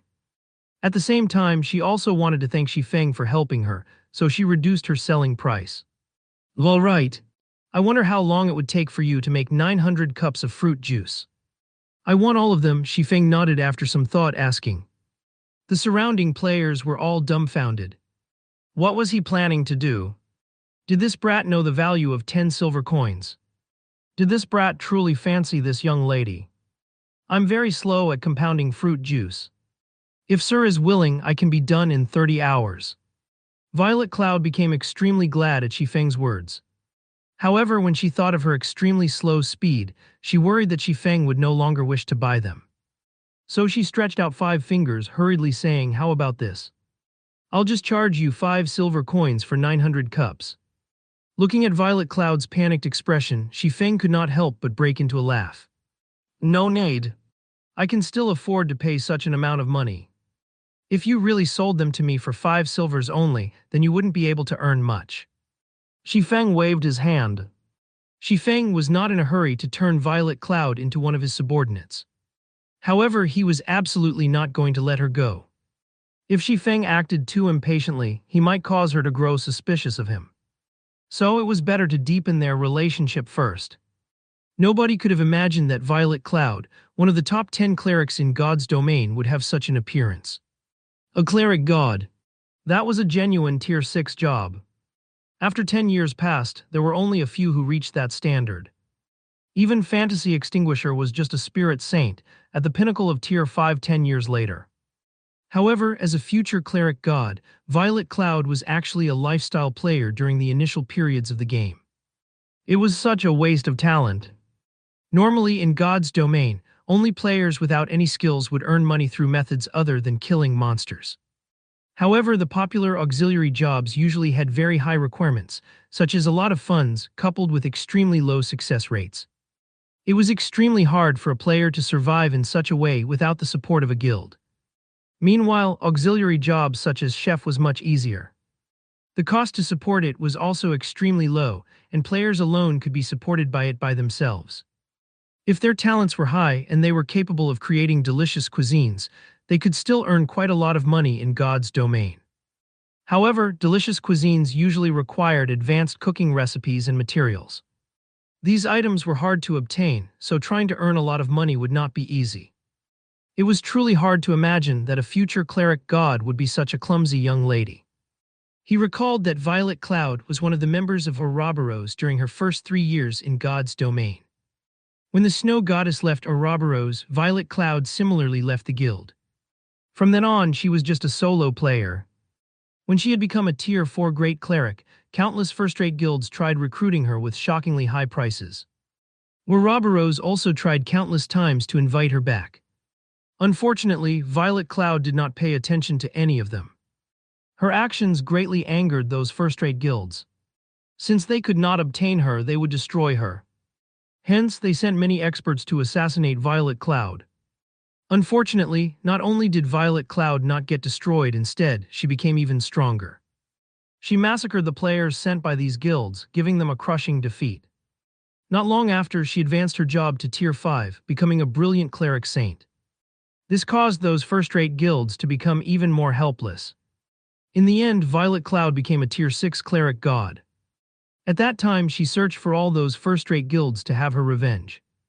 These guilds could only pay the price of blood to quell this matter. From then on, Violet Cloud became one of the top 10 cleric gods in the entire world. This incident caused the upper echelons of Ouroboros to greatly regret not asking her to stay all those years ago. As a result of this incident, everyone made fun of the inability of the upper echelons of Ouroboros. Instead of utilizing those with potential, they were only using those bootlickers whom they were fond of. In the end, they had missed the chance to become a super guild. However, Feng could not find a guild insignia on Violet Cloud's person right now. In addition to Violet Cloud's current appearance, Feng could guess Violet Cloud must have been discovered by the snow goddess later on, which in turn resulted in Violet Cloud feeling indebted to the snow goddess. Hence, Violet Cloud left Ouroboros when the snow goddess stopped playing God's domain. Meanwhile, Violet Cloud currently had yet to meet the snow goddess. It was the perfect chance for Feng to recruit her. Even if Violet Cloud was unskilled now, she had the potential to become a cleric god. As long as she was properly nurtured, she would definitely be able to become a cleric god in the future. Violet Cloud was no idiot. When she heard Feng saying so, she stared at Feng in a panic, both her hands covering her poorly developed chest as she retreated a step. Sir, aside from selling fruit juice, I won't be selling anything else. If you are regretting it now, you can take back your money. Violet Cloud handed over the silver coins she had just received. However, her eyes still carried with them a hint of unwillingness as she did. At her time of despair, a person suddenly emerged, saying that he wanted to purchase 1,000 cups of fruit juice. Moreover, he was even willing to wait for 30 hours without reducing her pay. She would not believe Feng had no ulterior motives, even if she were beaten to death. Forget Violet Cloud, even the surrounding players would not believe it. If Shifeng did not have any ulterior motives, why would he save her? He even spent 10 silver coins to buy those unwanted beverages. Shifeng looked at Violet Cloud's vigilant expression and actions. He then looked towards her smooth, flat chest, suddenly laughing. You're overthinking things. I really have no interest towards your flatlands. I'm only buying this many because I just happen to have a use for fruit juice. If you don't wish to sell them to me, then so be it. I'll just find someone else to buy them from. Saying so, Shifeng released Drifting Blood as he turned away and left. However, Drifting Blood was not willing to let Shifeng go. Shifeng publicly humiliated him by forcing him to kneel with just a single hand. Moreover, when has Martial Union been afraid of anyone? Since the guards didn't seem to be paying attention, it would be extremely easy to get rid of Shifeng. Thinking so, Drifting Blood pulled out a weapon and used charge at Shifeng. With his sensitive 5 senses, Shifeng naturally knew of Drifting Blood's actions. Shifeng spun around to face him, pulling out the abyssal blade and using parry. Dang! Drifting Blood's greatsword hacked at Shifeng's sword. Instead of hurting Shifeng, however, Drifting Blood was knocked back by 3 yards. The durability of the greatsword in his hands instantly reduced by 2 points, and he looked at Shifeng in shock. He did not understand how a person like Shifeng would have such great strength. Shifeng was like a beast in human skin. The surrounding players were similarly shocked. Drifting Blood was a berserker, so he must have definitely added a lot of strength points. He was also at level 3 similar to Shifeng, so how could the gap between them be so great? These players did not know, however, that this was still only half of Shifeng's real strength. After all, Shifeng could obtain 6 free attribute points for every increase to his level. It was 1.5 times that of an average player. Not to mention Shifeng's body was protected by bronze and mysterious iron equipment. There was even the powerful magic weapon. Even with just half of these aspects, Shifeng's strength far exceeded the average player. If Shifeng's strength had not been reduced by half, just by activating the strength-hidden basic skill and the strength provided by the magic weapon, Shifeng could destroy that basic greatsword without a problem. Brad, you're courting deaths. See how I'll take care of you. Drifting Blood naturally would not believe that Shifeng was his match. He immediately stood back up, lifting his greatsword as he looked at Shifeng. Idiot! Shifeng sheathed the abyssal blade, having completely lost interest in Drifting Blood. Watching Shifeng store his weapon, Drifting Blood thought Shifeng had become afraid and wanted to beg for mercy. However, he would not forgive Shifeng. Drifting Blood further increased the power in his hands. Just as Drifting Blood was about to slash at Shifeng, he was immediately sent into a fainted state. Before Drifting Blood could turn around and curse the bastard that attacked him, he suddenly discovered 6 silvery white armored guards standing before him. Without saying anything further, the guards placed Drifting Blood in shackles. You've violated a town law, take a trip with us. Any resistance and you'll be killed without consideration. The 2 guards grabbed Drifting Blood from both sides, turning around and dragging him away. Crap, you've got the wrong person. I'm just an ordinary citizen. It's that bastard who attacked me first. You guys should be arresting him. Drifting Blood continuously pointed at Shifeng, yelling injustice in rage. However, the guards paid no attention to his bellowing, taking him away immediately. Everyone was also in shock. Why did the guards only appear now? Moreover, they even apprehended the wrong person. What sort of situation was this exactly? Could Shifeng actually be an NPC, a part of the nobility? Only nobles would have such authority. To the side, Violet Cloud had a blank expression on her face, unable to make sense of the situation. Why didn't the guards arrest Shifeng? Instead, they arrested Drifting Blood. Was Shifeng really a noble NPC? Violet Cloud's eyes were filled with reluctance as she watched Shifeng leaving. She bit her rosy lips, her delicate hands tightly gripping the hem of her shirt. Of course, she was not reacting so because of how handsome Shifeng was, but instead she was truly in need of money. Those 10 silver counts were too important to her. Just as everyone was guessing whether or not Shifeng was a noble NPC. As Drifting Blood was being dragged away, he glared at Shifeng with eyes of a poisonous snake, bellowing, "Brat, just you wait. I'll remember you now. Our martial union will not let you off. I'll still be a good guy when I come out 12 hours later." When that time comes, there would be no place in Red Leaf Town for you. Everyone felt chills down their backs as they heard Drifting Blood's malicious threat. Was he planning to fight to the death? However, no one dared to belittle Shifeng any longer. Just by judging from his single action just now, they knew Shifeng was not as simple as he looked. Martial Union was a relatively famous guild in Red Leaf Town. They were very well known in other wuxia virtual reality games. They were not a guild managed by a workshop, but instead, they were a guild that was managed by casual gamers. Including investments from a few wealthy personages, Martial Union also started establishing a foothold in God's domain. Although they did not reach the standards of a third-rate guild, they were not a guild to be taken lightly. Currently, God's domain monopolized the entire virtual gaming industry. Under the support of the recently developed main God system, God's domain did not require humans for operation.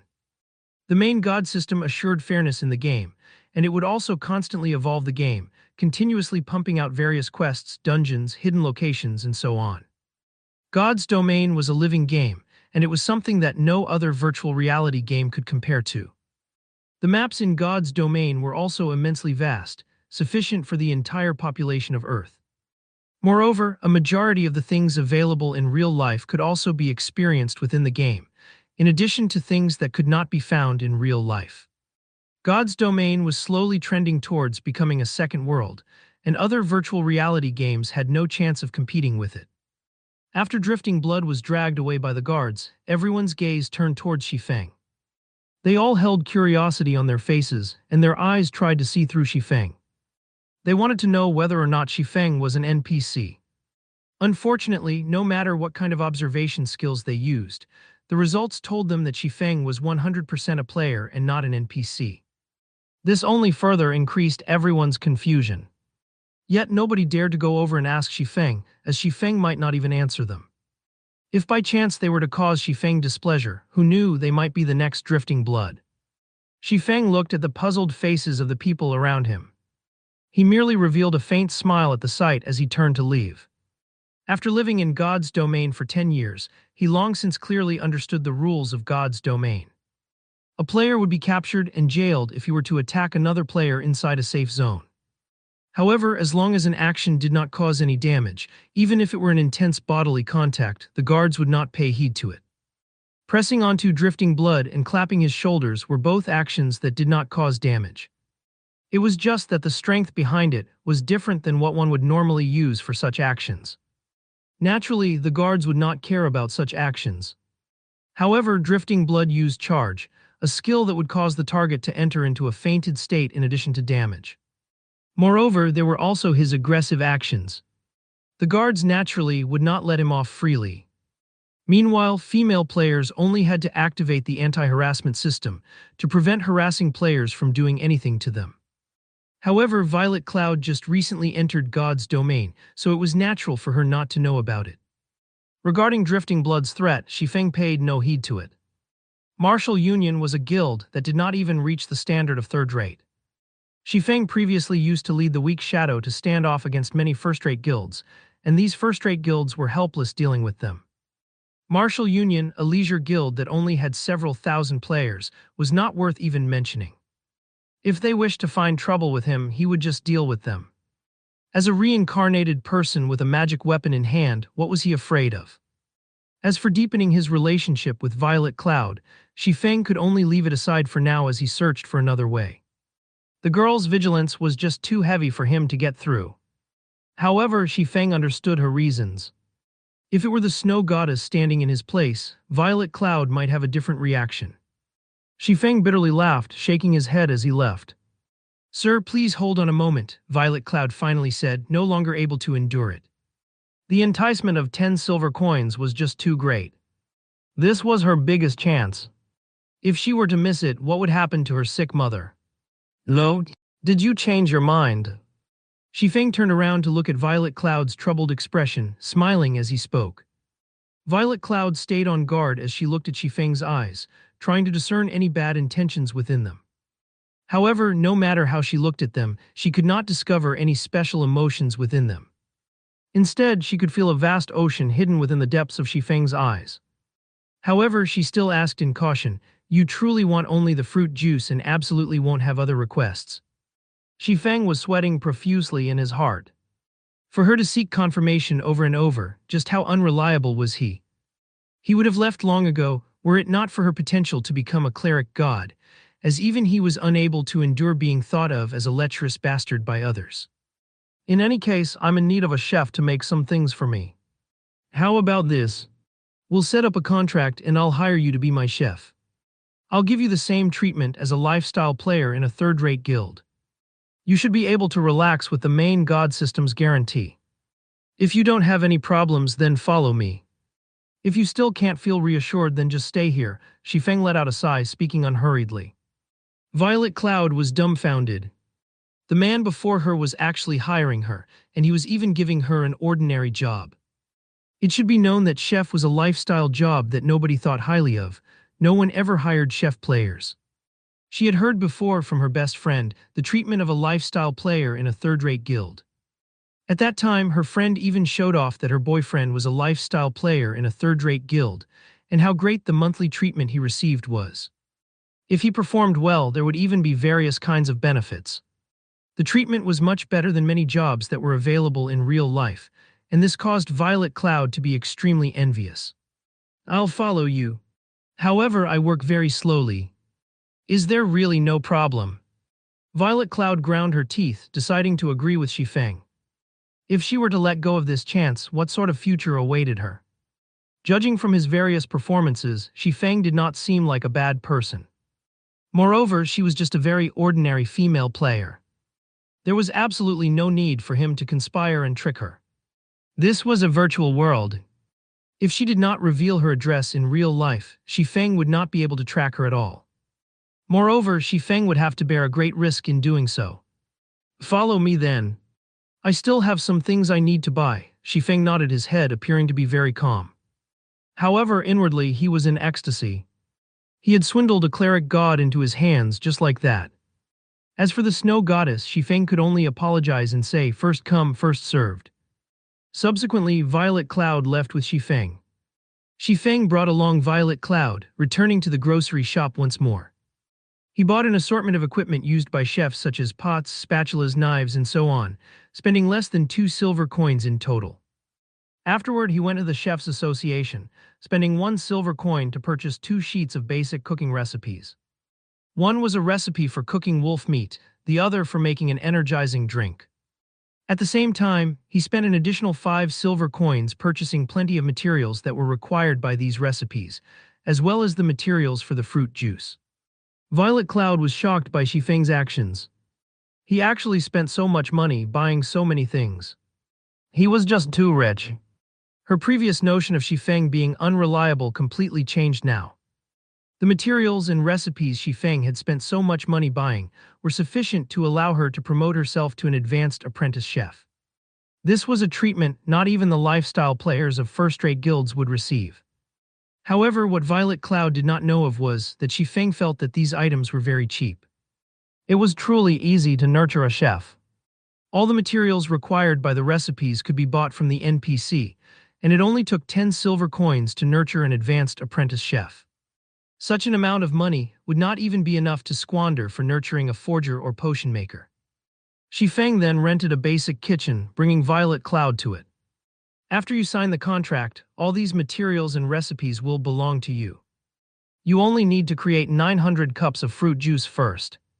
Then use everything remaining for these 2 recipes. You will receive a 20% share when these items are sold. At the same time, depending on your results, I'll decide your base salary every month. If you try to run away, you'll have to compensate me 10 times that amount. Sign it if you don't have any problems. Shifeng brought out a standard employment contract for lifestyle players from the main god system. Aside from having different treatments, these contracts were the same as others. There were no loopholes in them, and the law held effect over it. Violet Cloud was in a daze for a long time after reading the contract. She believed she was in a dream. She heard before the treatment lifestyle players received in third-rate guilds. The treatment she would be receiving was definitely better than those lifestyle players. It was especially true for the base salary. Lifestyle players of third-rate guilds definitely did not receive such treatment. Why are you being so good to me?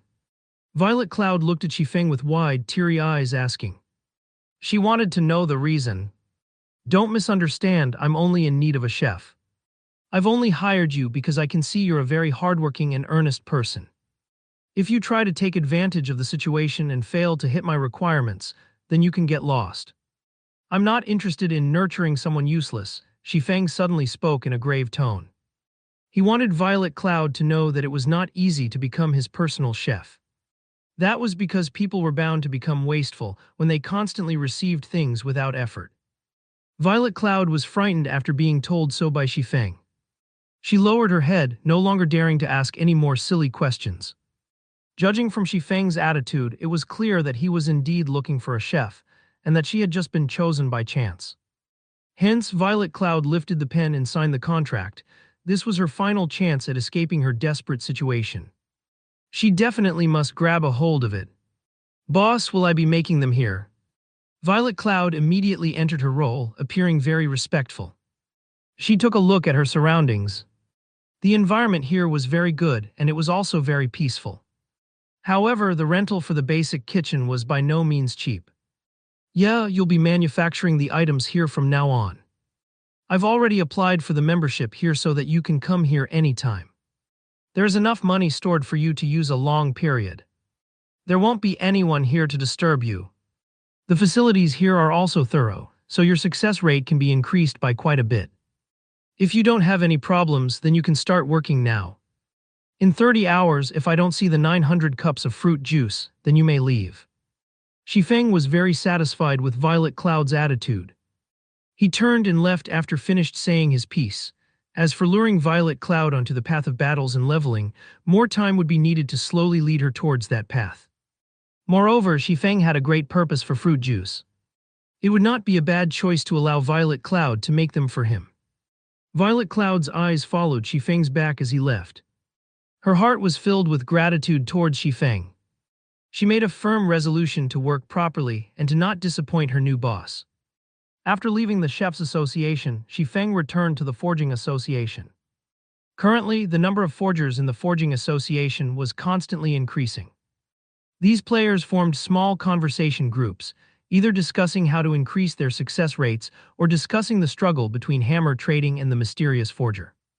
The two had become the target of envy, as well as idols of worship for these players.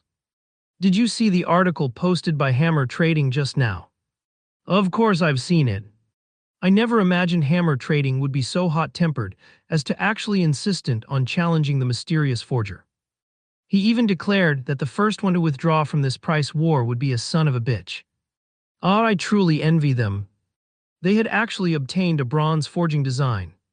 How great would it be if I could have one as well? At the very least, I could join a third-rate guild if I had one.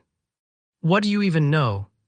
I've heard the forgers that are in guilds saying that the drop rate for bronze forging designs is frighteningly low. Moreover, its success rate is also shockingly low. Currently, selling them for 3 to 4 silver coins per piece is just a complete loss. The glimmer chestplate with better attributes would create an even bigger loss. On the other hand, the various guilds are all in cheerful moods, even thanking Hammer Trading for his actions. Otherwise, how would they be able to buy bronze equipment at such low prices? Truthfully speaking, I dislike that Hammer Trading very much. Was it bad to let all forgers profit together? Why must he insist on challenging the mysterious forger to the very end, causing both sides to suffer? Hearing the discussions of these players, Shifeng entered deep thought. After a moment, he revealed a faint smile. Judging from Hammer Trading's actions, it was clear that he was currently having a hard time. The silver coins in his possession were definitely insufficient, and he must be wantonly purchasing silver coins from the market right now. This would lead to a great increase in prices for silver coins, so it was the perfect chance for Shifeng to sell them. Shifeng wanted to thank Hammer Trading. If it were not for him, the market for equipment would not be as lively as it is now. Currently, there would be a large amount of silver coins entering his pockets every so often. Meanwhile, although Shifeng had spent quite a lot of it, the amount of money he possessed was still madly increasing. The money he possessed had already reached 3 gold coins. At the reception desk, Shifeng once more rented an intermediate forging room for 5 hours, starting a new round of forging and manufacturing. However, before he started forging, Shifeng entered the virtual center. He wanted to check the prices for God's domain's game currency and sell some of the game currency he possessed. Just leaving it in his pockets was truly a waste. Shifeng was in the dark when he did not check, but the moment he did, he was shocked. Although there was a large number of players in God's domain, the number of players who were selling the game's currency did not exceed 100. More importantly, the selling prices were astonishing. A single silver coin was selling for 60 credits. The price was at least double of that during Shifeng's previous life. However, the number of silver coins sold by these players were very small, mostly around 2 to 3 silver coins per player. Aside from the sellers, there were also players who were buying God's domain currency in bulk. The lowest buying price was at 55 credits per silver coin, while the highest was at 58 credits per silver coin. That meant that a single silver coin in God's domain was enough for Shifeng to eat in luxury for 2 days. It was because of this competition that caused the prices of silver coins to be so expensive. At the current stage of the game, so long as a person had a brain, they would know not to sell any of their game currency. On the other hand, there were many guilds who were purchasing game currencies in bulk at a reasonable price. There were only a scant few money-farming groups and workshops who would sell some of their currency. However, the amount they sold was extremely low. Moreover, their prices were extremely high. Only as a last resort would the various guilds buy currency from these groups. However, these guilds knew the price competition for equipment was a great chance for them to reap some benefits. So they would definitely purchase game currency in bulk. However, there was not that much game currency available for sale. They could only purchase the game currency sold at the virtual center. Moreover, where did the large amount of game currency flow to? A majority of it was definitely in Shifeng's pockets, while a minority was at the material merchant's side. That meant Shifeng was currently a big shot at selling game currency. Even a 100-man money-farming group was far from being able to compare with Shifeng. Without hesitation, Shifeng immediately placed 3 gold coins up for sale, selling each silver coin at 60 credits. Shifeng still needed to collect the money to buy 2 virtual gaming helmets, so how could he be polite with these tycoons? Although the price was slightly high to obtain equipment, the many guilds in White River City will definitely buy them. When that time came, all these game currencies would eventually return to his hands. After settling this matter, Shifeng started focusing on forging equipment and manufacturing forging designs. 5 hours went by quickly. Shifeng once more forged more than 80 glimmer chest plates and 50 forging designs for the glimmer chest plate. The 200,000 exp required by the teleportation orb had been filled, and his own experience had also increased by quite a lot. He was just 22% away from level 4 now, and he was just short of slightly more than 200 proficiency points before becoming an intermediate forging apprentice. In this forging session, the forging designs made were the most valuable when compared to the equipment made. Looking at the current popularity of the Glimmer chestplate, the various guilds were definitely in a rush to obtain their own bronze equipment forging design. They wanted to nurture their own forgers and create their own bronze equipment. After all, the drop rate of bronze equipment was extremely low. There were also not that many elite monsters available to hunt. In regards to the millions of players in White River City, the amount of equipment sold by Shifeng and Hammer Trading was insignificant. There were still swarms of players requiring the equipment. After leaving the forging room, the amount of money in Shifeng's pockets once more increased by a lot. Hence, Shifeng made a trip to the trade area, once more purchasing stones and hard stones. He then cleared out the card sets and hard stones that were sold at the auction house, and in turn, placing the over 80 glimmer chest plates on auction. However, the selling price for the equipment this time was slightly different. The minimum price was no longer at 4 silver coins but 3 silver coins. Hammer Trading was quickly nearing insanity from the competition. When Hammer Trading saw Shifeng had once again lowered his selling price, Hammer Trading even spat out blood. Now that Shifeng reduced his selling price, naturally, Hammer Trading had to reduce his as well. Did Shifeng want him to sell a kidney?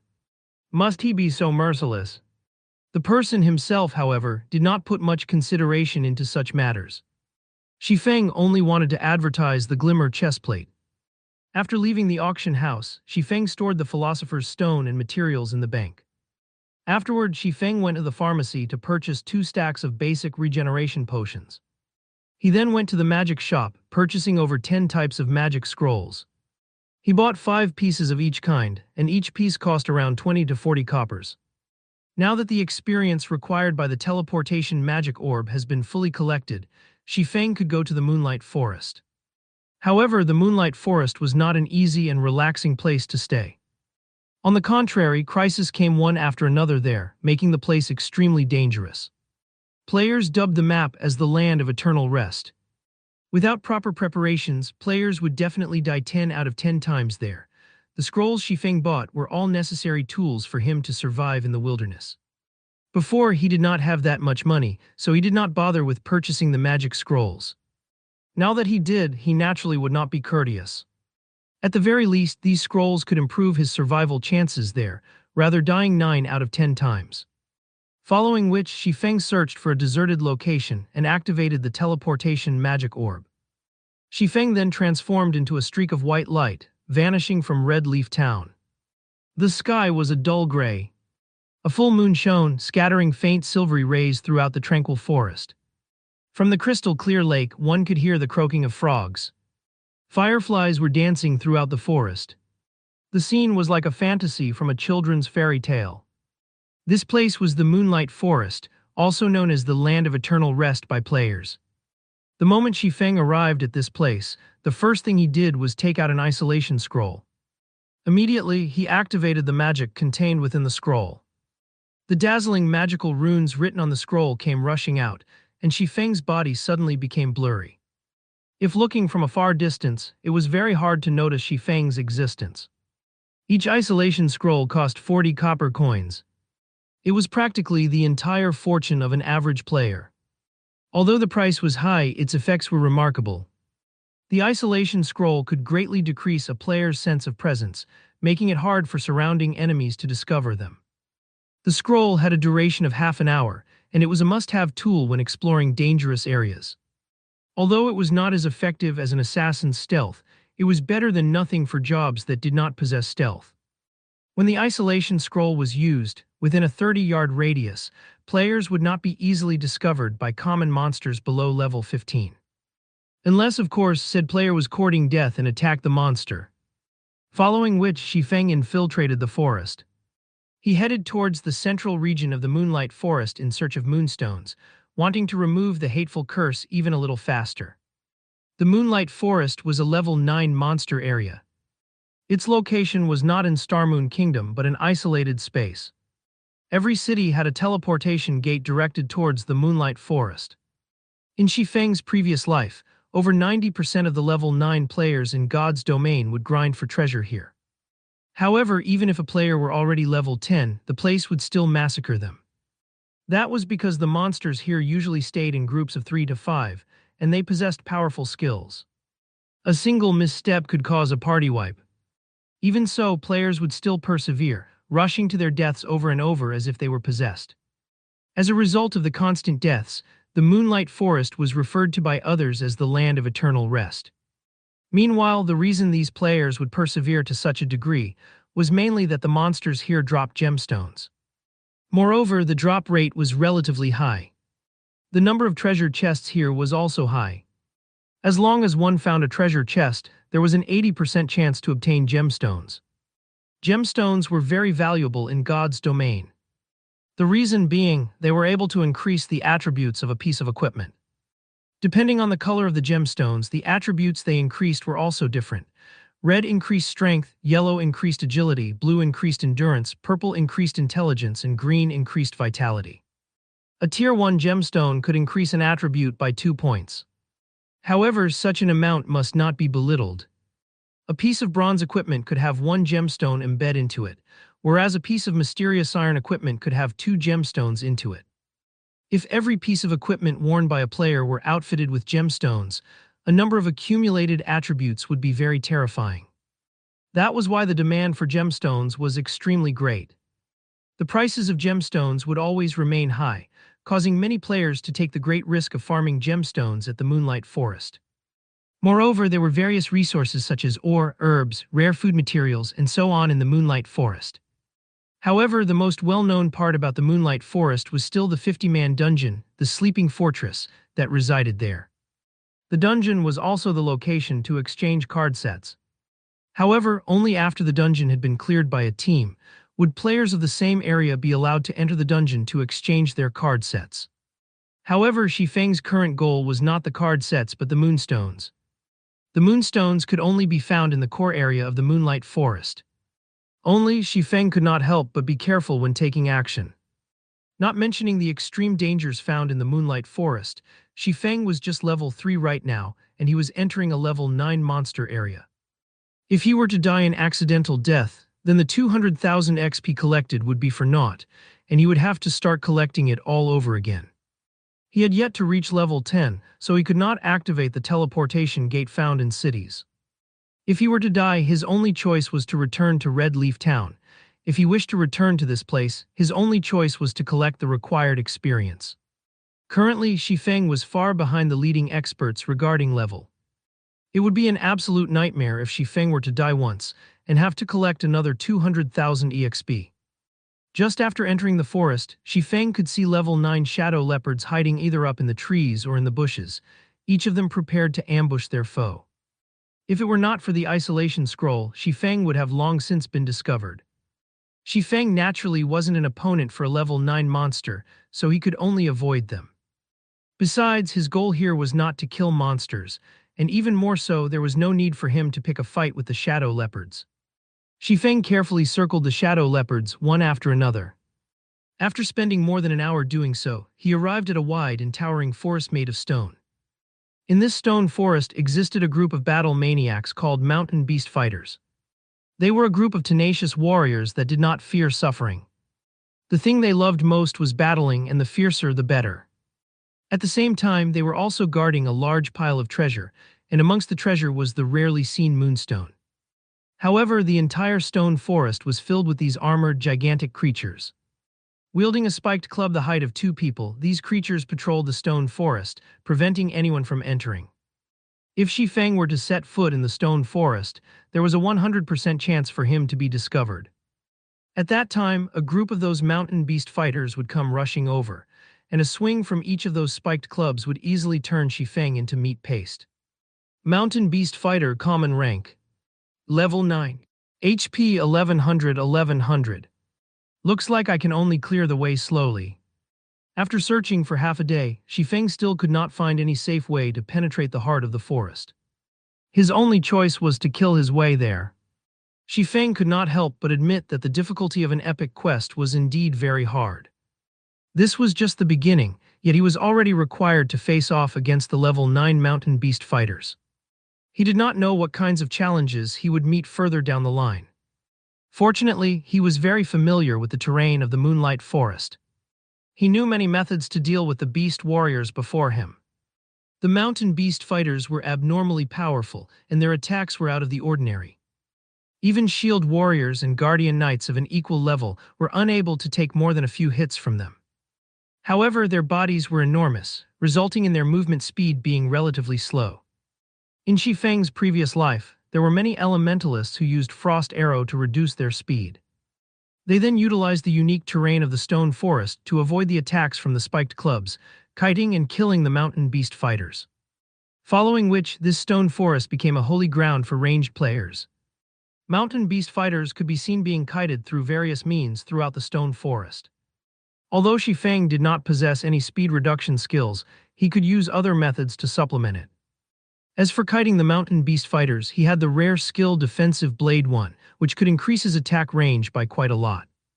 Shifeng did not believe that a Sword King expert such as himself could not beat a level 10 elementalist regarding utilizing the terrain to dodge attacks.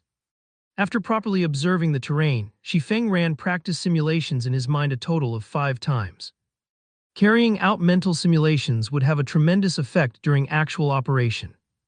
Hence, every expert would often carry out mental simulations of the operation before actually taking action. The reason why experts were experts was because of the preparations they made were much greater than others. There would often be many average players who would admire the experts in God's domain. They would lament over their own skills being poor, determining that they would never be able to reach the level of these experts. In reality, however, they did not know how great of an effort these experts were putting into each day. The suffering these experts went through each day far exceeded the average player. It was the reason why they could shine brilliantly. After running through the simulations, Shifeng took out a black steel beer and a speed scroll. The black steel beer could reduce a monster's level by 2. In addition to the attributes of the Abyssal Blade, Shifeng would not be suppressed due to the level difference, even when facing a level 9 monster. He would be able to deal damage normally. As for the speed scroll, each one of them cost 25 copper coins. It increased the user's movement speed by 25% for a duration of 10 minutes. This scroll was a life-saving item when out in the wilderness. Shifeng bought a total of 20 of them just for such occasions. If the average player were to learn about this, they would definitely curse Shifeng as a spendthrift. Such an item would only be used when one was in a life or death crisis. Meanwhile, Shifeng used it for killing common monsters. It was just too extravagant. If Shifeng were not cursed, he could easily kite these monsters just based on his attributes. However, his attributes were now reduced by 50%.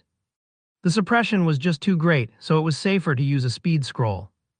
If Shifeng were to mess things up, it would not just be a matter of losing a level. He would have also wasted 200,000 EXP. Shifeng took a deep breath, relaxing his body as he looked towards the closest mountain beast fighter. Following which his 2 feet exploded with strength, rushing towards the mountain beast fighter.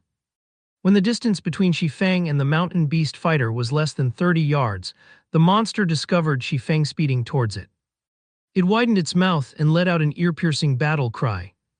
It raised its gigantic spiked club, using a charge and rushing towards Shifeng. Shifeng immediately pulled out the Abyssal Blade. The blade slashed horizontally as Shifeng used Parry Peng. Shifeng was knocked back by 5 yards, pulling some distance away from the mountain beast fighter without taking any damage. After he landed, he immediately spun around and ran towards the stone forest.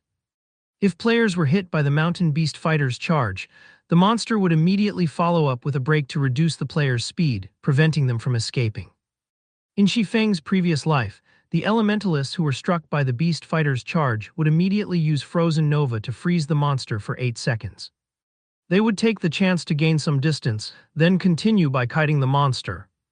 The mountain beast fighters would only use charge on the first meeting, using suppressing skills afterward. As long as the elementalists did not let the monsters catch up to them, there would be no danger whatsoever.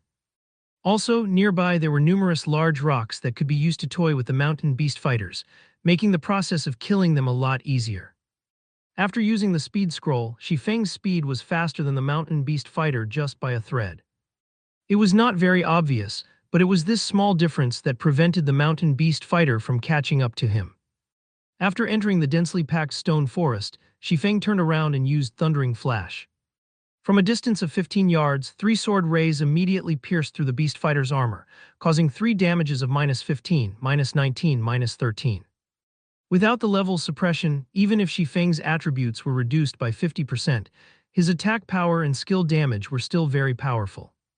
After using the skill, Shifeng's speed slightly reduced, and the mountain beast fighter caught up to him within an instant. The beast fighter was clearly furious after being struck. It roared as it brandished its spiked club, smashing it at Shifeng. Shifeng hurriedly turned his body, hiding by a nearby rock. The spiked club did not land on Shifeng, it only hit the stone and created a splash of broken rocks. During this attack, Shifeng, once again, pulled a distance of over 8 yards away from the monster. After using Thundering Flash, Shifeng activated Defensive Blade. His attack range suddenly increased to 15 yards. As long as he maintained a 5-yard distance between the mountain beast fighter, the monster would not be able to land a hit on him. Shifeng brandished his sword as he paid attention to the distance between him and the monster, pulling back to avoid the club whenever he was too close. In such a way, streak after streak of swordlight landed on the mountain beast fighter's body. The beast fighter could only bellow in helplessness as its HP continuously fell. It never imagined that a human could actually be so agile and cunning. Every time its attack was about to land, the human would dodge towards a nearby rock. Its bulky spiked club could not land a hit at all. Instead, it only served to create a gap between itself and the human. Just when the Mountain Beast fighter's HP went below 7%, another Mountain Beast fighter suddenly appeared from behind a rock. It blocked Shifeng's path using charge at him. Zgram. Faced with the sudden appearance of another monster, Shifeng immediately used Abyssal Bind on it, preventing the monster from moving. At the same time, the Abyssal Bind also cancelled the life-threatening charge. Since the Mountain Beast fighter had been locked up, Shifeng naturally would not let the skill go to waste. He immediately used Wind Blade, instantly shaking off the low HP Mountain Beast fighter, and his blade landed on the bound Mountain Beast fighter's neck. Shifeng continued by using Double Chop, causing a bleeding effect on the monster. He then used another chop on the monster. Just within 3 seconds, Shifeng had taken away 16% of this Mountain Beast fighter's HP. Seeing as the low HP Mountain Beast fighter was about to catch up, Shifeng dodged and arrived at behind the restricted beast fighter.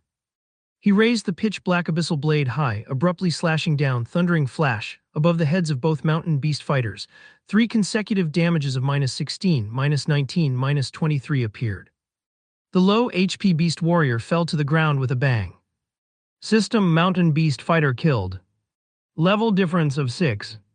EXP obtained increased by 600%. Obtained 36 EXP. Such an amount of experience could be considered negligible to Shifeng, who was currently level 3. On the other hand, the proficiency points for using skills were gained much faster. Every use would definitely increase the skill's proficiency by 3 points. This allowed Chop to quickly rise to level 3. In addition to the Abyssal Blade's attributes, Shifeng's Chop was now level 5, its might greatly increasing. Double Chop had also risen to level 2, and if the skill were used through the Abyssal Blade, it would be a level 4 Double Chop. The damage caused by the bleeding effect also increased significantly. The restricted Mountain Beast fighter bellowed. It finally broke free from the chains, and it wanted to annihilate Shifeng. However, Shifeng gave it no chance. He immediately distanced himself 5 yards away from the monster and continued kiting it. Although the defensive blade had a long cooldown and a short duration, by using Thundering Flash, Double Chop, and Parry in concert, Shifeng could still slowly grind the Mountain Beast fighter down. Not a minute later, another Mountain Beast fighter fell. However, the Mountain Beast fighters did not reward Shifeng with anything special. There were only 3 pieces of hard stone and 2 copper coins. On the other hand, killing these Mountain Beast fighters was a good way to grind skill proficiency points. Subsequently, Shifeng advanced forward while killing Mountain Beast fighters. These monsters had a short respawn time, so from time to time, Shifeng would attract 2 to 3 of these Mountain Beast fighters. Fortunately, the stone forest had narrow spaces. This resulted in the beast fighters blocking each other's path, their numbers causing their speed to reduce instead. Seeing this, Shifeng had sudden inspiration. He started luring more and more Mountain Beast fighters, and within a short moment, he had lured over 20 of these monsters. The monsters chased after Shifeng as a group, but the narrow pathways of the stone forest prevented them from even Mountain Beast fighters behind him. 23-26. Shifeng kept luring new Mountain Beast fighters as he attacked the ones behind him. In such a way, stretching their bodies. Just a slight movement and they would run into the other Mountain Beast fighters. Such a situation allowed Shifeng to become much more relaxed. Shifeng constantly used Thundering Flash and various other skills to burn off the HP of the Mountain Beast fighters behind him. Shifeng kept luring new Mountain Beast fighters as he attacked the ones behind him. In such a way, Shifeng's skill proficiency points increased without stop. After 3 hours, Thundering Flash had risen to level 3, Chop had risen to level 5, Double Chop to level 4, Wind Blade to level 3, Defensive Blade to level 2, and Windwalk to level 2. This increase allowed Shifeng to kill monsters with greater ease. With the increase from the Abyssal Blade, the damage from a single Thundering Flash could take away over 90 HP from each Mountain Beast fighter. A chop could also cause more than 60 points of damage. The bleeding damage caused by Double Chop was also very powerful, however, Shifeng's level remained at 3. He was still quite a distance away from level 4. If it were not for the curse, he would have long since risen in level. Looking at the ground littered with Mountain Beast fighter corpses, Shifeng decided to take a rest and pick up the loot. Otherwise, all these corpses would become too much of a hindrance. In God's domain, if a player did not pick up the loot, the monster's corpse would require 24 hours before it was removed by the system. The loot from hundreds of mountain beast fighters was extremely shocking. Just from the money dropped, there was already more than 4 silver coins. There was also a lot of materials. As for the moonstones, 7 pieces were dropped. It was still quite a distance away from 30 pieces. Moreover, a few pieces of level 7 to level 10 common equipment also dropped. Isn't this a piece of the Silvermoon set equipment? Shifeng picked up a silvery white helmet from the ground, slightly shocked. Silvermoon helmet, bronze plate armor. Equipment requirement, strength 35. Defense plus 43. Strength plus 5, agility plus 4, endurance plus 4. Battle recovery plus 1. Durability 40-40. Limited to berserkers and swordsmen. This helmet was 1 out of 5 pieces of equipment belonging to the Silvermoon set equipment. As long as 2 pieces of the set were collected, the first set effect could be activated. 4 pieces of equipment were required for the second set effect, while all 5 pieces were needed for the third set effect. Each set effect was better than the previous. The Silvermoon set equipment was regarded as one of the best set equipment for berserkers and swordsmen below level 10. However, its drop rate was extremely low, and it was extremely hard to gather a complete set. Unlike other equipment, the Silvermoon set equipment did not possess a level limit. It was only limited by attributes. So long as a player fulfilled the required attributes, they would be able to wear it. Suddenly, Shifeng grew a great interest towards the Silvermoon set equipment. Maybe it was because the map had yet to be populated, so the drop rate right now was so high. If Shifeng were to miss out on this chance, he would definitely regret it in the future. 35 points in strength to the average player, they would most likely need to reach level 8 or level 9 before they would be able to wear this equipment. However, with Shifeng's attributes, he would be able to wear it as long as he removed the curse and reached level 5. If he were to collect the complete set, his attributes would literally soar to the sky. At that time, killing a level 5 shield warrior with a full body of bronze equipment would just be child's play. Just the thought of it excited. Shifeng stored the Silvermoon helmet and continued moving deeper into the stone forest, searching for even more mountain beast fighters. Before, Shifeng's attention was solely focused on moonstones and the horror of the Moonlight Forest. He had completely forgotten that the Moonlight Forest was an unexplored map. The treasures here were bountiful beyond comparison. It was just that in Shifeng's previous life, when he arrived at the Moonlight Forest, the place had long since been ransacked by those experts of first-rate and second-rate guilds, leaving only scraps behind. Even then, Shifeng still had to compete with the other guilds for them. As for the average players, they didn't even have the chance to obtain those second-hand goods. By the time the average players arrived, who knew how many times the Moonlight Forest had been ransacked. However, these players still treated this place as a treasured land. One could imagine just how attractive the untouched Moonlight Forest was. Now that he was here a step ahead, those first-rate and second-rate guilds would not have their turn. He would personally explore every corner of the Moonlight Forest and plunder everything, letting those guilds have a taste of getting second-hand goods. 2 hours later, Shifeng finally arrived at the core of the stone forest. On his way here, Shifeng continuously killed mountain beast fighters, obtaining 3 more pieces of moonstone and a lot of money and materials. By chance, Shifeng had discovered a camp made by the mountain beast fighters. The camp was guarded by mountain beast fighters on all sides, and just a rough calculation told Shifeng that there were over 40 of these monsters. Moreover, there were several squads of mountain beast fighters patrolling near the camp. All in all, their numbers totaled past 100. The mountain beast fighters' camp was where they stored their treasures. Many guilds would often send teams consisting of 20 elite players to do a sweep on the various monster camps in the Moonlight Forest. Their harvests every time they did so were relatively good. Meanwhile, the mountain beast fighter camp in front of Shifeng had never been raided before. There was definitely a great treasure in there. Shifeng might even be able to finish collecting the required moonstone and obtain many Tier 1 gemstones and equipment. However, every monster camp was not easy to deal with. If there were not a lot of rocks here, Shifeng would not have paid any attention to the camp and would have most likely turned around and left already. But the rocks here were much more concentrated. The pathways surrounding the camp could, at most, fit 2 beast fighters, while the narrower places could only fit 1. It was definitely a good location to grind mountain beast fighters. It would be a great pity if Shifeng were to give up here. Hence, Shifeng picked a few small pieces of stone from the ground and stealthily closed in on the monster camp. To prevent unexpected elements, Shifeng decided to lure all the mountain beast fighters in one go. Otherwise, if he were to meet up with another group of mountain beast fighters during his kiting, he would definitely drop dead. The important factor when luring these mountain beast fighters was finding a way to deal with their charge. If that were not properly handled, Shifeng would end up dead from the unlimited charges. He had personally been met with such a scenario before. His strength at that time had clearly exceeded the monsters by a large leap, yet the monsters charged at him one after another, placing him in a fainted state until he died. Although each mountain beast fighter only used charge once, hundreds of those monsters still meant hundreds of charges. Trying to get them to charge all at the same time was extremely difficult. With his current HP, Shifeng would not last 2 hits under the mountain beast fighter's assault. Hence, he absolutely cannot make a mistake. He needed to let all the mountain beast fighters simultaneously use charge at him, then avoid the follow-up damage. Only then would he have a chance to get rid of all these mountain beast fighters.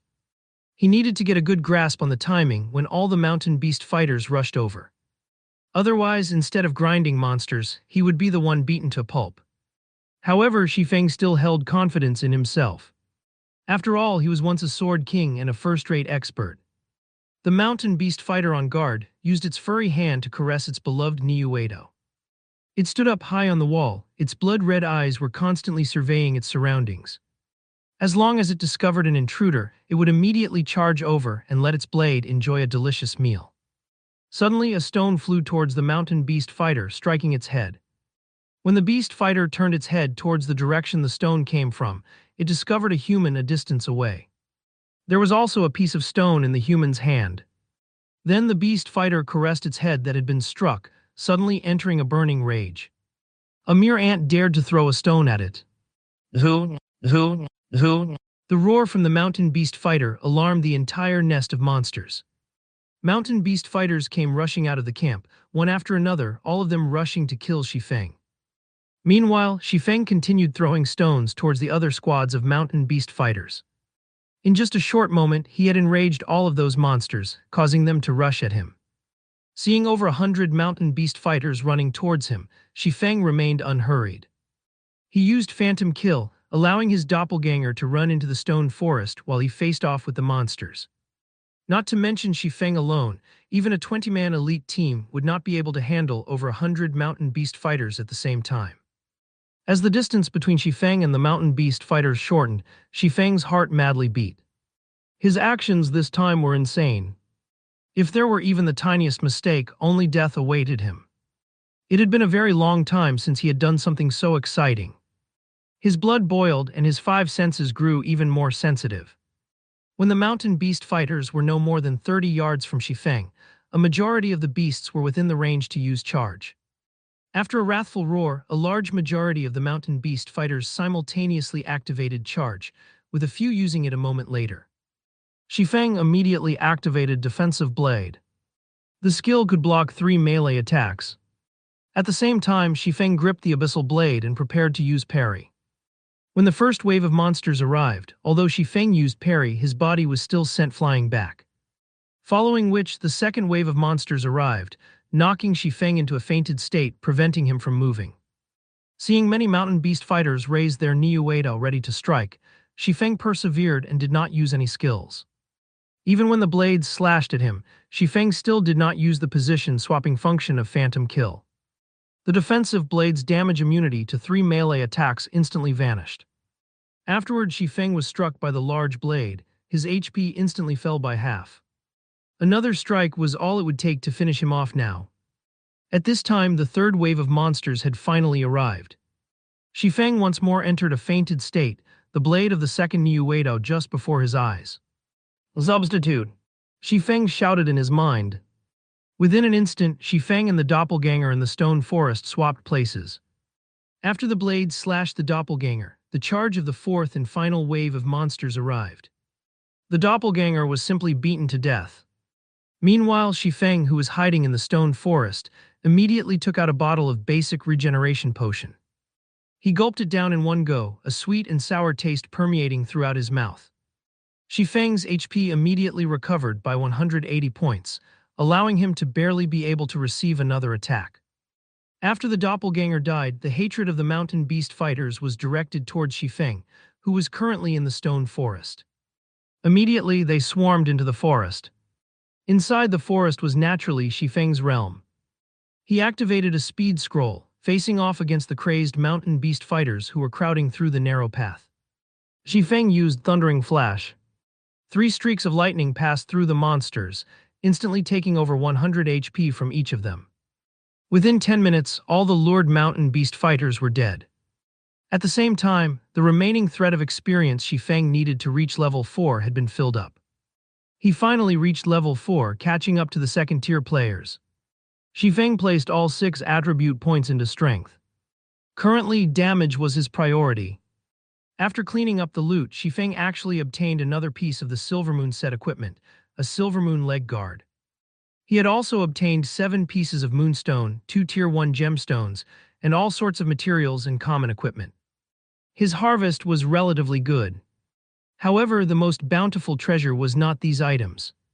The main focus remained within the camp's storehouse. After all, mountain beast fighters loved to place their collected treasures in the camp's storehouse. After cleaning up the drops, Xifeng quickly ran into the camp. He wanted to see just what sort of treasure was awaiting him inside the storehouse. As expected for the first time, there really is a lot of treasure. From afar, Xifeng could already see a few large treasure chests placed inside the storehouse. Amongst them, there was even a pitch-black mysterious iron treasure chest. Filled with excitement, Xifeng was just about to enter the storehouse and take a look at the items within the treasure chests when he heard a loud roar. Loud, loud, loud. A mountain beast fighter who was 3 sizes larger than its peers rushed out from within the storehouse. The monster was covered in silver armor, and both its hands wielded a gigantic axe. Both its blood-red eyes stared tenaciously at Xifeng. After this silver-armored mountain beast fighter rushed out, before Xifeng could observe it, it had already thrown its incomparably heavy mountain-splitting axe. The axe flew like a rocket, reaching Xifeng in an instant. Everything happened too quickly, too suddenly. If it were an average player in this situation, their head would have parted with their body before they could even react. However, Xifeng was not an average player. He pulled out the abyssal blade with great speed, and the moment before the axe could hack at his neck, he parried this flying death axe. The collision between the giant axe and the longsword did not produce any sparks, only the sound of an explosion. Xifeng's entire person was sent flying back over 10 yards. Following which, the giant axe landed on the ground, deeply penetrating the earth. Its landing caused the earth to start shaking. It could be seen just how heavy this giant axe was. Moreover, the silver-armored mountain beast fighter who could simply throw this giant axe was even more terrifying. Such strength did not exceed the normal mountain beast fighters by just a level. After landing, Xifeng immediately used observing eyes on the new monster. Mountain Beast Warrior Special Elite. Level 10. HP 30 530 500. Xifeng immediately understood the Mountain Beast Warrior's strength after taking a look at these numbers. Without saying anything further, he turned tail and ran. What a joke! Directly battling against a level 10 Special Elite was literally suicide. When meeting a Special Elite in the Moonlight Forest, players didn't have to consider whether or not they could kill it, rather whether or not they could run away. The Mountain Beast Warrior was stronger than the Mountain Beast Fighter by more than a notch. Not only regarding strength, but its speed and flexibility were also greatly increased. It would not be easily toyed with like the Mountain Beast Fighters. If Xifeng did not use parry to defend against the axe, then, even if he had blocked the attack with the abyssal blade, he would still end up dead. The gap between their strength was just too huge. Although Xifeng wished to escape, the Mountain Beast Warrior had no plans to let this intruder go. It used charge to rush at Xifeng, picking up its giant axe along the way. The way it picked up the weapon was as if it were picking up a leaf, effortless. Seeing that the Mountain Beast Warrior had used charge, Xifeng knew he could not shake it off. He turned his body around in midair, pointing his sword at the Mountain Beast Warrior. Abyssal Bind. Within an instant, the Mountain Beast Warrior who was swiftly rushing at Xifeng was restricted by pitch-black chains. It could not move even a muscle, only helplessly stare at Shifeng. Shifeng did not dare stay any longer. He activated Windwalk, leaving the campsite at high speed and fleeing into the stone forest. With the added speed from Windwalk, the mountain beast warrior had no chance of catching up to him. About 20 seconds later, finally broke away from it. Shifeng turned his head around to take a look, discovering the mountain beast warrior already turning around and heading back to its camp. Thereupon, Shifeng let out a breath of relief. If it had continued chasing, Shifeng's Windwalk would have timed out. His luck was truly rotten. There was actually a special elite inside the campsite. In his previous life, there were no monster camps that were guarded by a special elite. There would only be the occasional normal elite monster. Shifeng felt unfortunate for losing the mysterious iron treasure chest. Currently, Blackie's communication arrived. Brother Feng, all of our members have reached level 4. Moreover, we obtained a lot of ore, equipment, and skill books. Everyone has learned quite a few skills, and our strength has greatly increased. Unfortunately, our leveling speed from grinding gnomes has greatly decreased. When will you be coming over to carry us through the hell mode of the deathly forest? Our fighting spirits are all sky high right now, and we're just waiting for your command, Blackie laughingly said. All of you are level 4. Shifeng entered a deep thought, trying to think of the next task for Blackie and the others to do. After some thought, Shifeng thought of a good location. Blackie, you guys should stop grinding gnomes and return to town to tidy up your bags. Go to the level 5 area, the Red Leaf Forest. Follow this marker and grind forest wolves. The wolf meat and wolf skins are good stuff. The more you grind, the better, as all the drops can be sold, fattening your wallets. With Blackie and the others' current potential, it would be very easy to grind forest wolves. This was especially true with Blackie's equipment. The monster's 400 HP would be gone with just 3 dark arrows. Moreover, the location Shifeng gave to Blackie was a large wolf den. The respawn rate there was very quick, and there was also higher ground for Blackie and the others to occupy. As long as Cola and Lonely Snow firmly blocked the pathway up the slope, preventing even a single wolf from moving past them, the ranged members could easily deal damage. Moreover, Beasts 1 were afraid of fire, taking additional damage from it. A single hell flame could wipe out the entire pack of wolves. Their leveling speed would increase by at least 60% to 70%. Great. We're bored out of our minds from constantly grinding gnomes. We'll go immediately after we tidy up our bags, Blackie excitedly confirmed. More and more players started going to their location to grind gnomes now. In addition to them being level 4, their leveling efficiency was constantly decreasing. They were naturally excited to have a new location to grind. Brothers, pack up. We won't have to compete with them anymore. Let's go play in a new location, Blackie said to the others after cutting off the call. Everyone stopped fighting over monsters with the other players when they heard Blackie say so. They cheerfully left this place with Blackie. When the elite parties saw Blackie and the others leaving, their faces revealed expressions of joy. There would be fewer people competing over this precious leveling ground now. They inwardly sneered at the foolishness of Blackie's party. Currently, players filled the entirety of Dark Moon Valley. How could the leveling speed at the other locations be faster than here? Elsewhere, just when Shifeng was ready to look for other mountain beast fighters, he noticed a problem from the conversation with Blackie. It was definitely not possible for him to kill the mountain beast warrior by himself, but he could still escape. However, it was not necessary for him to kill the mountain beast warrior to obtain the mysterious iron treasure chest. As long as one person lured the mountain beast warrior, another person could go and open the treasure chest. Thinking up to this point, Shifeng looked at the abyssal blade with a faint smile. As expected, Phantom Kill was a very powerful skill. Following which, Shifeng once more returned to the mountain beast camp. He activated Phantom Kill, his doppelganger appearing before him. The doppelganger possessed all of Shifeng's skills. It was sufficient to hold off the mountain beast warrior for more than 20 seconds. With these 20 seconds, Shifeng could activate the treasure chest and take away all the items. Shifeng took out a speed scroll and polymorph scroll, giving them to the doppelganger. The polymorph scroll could polymorph monsters below level 15 into a sheep for 4 seconds. However, the effective duration on a special elite would be greatly decreased. Although it was enough as long as it could disrupt the mountain beast warrior's charge. After activating the speed scroll, the doppelganger immediately went to the storehouse to lure the mountain beast warrior. As expected, the scene from before replayed itself, and the doppelganger used parry to block the flying death axe. It subsequently used charge at the doppelganger.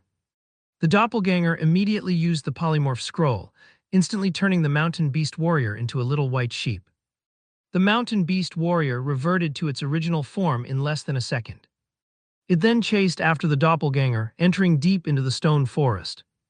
The mountain beast warrior's speed was slightly faster than the doppelganger, but the doppelganger activated Windwalk, its speed and the distance between them increasing once more. A short distance away, Shifeng watched as the mountain beast warrior departed from the campsite. He let out a small chuckle, similarly activating Windwalk as he rushed into the storehouse. This time there were no monsters present to interrupt him when he entered the storehouse. Shifeng first went up to the mysterious iron treasure chest, opening it. The treasure chest needed time to be opened. 1 second. 2 seconds. The loading bar for the treasure chest was still going, causing Shifeng to become slightly nervous. The time his doppelganger could delay was limited. Aside from the mysterious iron treasure chest, there was still one more bronze treasure chest and 3 common treasure chests. Time was of the essence. As long as he opened a treasure chest now, it would not be possible to lure the tiger out of the mountain the next time around. After all, special elites possess their own intelligence. Hurry, hurry. Shifeng impatiently looked at the loading bar. 10 seconds later, the mysterious iron treasure chest opened. At the same time, a wrathful roar came from the stone forest. It would seem that Shifeng's actions had been discovered. Looking through the doppelganger's vision, Shifeng could see that the mountain beast warrior no longer paid the doppelganger any attention. Instead, it ran back towards the camp storehouse. Without pause, Shifeng immediately stored all the items in the treasure chest into his bag. He then continued to open the bronze chest. The bronze treasure chest's loading bar started to move slowly. To Shifeng, every second right now was crawling by. Meanwhile, the sound of the mountain beast warrior's bellow was getting closer and closer. The loading bar for the treasure chest was currently only halfway done. Hearing the roar getting closer and closer, Shifeng became extremely anxious. Hurry! Hurry! The mountain beast warrior had already entered the camp, yet the loading bar was still a hair's breadth away from full. When the mountain beast warrior saw Shifeng opening the treasure chest, its large pair of eyes turned crimson red. It aimed its giant axe at Shifeng, throwing it at him. It could not help but wish for Shifeng to go to hell immediately. At this moment, the bronze treasure chest opened. Without giving the flying axe even a single glance, Shifeng immediately activated Defensive Blade, blocking the attack from the flying death axe. Following which, his 2 hands swiftly stretched into the treasure chest, taking the items within and cramping them into his bag with lightning speed. When Shifeng finished storing all of the items from the treasure chest, the mountain beast warrior also arrived before him. It picked up the fallen axe with both of its hands, raising it up high as it prepared to murder. Having no plans to stay, Shifeng turned and ran. Boom! The earth split when the axe landed, leaving behind a scar and causing crushed stones to go flying. However, Shifeng was already 5 yards away by the time the axe landed. He was running directly to the outside of the camp. Seeing that its attack missed, the mountain beast warrior turned to face Shifeng and used charge. It did not intend to give Shifeng any chance to escape. On the other hand, Shifeng did not have any skills to deal with the mountain beast warrior who was charging at him. He allowed the mountain beast warrior to send him into a fainted state, his body then receiving a slash from its axe. In an instant, the attack sent him flying over 10 yards away. The attack from the mountain beast warrior could cause even a level 5 shield warrior to harbor a grudge, yet Shifeng acted as if it was nobody's business as he stood and started running out of the camp once more. Now, Defensive Blade could only prevent Shifeng from receiving damage from a melee attack one more time. Although only one chance remained, there was more than a 10-yard distance between Shifeng and the mountain beast warrior. As long as Shifeng ran into the stone forest, he would be a lot safer. However, an unexpected situation occurred. The mountain beast warrior that should have used charge only once used it a second time, sending Shifeng into a fainted state once more. It raised its giant axe, slashing it again at Shifeng's body.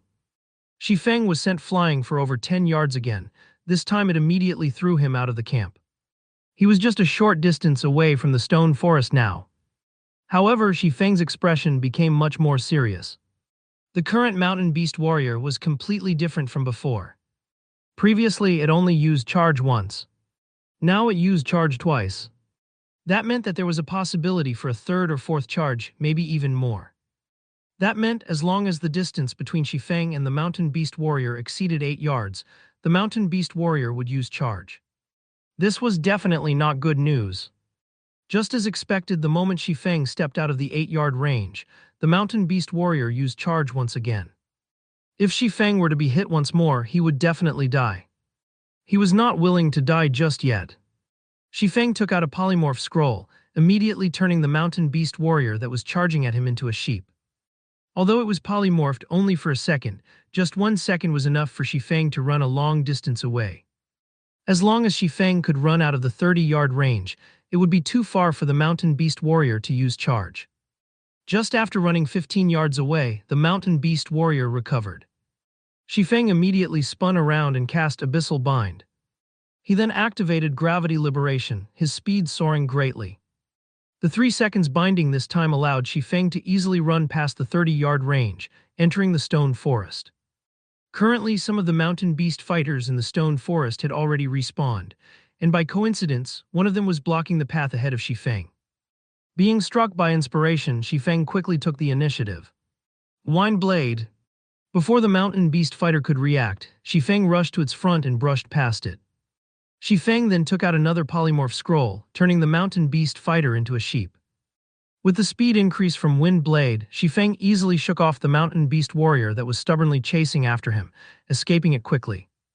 After finding a safe location, Shifeng sat down to rest as he slowly looked through the items in his bag.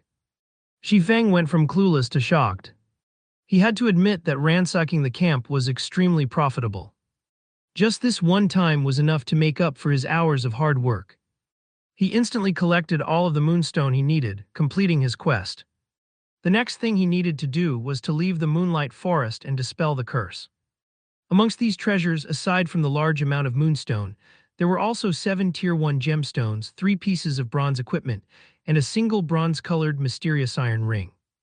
Amongst the 3 pieces of bronze equipment, there was a Silvermoon arm guard. With it, Shifeng now had 3 out of 5 pieces of the Silvermoon set equipment. As long as he put in more effort, he might be able to truly collect a complete set. However, Shifeng did not have that much time. The earlier he removed the curse, the earlier he could regain his strength and level up quickly. He still had too many things to do, and he could not do any of them without levels. Aside from the Silvermoon arm guard attracting Shifeng's attention, the mysterious iron ring also gave him tremendous joy. Ring of Nothingness, Mysterious Iron Ranked Ring. Equipment requirement: Intelligence 10. Strength +1, Agility +1, Intelligence +2. Additional ability: Shadow of Nothingness, allows the user to enter a state of nothingness. The user will not be able to see other players, while other players will not be able to see the user. Duration of 1 minute. Cooldown 5 minutes. Only usable in a non-combative state. Rings such as this, which possessed an additional ability, were extremely rare. It was as rare as the Ring of Gravity, possessing many uses. In his previous life, Shifeng had done a lot of research on the Moonlight Forest. Including the information found on the internet, he knew the spawn locations of many treasure chests. Originally, he planned to only go to few locations that were easy to obtain treasure chests before leaving the Moonlight Forest. Now that he had the Ring of Nothingness, his train of thought widened, and the number of treasure chests that he could obtain greatly increased. The Moonlight Forest was still a virgin land, and treasures could be found everywhere. It was especially true for treasure chests that had been opened for the first time. The items inside were the best. Since he could easily obtain these treasures, would it matter if he wasted a little more time? Following which, Shifeng put on the Ring of Nothingness. He then opened the map for the Moonlight Forest, confirming his current position. There was a bronze treasure chest not far from his location. So he kept the map and advanced towards the treasure chest. After walking for over 10 minutes, he arrived at ruins of a shrine. The ruins were surrounded by barbaric beastmen who were guarding it, with several elite beastmen in the midst as well. Meanwhile, the treasure chest was located inside the collapsed shrine. However, without a team of 20 elite players, it was impossible to clear off all the barbaric beastmen. Although he could not beat the barbaric beastmen, Shifeng had other methods to get to the treasure chest. Shifeng immediately called out his doppelganger, allowing it to move to a distance away and find a safe location. Meanwhile, Shifeng himself moved closer to the temple. While staying outside the detection range of the barbaric beastmen, Shifeng activated Shadow of Nothingness and entered a state of nothingness. He then ran towards the inside of the shrine with high speed. After entering a state of nothingness, Shifeng could no longer see those barbaric beastmen, and the same went for the barbaric beastmen who could no longer see Shifeng. In such a way, Shifeng soundlessly entered the heavily guarded shrine. There were still several barbaric beastmen guarding inside the shrine. They were less than 20 yards away from the bronze treasure chest. Meanwhile, Shifeng unhurriedly opened the treasure chest. When opening the treasure chest, Shifeng's state of nothingness did not fade, so the channeling process finished without a hitch. However, the moment the treasure chest was opened, just after Shifeng's hand stretched into it, his state of nothingness vanished. Within an instant, the 5 barbaric beastmen inside the temple noticed Shifeng. Suddenly entering a rage, they waved their stone hammers as they rushed towards him. Shifeng activated Defensive Blade without hurry, storing the items in the treasure chest in his bag. Before the barbaric beastmen could break off the 3 layers of protection, Shifeng had taken all the items from the treasure chest. He then swapped places with his doppelganger, his original body arriving at a very safe location. Shifeng leisurely departed from the ruins, heading towards the location of the next treasure chest. Moonlight Forest was very large. With unyielding perseverance, Shifeng spent more than 10 hours before finally clearing the entirety of the Moonlight Forest. He harvested a total of 3 mysterious iron treasure chests, 22 bronze treasure chests, and 56 common treasure chests. His harvest was extremely invigorating. His entire bag was clogged full, and he was even forced to throw away several pieces of common equipment that had poor attributes. When he was arranging all these items, a beeping noise came from the system. Shifeng looked at the notification, seeing that it was the alarm that he previously set. It notified him that morning had arrived, and he needed to log off and rest. In consideration of his body, Shifeng looked for a safe location before logging off. Early morning, a layer of fog still covered the outer layer of the window. Dark clouds densely covered the sky outside, and there were signs of rain falling soon. The air quality here is getting worse by the day. After I earn enough money, I definitely have to move out of this broken district and move to a better house in the city.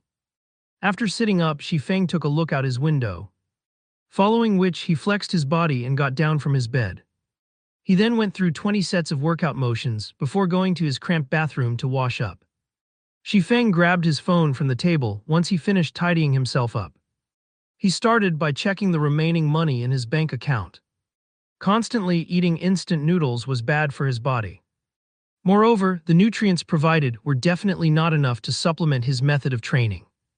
He had obtained the membership card and coupons for Big Dipper after much difficulty, yet he discovered that he still needed to wait for 5 days before he could use them. This caused him to be slightly depressed. Now his only hope was on the sales of the God's Domain game currency. Previously, Shifeng had registered 3 gold coins at the virtual trade center. If there were someone who bought them, then the credits earned would automatically be sent to his bank account. However, the trade center had a 3-hour transaction delay. Moreover, Shifeng did not turn on the notifications for his trade account. So even if the transaction had already been done, he did not know how much had been transferred to his account. He could only use his old modeled phone to check his bank account. Shifeng currently did not possess the money to purchase the latest quantum watch. Otherwise, a lot of matters could be easily resolved using the quantum watch. Even credit card payments could be done through the quantum watch. Moreover, all shops that sold items supported payment using the quantum watch, as it was both safe and fast. In a short moment, Shifeng logged into his bank account using his handphone, checking the amount of money he had remaining. If there were enough credits, he would go and have a good meal. The last time he remembered having meat was when he was still in his 3rd year of university. Now he was in his 4th year and would be graduating soon. Previously, he had retrieved all of his money from his bank account to buy instant noodles. His current balance should not be more than 1 credit. After selling for an entire night, there should be some people who would purchase some of his game currency. It was especially true for the guilds in White River City. Shifeng did not believe those guilds could amass funds that quickly. Even if they were to sign a contract with money farming teams or have their money farming teams, it was absolutely impossible for them to purchase that much equipment in such a short period. More or less, they should have purchased some game currency. They actually bought quite a lot. I guess I won't have to fuss over food for a few days. Shifeng smiled slightly when he saw that there were over 1,700 credits in his bank account. However, the trade tax was truly high. He sold a total of 30 silver coins which were worth 1,800 credits, but 100 of those credits went to taxes. The amount was truly sinister. In any case, Shifeng now had some money, and it was double the amount of living expenses he would have each month. It was enough for him to eat properly for quite some time. If all 3 gold coins sold, then that would amount to 18,000 credits. Shifeng would then have the money to buy 2 virtual gaming helmets. The only worry he had right now was whether or not all 3 gold coins would sell. After some consideration, Shifeng decided that he definitely must make these guilds and players spend more money during this period. Otherwise, if they were to make business deals in the game, they would easily be able to solve their problem with money. At that time, they would not have to purchase game currency from the virtual trade center. Subsequently, Shifeng left his rented apartment. He made a trip to the bank, withdrawing all of his money. Now that he had some money, Shifeng went to the nutrition center and bought 3 bottles of C-rank nutrient fluids. They were enough to last him for up to 9 days. When the beautiful saleswoman saw that Shifeng had bought 3 bottles without even blinking, she could not help but have delightful thoughts. Taking the initiative, she asked, "Are you free this afternoon, handsome? How about we go to Yulin Square to have a drink?" My treat. Yulin Square was a nearby well-known romantic location, and many youths, both males and females, loved going there. Looking at the beautiful saleswoman's graceful body and lust-filled eyes, she was much better than the gorgeously dressed girls in his class. However, Shifeng only gave her a calm smile. How could he not know what her thoughts were? He tactfully rejected her and turned around to leave. Shifeng's reaction caused the beautiful saleswoman to feel slightly unfortunate. A large catch had run away just like that. Was she not beautiful? Was her body lacking? Nutrient fluids were the pinnacle products of the new age. Not only could they slow down aging, but they could also discreetly mend the injuries that could not be detected, regenerate body cells, develop the brain cells, and many more astonishing impacts. These items have already become must-haves for athletes and martial artists. However, they were very expensive, so the common folk could only occasionally buy a bottle to drink. After all, a month's salary was only so much. It was impossible for them to afford a bottle every 3 days. Only the wealthy were able to treat these nutrient fluids as drinks, constantly transforming their bodies. Hundreds of years ago, very rarely would the children of wealthy families be ugly. Females would normally be beauties, while males would normally be handsome men. However, with the nutrient fluids in this current age, beautiful women and handsome men could be commonly seen throughout the streets. A bottle of C-rank nutrient fluid cost 400 credits. A bottle of B-rank nutrient fluid cost 1,000 credits. A bottle of A-rank nutrient fluid cost 10,000 credits. As for the best S-rank nutrient fluids, those were items that could not be bought by common folk even if they wanted to. These nutrient fluids were only sold to the inner circles of society. In his previous life, Shifeng was fortunate enough to buy one because of his status as a core member of Shadow. The S-rank nutrient fluid was extremely expensive, costing 1,000,000 credits per bottle. However, its effects were similarly astonishing. A-rank nutrient fluids were far from being comparable to it. Although S-rank nutrient fluids were very expensive, there were plenty of wealthy people in the world. The ones who could afford to buy it would not trouble themselves over such an amount of money. After all, who wouldn't want to trade money for their own youth? It was truly hard to imagine. The dream of humanity hundreds of years ago had now become a reality. The body was a needed asset to make a revolution. If Shifeng wanted to improve his skills in God's domain and stand at the very top of the game, then a strong body and nimble mind were indispensable. Hence, Shifeng would not make the same mistake in this aspect as he did in his previous life. Following which, Shifeng went to a gourmet restaurant. He spent 100 credits purchasing 2 sets of nutrient set meals, One was for him to eat right now and another as takeaway for his lunch. After eating, Shifeng made a trip to a normal workout center. After spending 60 credits, he trained for 4 hours before returning home. In the evening, around 7 p.m., Shifeng drank a bottle of nutrient fluid and laid on the bed. He activated the gaming helmet and connected to God's domain. After logging in, Shifeng started arranging the items he obtained. When he was done arranging the items, Shifeng started feeling emotional. It was no wonder the Moonlight Forest was a land of treasures. Just the various Tier 1 gemstones he obtained alone amounted to over 300 pieces. There were also tens of skill books, dozens of pieces of bronze equipment, 5 pieces of mysterious iron equipment, over 50 card sets, more than 20 recipes for lifestyle jobs, over 30 Tier 1 magic scrolls and 4 Tier 2 magic scrolls. The magic scrolls from treasure chests were much better than those sold in the magic shop. This was because the various scrolls in the magic shop did not even reach the standard of Tier 1. Meanwhile, Tier 2 magic scrolls were much more precious. Every piece would have a great purpose, and there would be nobody willing to sell it. As for the thing that brought Shifeng the most joy, he finished collecting the Silvermoon set equipment. In addition, he also collected a complete set of Blackblood set equipment meant for Shield Warriors and Guardian Knights. The Blackblood set equipment's value far exceeded that of the Silvermoon set equipment. It was one of the best set equipment for Shield Warriors and Guardian Knights that were below level 10. If Cola were to equip this set at level 6 or level 7, then Hell Mode dungeons below level 10 would no longer be a problem. With so many good items, Shifeng already had a solid base for forming a 20-man team. The only concerns remaining would be recruiting members and their skills. After finished arranging his bag and confirming that there were no more profits to be gained from the Moonlight Forest, Shifeng activated the teleportation magic orb, leaving the Moonlight Forest. In the real world, the sky slowly darkened as the sun went under the mountain. On the other hand, players in God's domain were welcoming the rise of the morning sun. Red Leaf Town was currently brightly lit as if it were daytime. In the trade area, players could be found everywhere as they pushed their way through the streets. Compared to yesterday, there were a lot more players currently in Red Leaf Town, and a lot of them were new players who were level 0. After being officially active for 2 days, many people started to notice the difference between God's domain and other virtual reality games. The battling alone was extremely attractive, not to mention other sources of entertainment. The monsters in God's domain improved with the increase in levels, making the battles seem increasingly real. It was no longer the usual simple bouts where players and monsters would take turns fighting each other.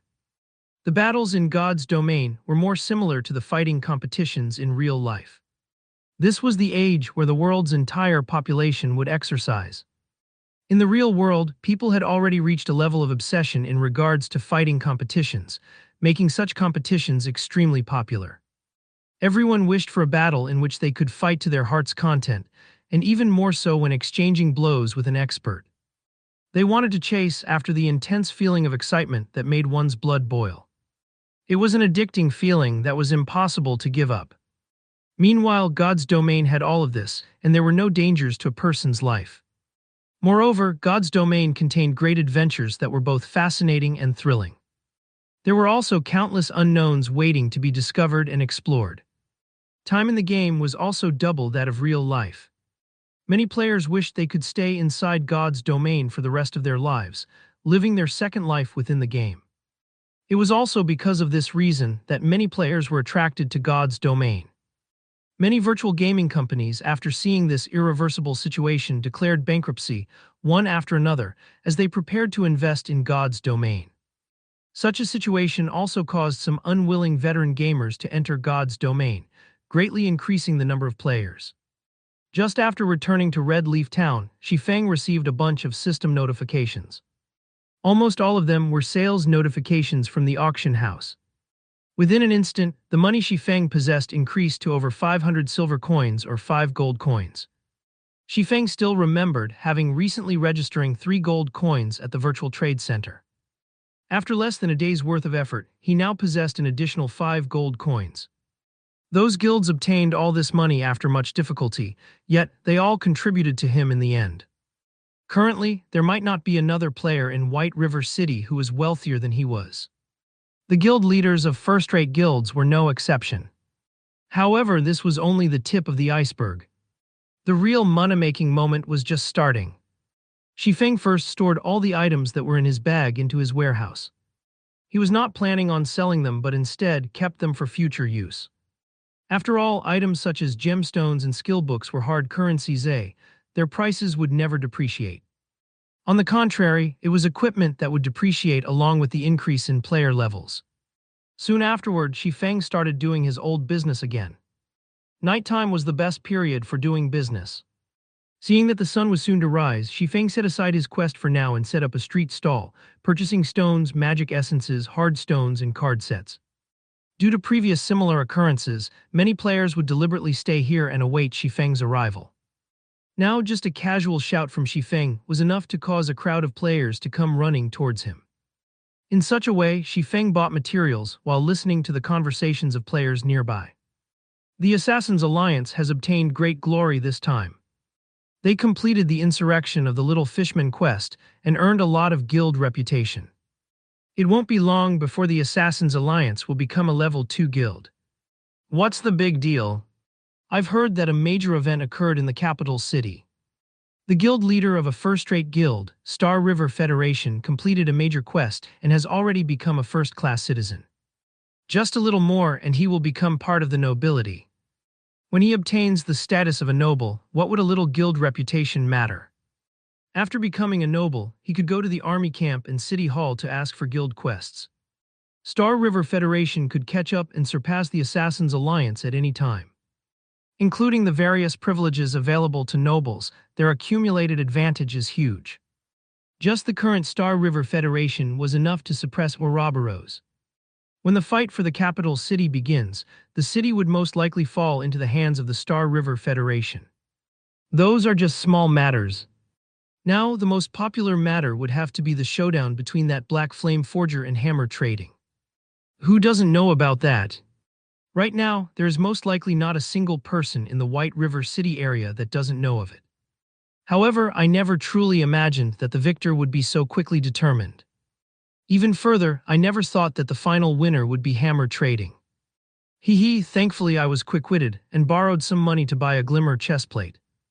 Many people are currently buying them at high prices. I could easily earn 3 silver coins as long as I resell the one I have. Exactly.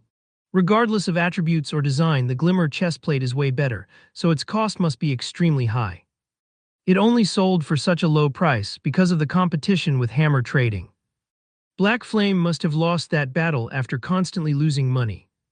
Unfortunately, he is not selling even a single piece of the equipment right now. Otherwise, I would definitely borrow money to buy one. Right now, Hammer Trading's fame has exploded. On the forums, he had even started proudly scolding the mysterious forger as incompetent, calling the mysterious forger a son of a bitch for not daring to compete with him. To increase their fame and influence, those first-rate guilds will certainly invite him. Hammer Trading must already be discussing contract terms with them right now. The chief forger of a first-rate guild, people would drool just thinking about such a position. However, we can only look on in envy because we don't have a forging design for bronze equipment. If I had such an item, even if I were to go bankrupt, I would definitely compete with Hammer Trading to the end. When I get the chief position of a first-rate guild, my future will be filled with fame and fortune. When Shifeng heard their conversation, his brows slightly wrinkled. He then called up the official forum. Sure enough, Hammer Trading was ridiculing him with all sorts of insults. Son of a bitch, weren't you so awesome? Why have you turned into a coward? Let's continue competing if you have the ability.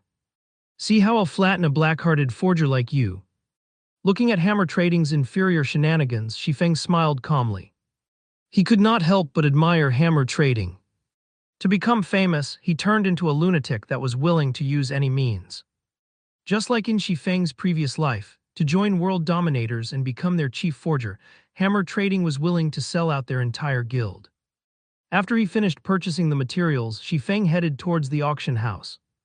After all the clamor Hammer Trading made, the glimmer chestplate had thoroughly become famous. Shifeng could now start his next money-making operation.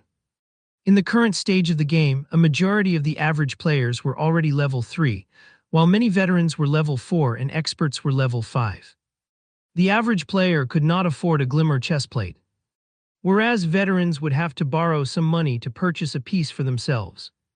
As for experts, the usage of the glimmer chestplate was not that great. There was a lot of equipment inside level 5 dungeons that was far better than the glimmer chestplate. That meant that the glimmer chestplate could no longer earn Shifeng a lot of money. After all, the major buyers of the equipment were mostly those guilds. Maybe there were some nouveau rich who could afford to buy one to toy around with, but they were in the extreme minorities amongst the average players. Shifeng walked into the auction house, into the large hall that was packed with people. Without a better option, Shifeng looked for a corner and silently brought up the display screen of the auction house. He then placed 20 copies of the forging design for the glimmer chestplate on auction. The base price for each forging design was set at 30 silver coins, and they would be sold one by one at intervals of half an hour. It was not because Shifeng did not wish to sell them in bulk, but because doing so would result in their price staying low. Only through hunger marketing would he be able to reap the greatest profit. Let those guilds slowly fight amongst themselves. Afterwards, Shifeng cleaned out the accumulated hard stones and card sets from the auction house. He then left the auction house and headed towards the library. Kurok Fields, this was the playground for the level 6 grassland lion cubs. At this stage of the game, there were very few players who would come here to grind and level up. That was because the level here was slightly higher. Moreover, the monsters were numerous and concentrated, making them hard to kill. These grassland lion cubs hunted in groups of 3 to 5. Sometimes they would even be followed by a fully grown elite grassland lion, making them very hard to deal with. However, there was currently a 6-man party on these fields, fighting a group of lions. A girl dressed in water blue armor brandished her greatsword, directly confronting an elite grassland lion. Not only did she easily evade the grassland lion's sharp claws, she even took the chance to attack and deal damage. Her valiant appearance could captivate even women. This girl was the snow goddess, Gentle Snow.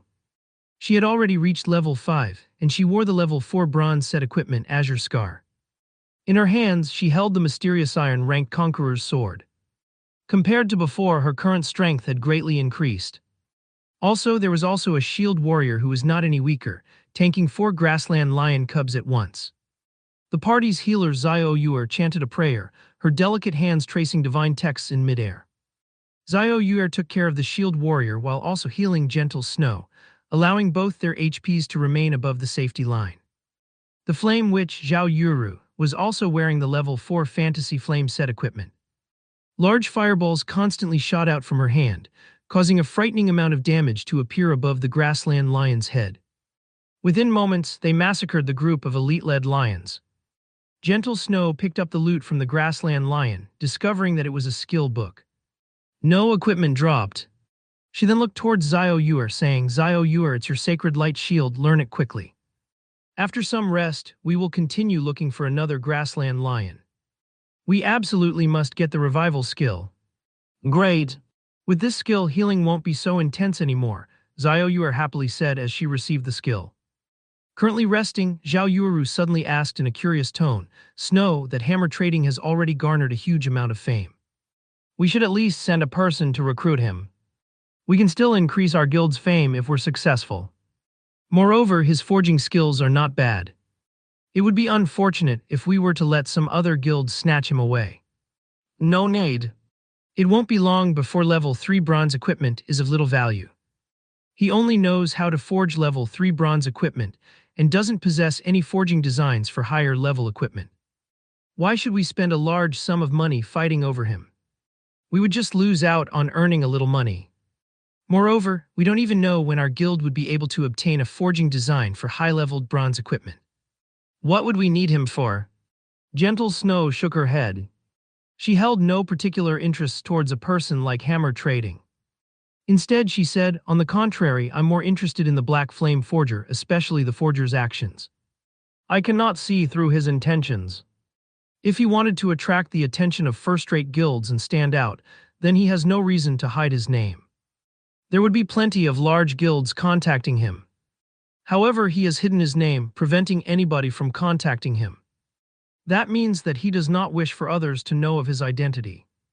Yet he still competed with hammer trading, lowering the price for his equipment and letting everyone know of him once more. Now that he has entered our eyes at the most heated moment, he suddenly withdraws from the competition and fades out of our sight once more. He has continuously brought us 3 different kinds of forged equipment. Being able to obtain that many forging designs for bronze equipment shows that he has great strength. Yet why would he suddenly withdraw? What is this Black Flame Forger's goal? Or did he withdraw because he already achieved his goal? Until now, I still don't know what that Black Flame Forger is trying to do. He is filled with mystery in all aspects. Snow, how about I have someone research this forger? Hearing you say so, even I want to see what kind of person he is.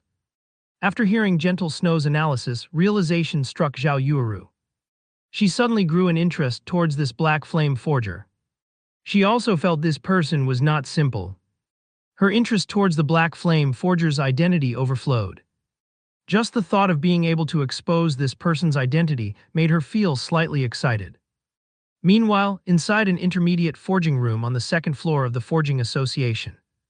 Everyone, how goes your consideration?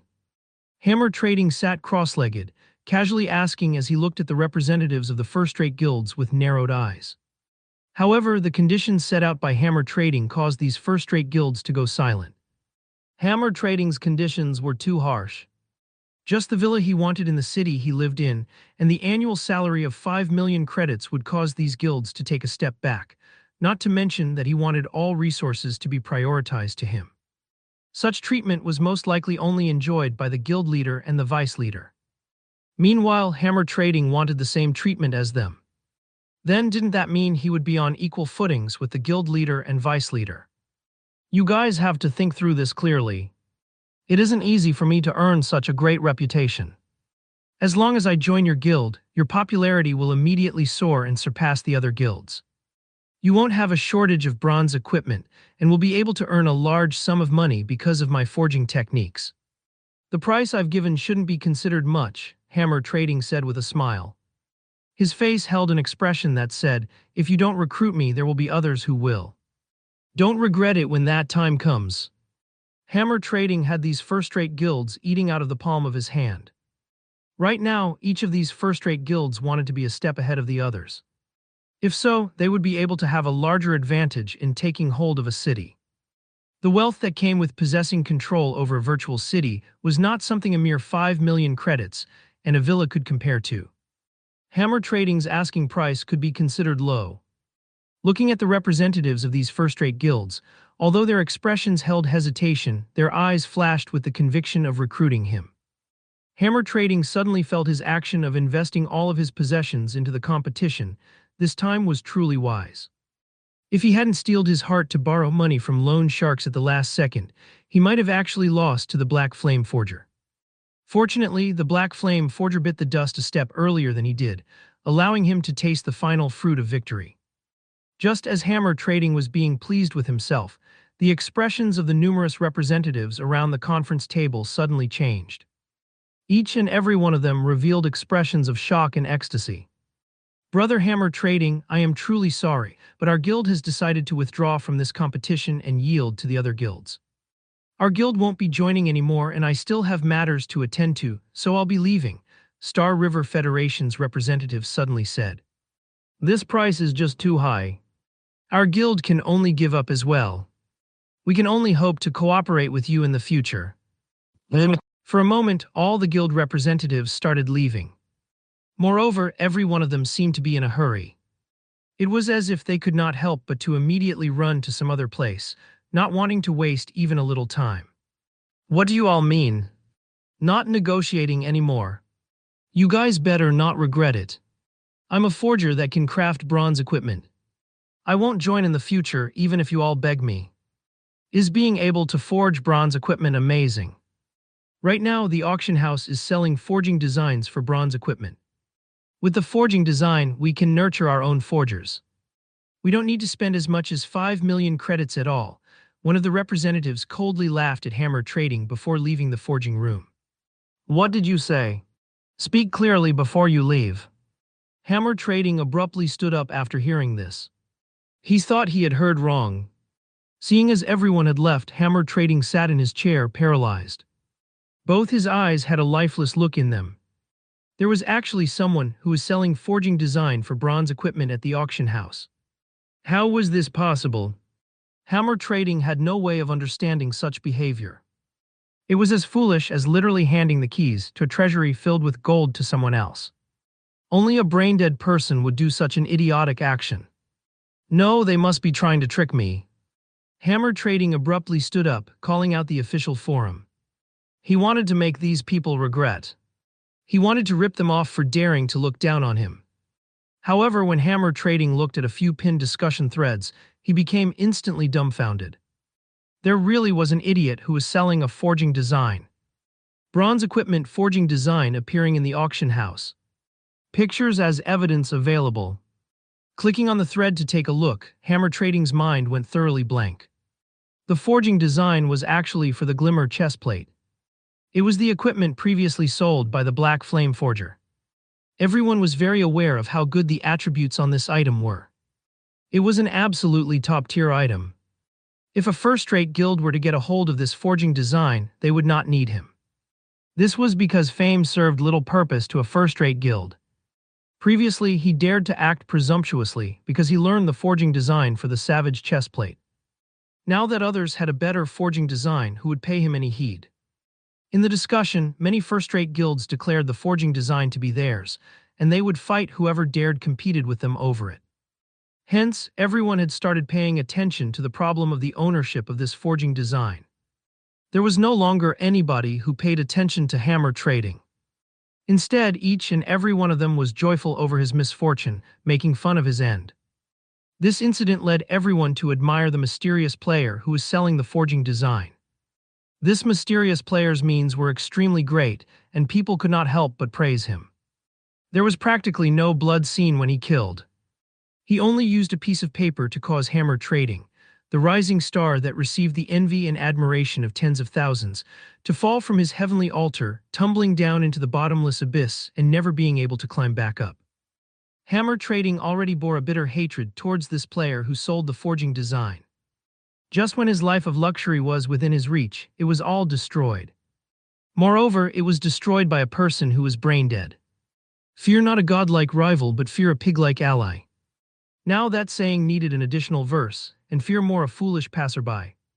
Hammer Trading's eyes had currently turned crimson, his face extremely ashen. His expression alone was enough to devour a person. Not good. I definitely must buy it no matter the price. As long as I buy it, I can get back all the advantages. At that time, not only will I have the Savage chestplate, but I will also have the Glimmer chestplate. When that time comes, those first-rate guilds will have to prostrate and beg before me. Hammer Trading's current expression was just like a gambler who lost badly. He placed all of his hopes on buying out the Glimmer chestplate forging design. Thinking up to this point, Hammer Trading was no longer able to hold himself back as he swiftly rushed towards the auction house. However, it was not just Hammer Trading who was rushing towards the auction house. There were also the upper echelons of various guilds of various towns under the influence of White River City. All of them wanted to purchase the forging design. After all, everyone knew how powerful the Glimmer chestplate was. Owning the forging design was the equivalent of owning a mountain of gold. This incident caused an uproar at the auction houses of the various towns in White River City. The auction houses became unusually lively as players pushed against one another inside the building. The auction houses were filled to the entrances, making it hard for players even to enter. Meanwhile, the competition for the Glimmer chestplate forging design entered into full swing. Every one of the guilds had bid high prices. Within 10 short minutes, the price for the item had reached 1 gold coin. That's right, it was 1 gold coin. That was practically a large guild's entire fluid funds. In such a way, the price of the forging design constantly rose without any signs of stopping. Guild leader, I don't have enough money anymore. What do we do now? Crap, how can that be? I gave you 1 gold and 20 silvers, how can that not be enough? But it's selling at 1 gold 56 silvers now. Crap, these people are insane. It's just a forging design. Hold on a bit, I'll immediately ask for some money from the money farming team. I don't believe we can't get it. As the price of the Glimmer chestplate forging design rose, bit by bit, Each of the various guilds was constantly raising funds. They contacted money farming teams, their guild members, and in the end, even purchased from the virtual trade center. Meanwhile, Shifeng, the cause of all this madness in White River City, had just comfortably arrived at the library. Revered Miss Charlene, I have brought the items you requested. Can you dispel the curse for me now? Shifeng sincerely took out 2 gold coins, 30 pieces of moonstones, and the teleportation magic orb. After seeing the glittering gold coins, Charlene nodded her head in satisfaction. However, similar to the Holy Mother, Charlene shook her head and said in a pitiful tone, "Adventurer, you have truly astonished me. You managed to gather all the needed materials in such a short period. If I had known earlier, I would have told you that the moon drip ceremony possessed tears." Tears? Shifeng looked at Charlene's regretful expression, and he could not help but feel slightly odd about the situation. It was as if he was a mouse being stared at by a cat. Charlene sighed, saying, "The moon drip is a very ancient ceremony. In fact, aside from having a dispelling effect, there are still other effects. However, for convenience's sake, the ceremony was only used to dispel curses after constant alterations, while the other effects were greatly weakened. If you pay another 3 gold coins, I can gather all the needed materials to carry out the complete moon drip ceremony. Aside from helping you dispel the curse, it will also give you an unimaginably big harvest. Won't you reconsider it?" Big harvest. When Charlene uttered these 2 words, her voice sounded exceptionally loud, making it sound as if this big harvest was something amazing. However, Shifeng knew that the Charlene before him had some kind of see-through skill. Otherwise, how could she have guessed that there were still 3 gold coins inside his bag? He already wasted 3 gold coins to dispel the curse, and he did not wish to become a sucker. As if having seen through Shifeng's thoughts, Charlene added, "Adventurer, do you know of the legend about the demon-slaying sword saint Celius? Legends has it that Celius was cursed by the great demon king, undergoing torment for a long period. However, after experiencing untold hardships, he finally discovered a method to dispel the curse, which was the moon drip. After undergoing the moon drip ceremony, he obtained a new life. He received matchless strength from the ceremony, thereby allowing him to defeat the great demon king and becoming a legendary sword saint on the continent of God's domain. Don't you think the sword saint Celius was very mighty?" As she was speaking, Charlene's doll-like eyes constantly snuck peeks at Shifeng. She constantly let out lamented sighs at the mention of sword saint. Shifeng suddenly became speechless. Watching Charlene's actions, it was clear they were saying, "The sword saint is beckoning at you. Youngster, won't you give it a go?" Shifeng glanced at Charlene's face full of smiles and his heart filled with helplessness. This Charlene was a diamond salesperson. Although Charlene possessed an unruly temperament and criminally attractive body, asking for 6 gold coins was just a huge scam. 6 gold coins. That was equivalent to 36,000 credits. Very well. His heart was moved. If he could become a sword saint in the future, it would all be worth it. The new wouldn't come if the old didn't go. "Esteemed Miss Charlene, I wish to try the complete moon drip ceremony. Will there be any danger?" Shifeng unwillingly dug out another 3 gold coins. After receiving the gold coins, Charlene happily smiled as she said, "You can be at ease, adventurer. Although this is my first time, my skills are very good. Even my teacher praised me as a genius. Let us begin right away." The sky was still dark as the moon lay unhidden high up in the air. Inside the library located in the slums of Red Leaf Town. "Adventurer, if you do not have any problems, then walk to the center of the magic circle. There will be a slight pain after the ceremony starts, so just endure it and it will be over." Charlene pointed towards the center of the altar made of black stone. Her eyes carried a hint of excitement as she could finally start this experiment. Shifeng was completely unaware of Charlene's thoughts.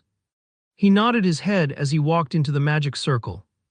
No matter how he put it, Charlene was a major character who possessed a Tier 3 job, so there shouldn't be any complications.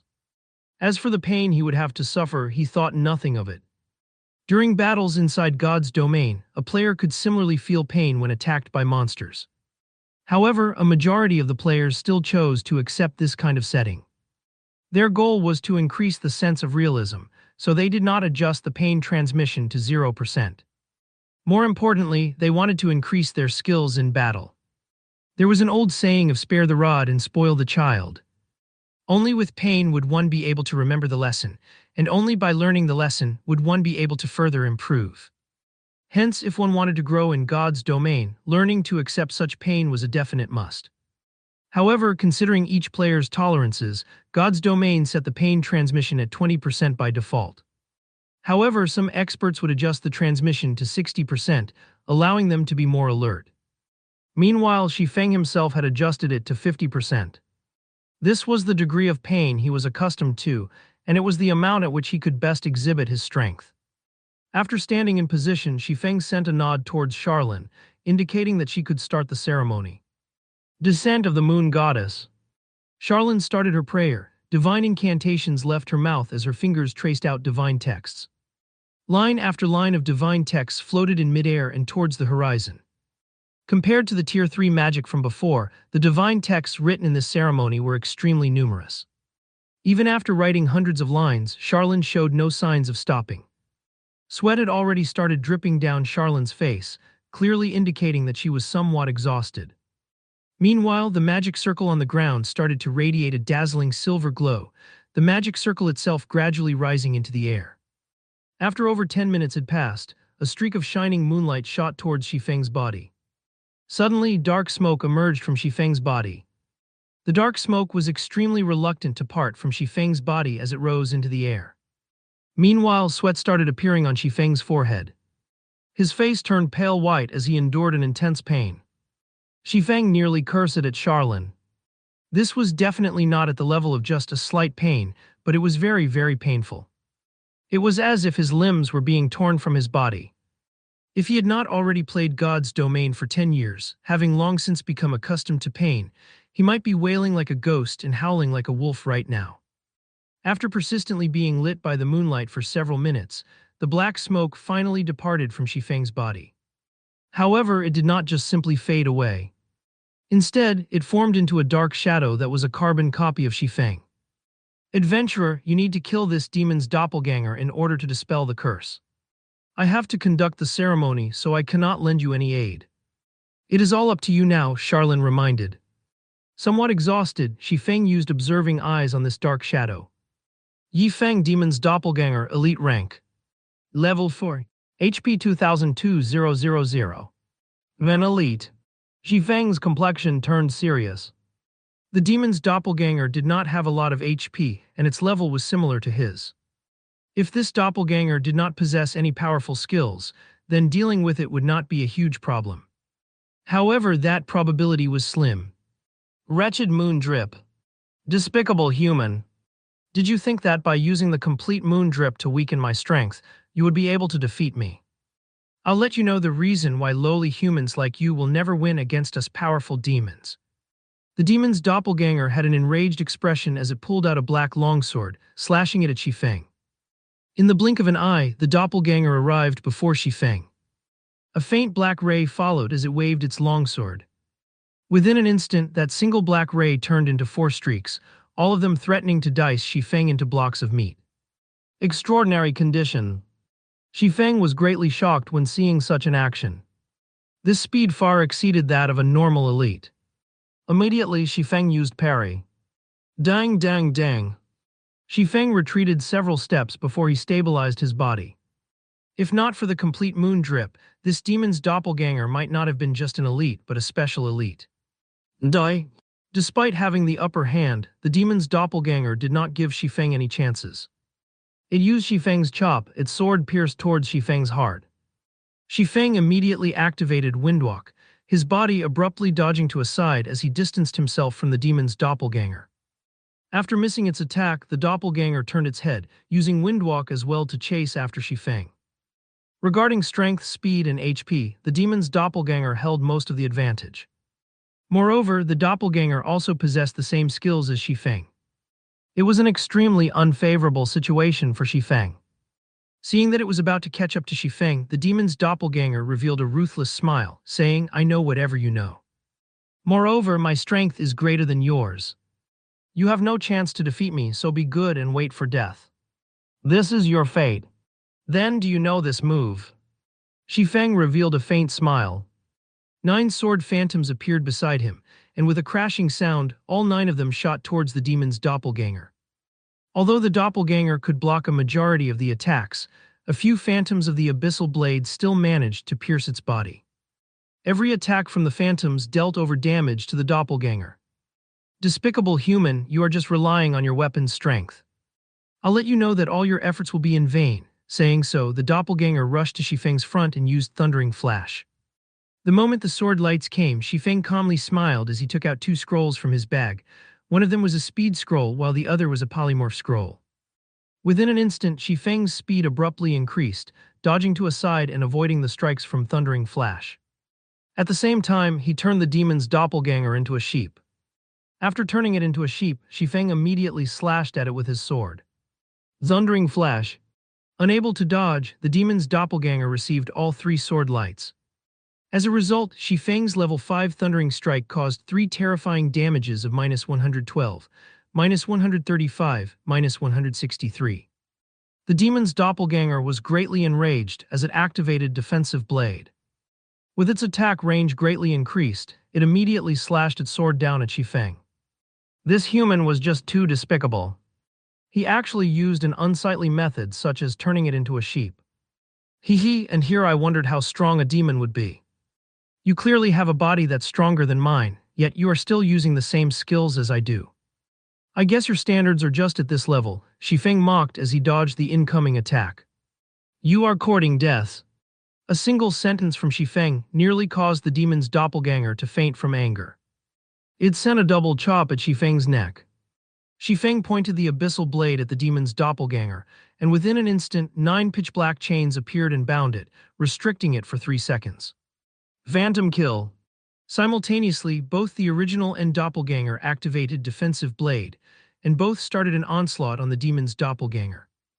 Thundering Flash, Chop, Earth Splitter, Double Chop, and many more skills struck the demon's doppelganger.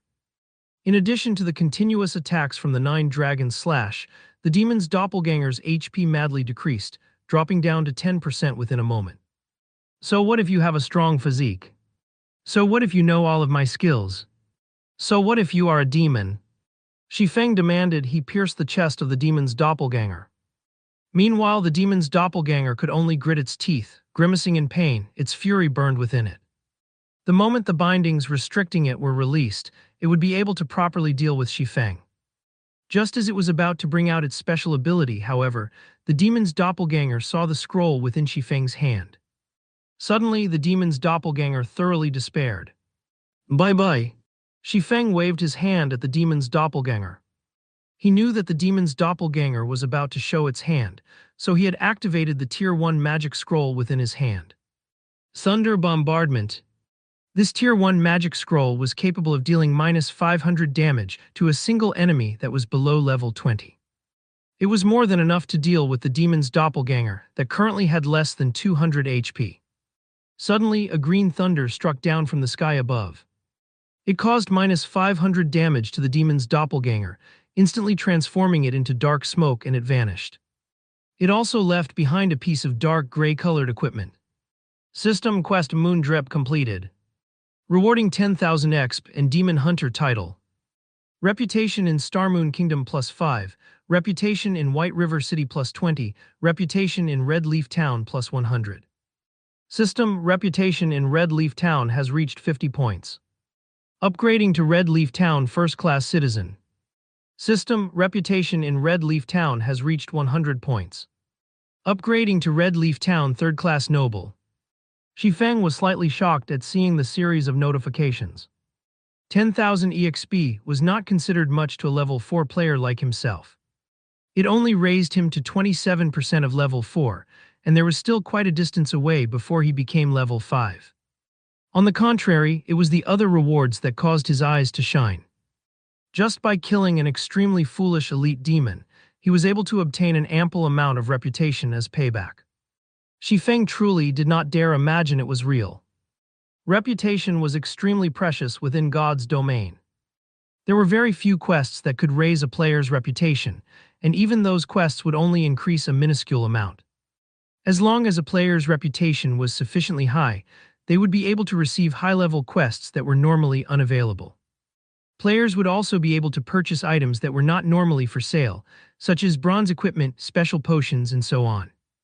At the same time, there would be discounts when purchasing items, and NPCs would have a favorable impression of you. All in all, there were many benefits brought about by reputation. After a player's reputation reached a certain degree, they could also become a noble. In God's domain, nobles were considered amongst the privileged class, and they enjoyed plenty of benefits. Being a noble was also a symbol of status. If a commoner were to anger a noble, the consequences would be severe. A light offense would result in imprisonment, while a heavy offense would result in execution. Hence, players did not dare offend nobles. So much so that even if a noble were to beat up a commoner inside a safe zone, the guards would pay no heed to the commotion. This was the gap between statuses. This was also the reason Shifeng was so shocked. Now that he possessed the title of noble in Red Leaf Town, he would be able to do things with much more convenience in the future. Shifeng then thought of several high-level quests that only nobles could accept. What function does this Demon Hunter title have? Shifeng called out the system interface, taking a look at the information about the Demon Hunter title. Demon Hunter, a brave warrior and an exorcist of demons who is revered by others. Wherever you go, you will possess a status equal to a noble. You are the Grim Reaper who is feared by all beings affiliated with darkness. In a 100-yard radius, monsters affiliated with darkness will have their attributes reduced by 10%.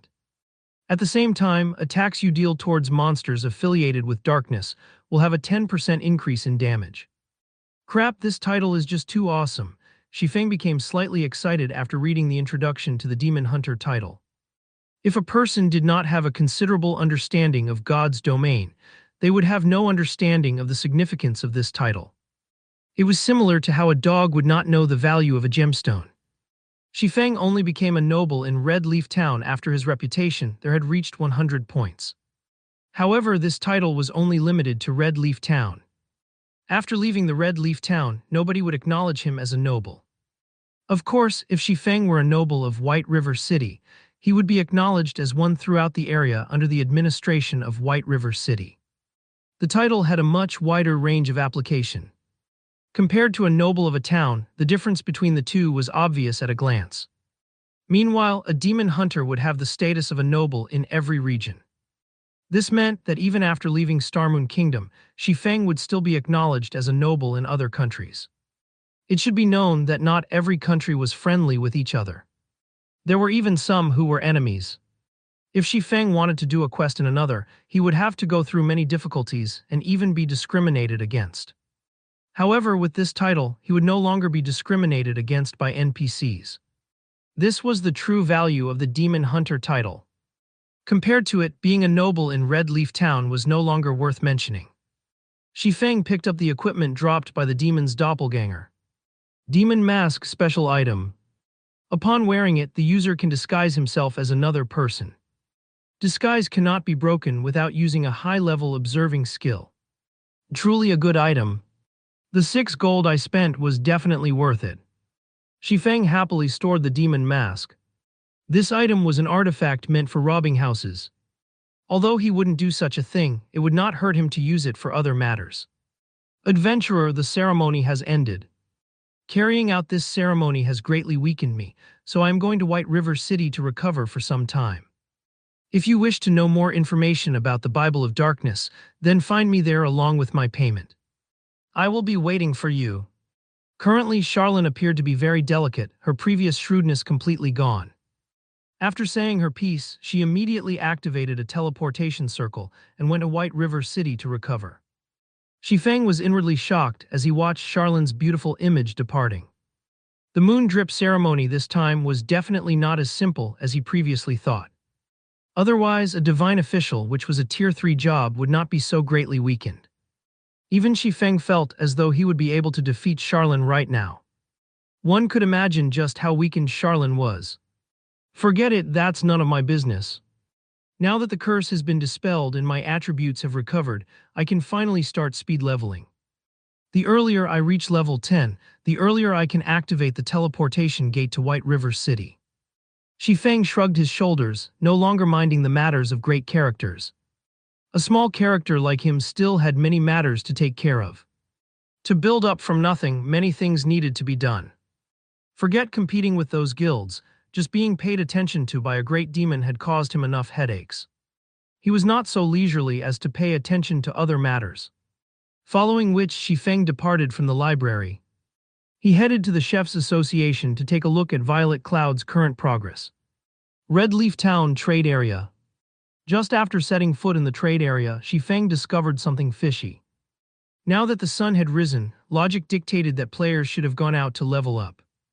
Yet the streets were currently filled with players who were holding discussions with each other. In short, it was extremely lively.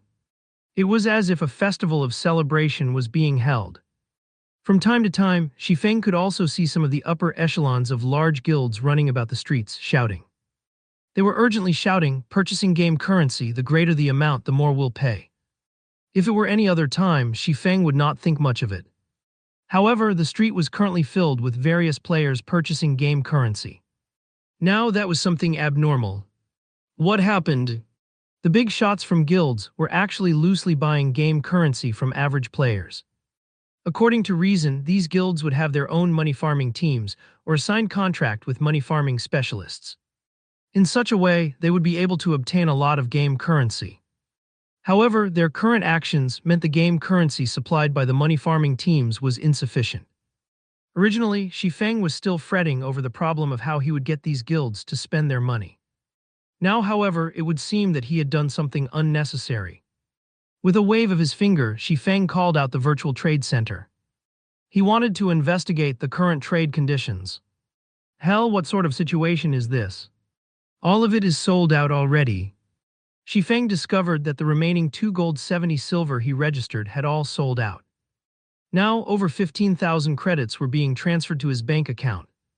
Consequently, Shifeng then took a look at the sales condition of other gods' domain game currency.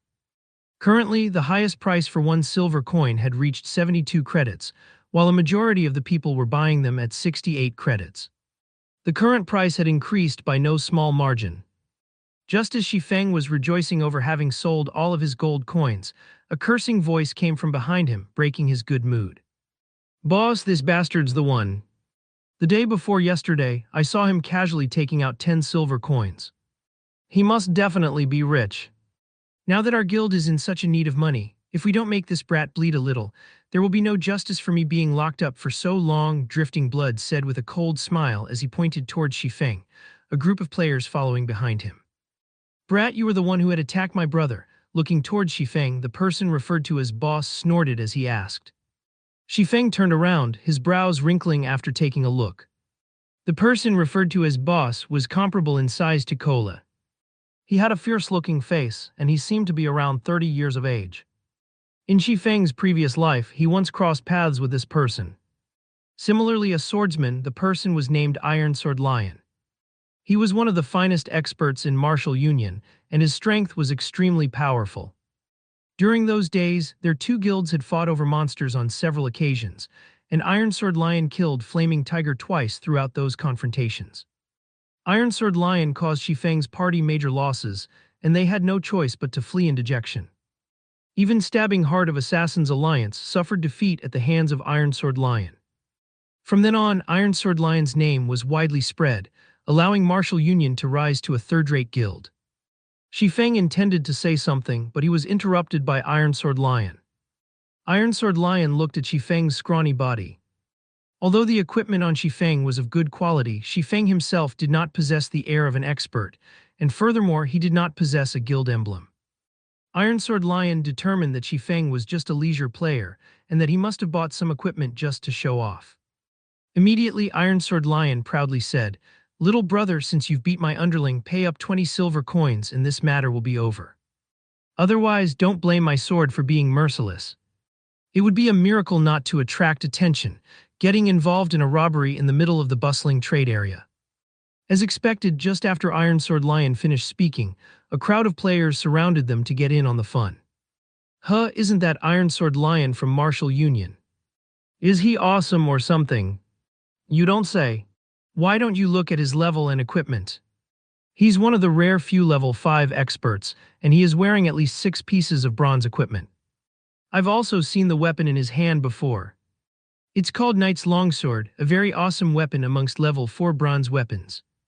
Moreover, he previously killed a lot of players outside the town, earning him a lot of glory. Gee, they're just relying on numbers to bully others. How can that even be considered being skillful?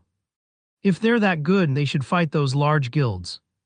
At most, they can only bully newbies. They're even asking that guy for 20 silver coins. Isn't that just going overboard? Gaming experts would only have 3 or 4 silver coins on them, not to mention carrying 20. They are clearly forcing him into a corner. As I change, speak softer. That Iron Sword Lion isn't bullying people with numbers. His strength is the real deal. Previously, he was a top-tier expert in a wuxia virtual reality game, but he was compelled to transition to God's domain. Yesterday, he kill-stealed one outside of town with other players and single-handedly defeated all 4 of them. Those 4 players were not noobs but gaming veterans. They are stronger than us by at least a few leagues. If Iron Sword Lion were to hear you, then tough luck, buddy. At that time, your only way out would be to delete your account and start all over again. Listening up to this point, the surrounding players all sucked in a breath of cold air. They no longer dared spout baseless gossip, their eyes sending pitiful gazes towards Shifeng. Of all the people Shifeng could provoke, he had chosen to provoke an expert. Moreover, an expert that covered up the shortcomings of his subordinates. Unless Shifeng deleted and recreated his account, he would definitely have to pay the 20 silver coins. However, leveling up to level 4 was a difficult task. If Shifeng chose to delete his account, then 2 days of his effort would be wasted. The average person would rather pay up than delete their accounts. This guy is just meeting one misfortune after the other. If it were normal times, he would just have to spend a few credits to collect the 20 silver coins.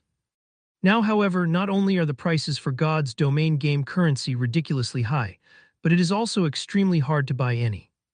Right. Seeing such a high buying price, even I am thinking of selling my game currency. However, going with this trend, the prices will still increase in the future. I want to stock up a little more, putting them up for sale later on. Just as the surrounding players were lamenting over Shifeng's bad luck, at a stall by the street, several players were quietly watching Shifeng. These players all wore luxurious equipment on their bodies, and each of them carried a faint smile on their faces. Brother Stabbing Heart, should I go lend a hand?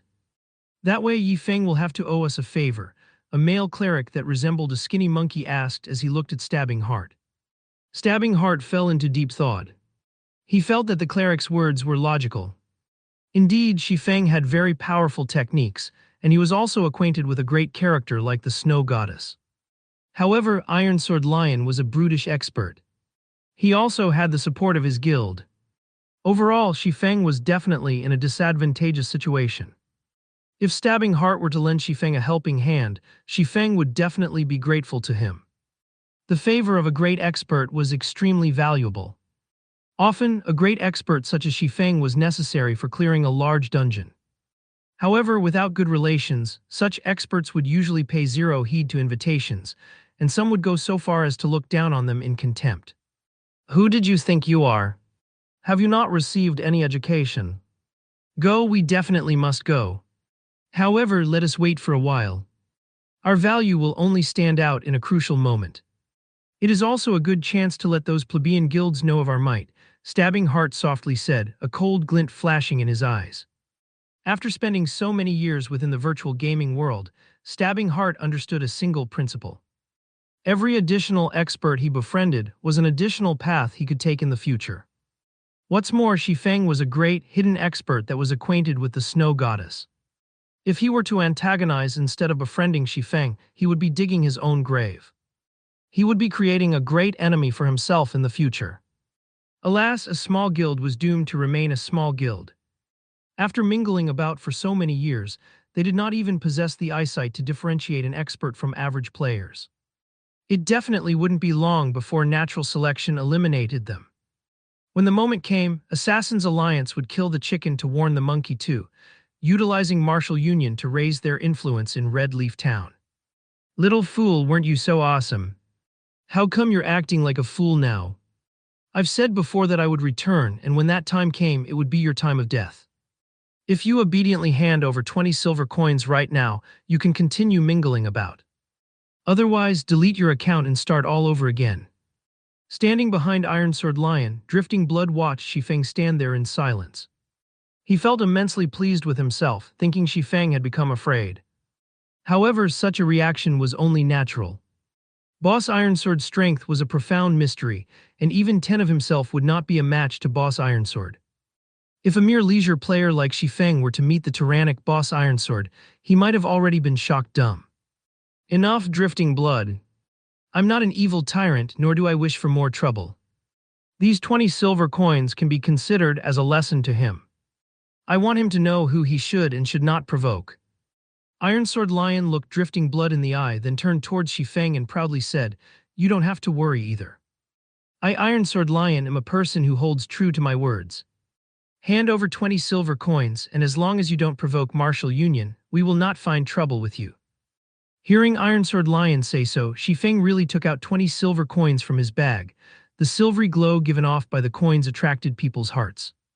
At this crucial period of the game, 20 silver coins were extremely hard to procure, even if one spent credits to purchase them. As for taking out 20 silver coins in one go, crap brat, you really are rich. So what Drifting Blood said was indeed true. How about we become friends and I'll cover for you in the future? Anybody who provokes you will be provoking martial union. Iron Sword Lion was greatly shocked at seeing the 20 silver coins, gulping down his saliva. Even he did not possess 20 silver coins right now. He did not imagine that Shifeng, a leisure player, could bring out 20 silver coins. With that much money, Iron Sword Lion would have much more confidence in competing for the Glimmer chestplate forging design. When the surrounding players saw all these silver coins, their mouths all gaped wide in shock. Shifeng was truly rich. He was definitely a tycoon. Some of the upper echelons of large guilds also had their eyes turn red after seeing this scene. Iron Sword Lion's luck was truly good. He was able to meet a brother tycoon just by simply searching for a player. How could it be? From afar, Stabbing Heart's expression was one of incomparable shock after witnessing Shifeng's actions. However, what Stabbing Heart was shocked about was not the amount of money. Instead, he was shocked by Shifeng's unexpected action. Even if Shifeng could not win in a fight against Martial Union, this place was currently a safe zone. Nobody would dare to take action in here. After leaving the town with Shifeng's skills, escaping was definitely not a problem. So just why did Shifeng compromise and offered up 20 silver coins? You wanted 20 silver coins, right? Shifeng asked Iron Sword Lion with a smile. Let's trade. Noticing that he had lost his composure, Iron Sword Lion immediately turned serious. Just as everyone was watching Iron Sword Lion with envy, an incomparably pitch-black longsword pierced through the pit of Iron Sword Lion's stomach. Iron Sword Lion's HP was instantly reduced by over 100 points. Just as the person himself wanted to resist, he had discovered many chains binding him, preventing him from even moving a muscle. Shifeng calmly pulled the abyssal blade out from Iron Sword Lion's stomach. He then followed up with a chop in an earth splitter, his sword slashing down on Iron Sword Lion's body. As a result, Iron Sword Lion's HP madly fell without any signs of stopping. The might of a magic weapon was incomparably shocking, even more so when coupled with a level 6 chop and a level 4 earth splitter. Killing a level 5 swordsman fully geared with bronze equipment was a truly simple matter, not to mention that Shifeng had been the one to take the initiative and carried out a sneak attack. Even an expert would fall under such circumstances. These two attacks took all of Iron Sword Lion's HP. Iron Sword Lion did not even get the chance to retaliate before letting out a pitiful cry, his body falling to the ground, never to move again. Then his body turned into starlight, vanishing and leaving behind a piece of equipment. Who else wants it? Shifeng fixed his gaze on the members of Martial Union, giggling as he asked. The entire street of the trade area suddenly became deathly silent. Not a single person was able to mutter a word. Iron Sword Lion died just like that. This ending was the complete opposite of everyone's expectations. From the moment Shifeng's sword pierced Iron Sword Lion's stomach to the moment of Iron Sword Lion's death, everyone clearly witnessed Shifeng's every action. However, one thing that made everyone feel odd was that Shifeng's sword was not really that fast. From their perspective, even they could easily dodge Shifeng's sword. So why couldn't an expert like Iron Sword Lion? Iron Sword Lion died without even being able to retaliate. Could it be, did Iron Sword Lion just looked impressive but was actually a weakling? Was he just a paper tiger? However, everyone immediately denied such a silly notion in their hearts. Iron Sword Lion's equipment was not fake. Him being level 5 was not fake either. He was a genuine expert. However, how could an expert fully geared in bronze equipment, whose defense and HP far outstripped the average player, be killed so easily? It was truly inconceivable. Even if an average player were to attack Iron Sword Lion madly, they would need quite some time before they could kill him off. However, Iron Sword Lion was taken care of by Shifeng in only 2 moves. How horrifying of an attack power did Shifeng possess to achieve such a feat? Thinking up to this point, everyone felt utterly defeated. What fat sheep? What tycoon? The Shifeng before them was simply a devil wearing a human mask, giggling at them.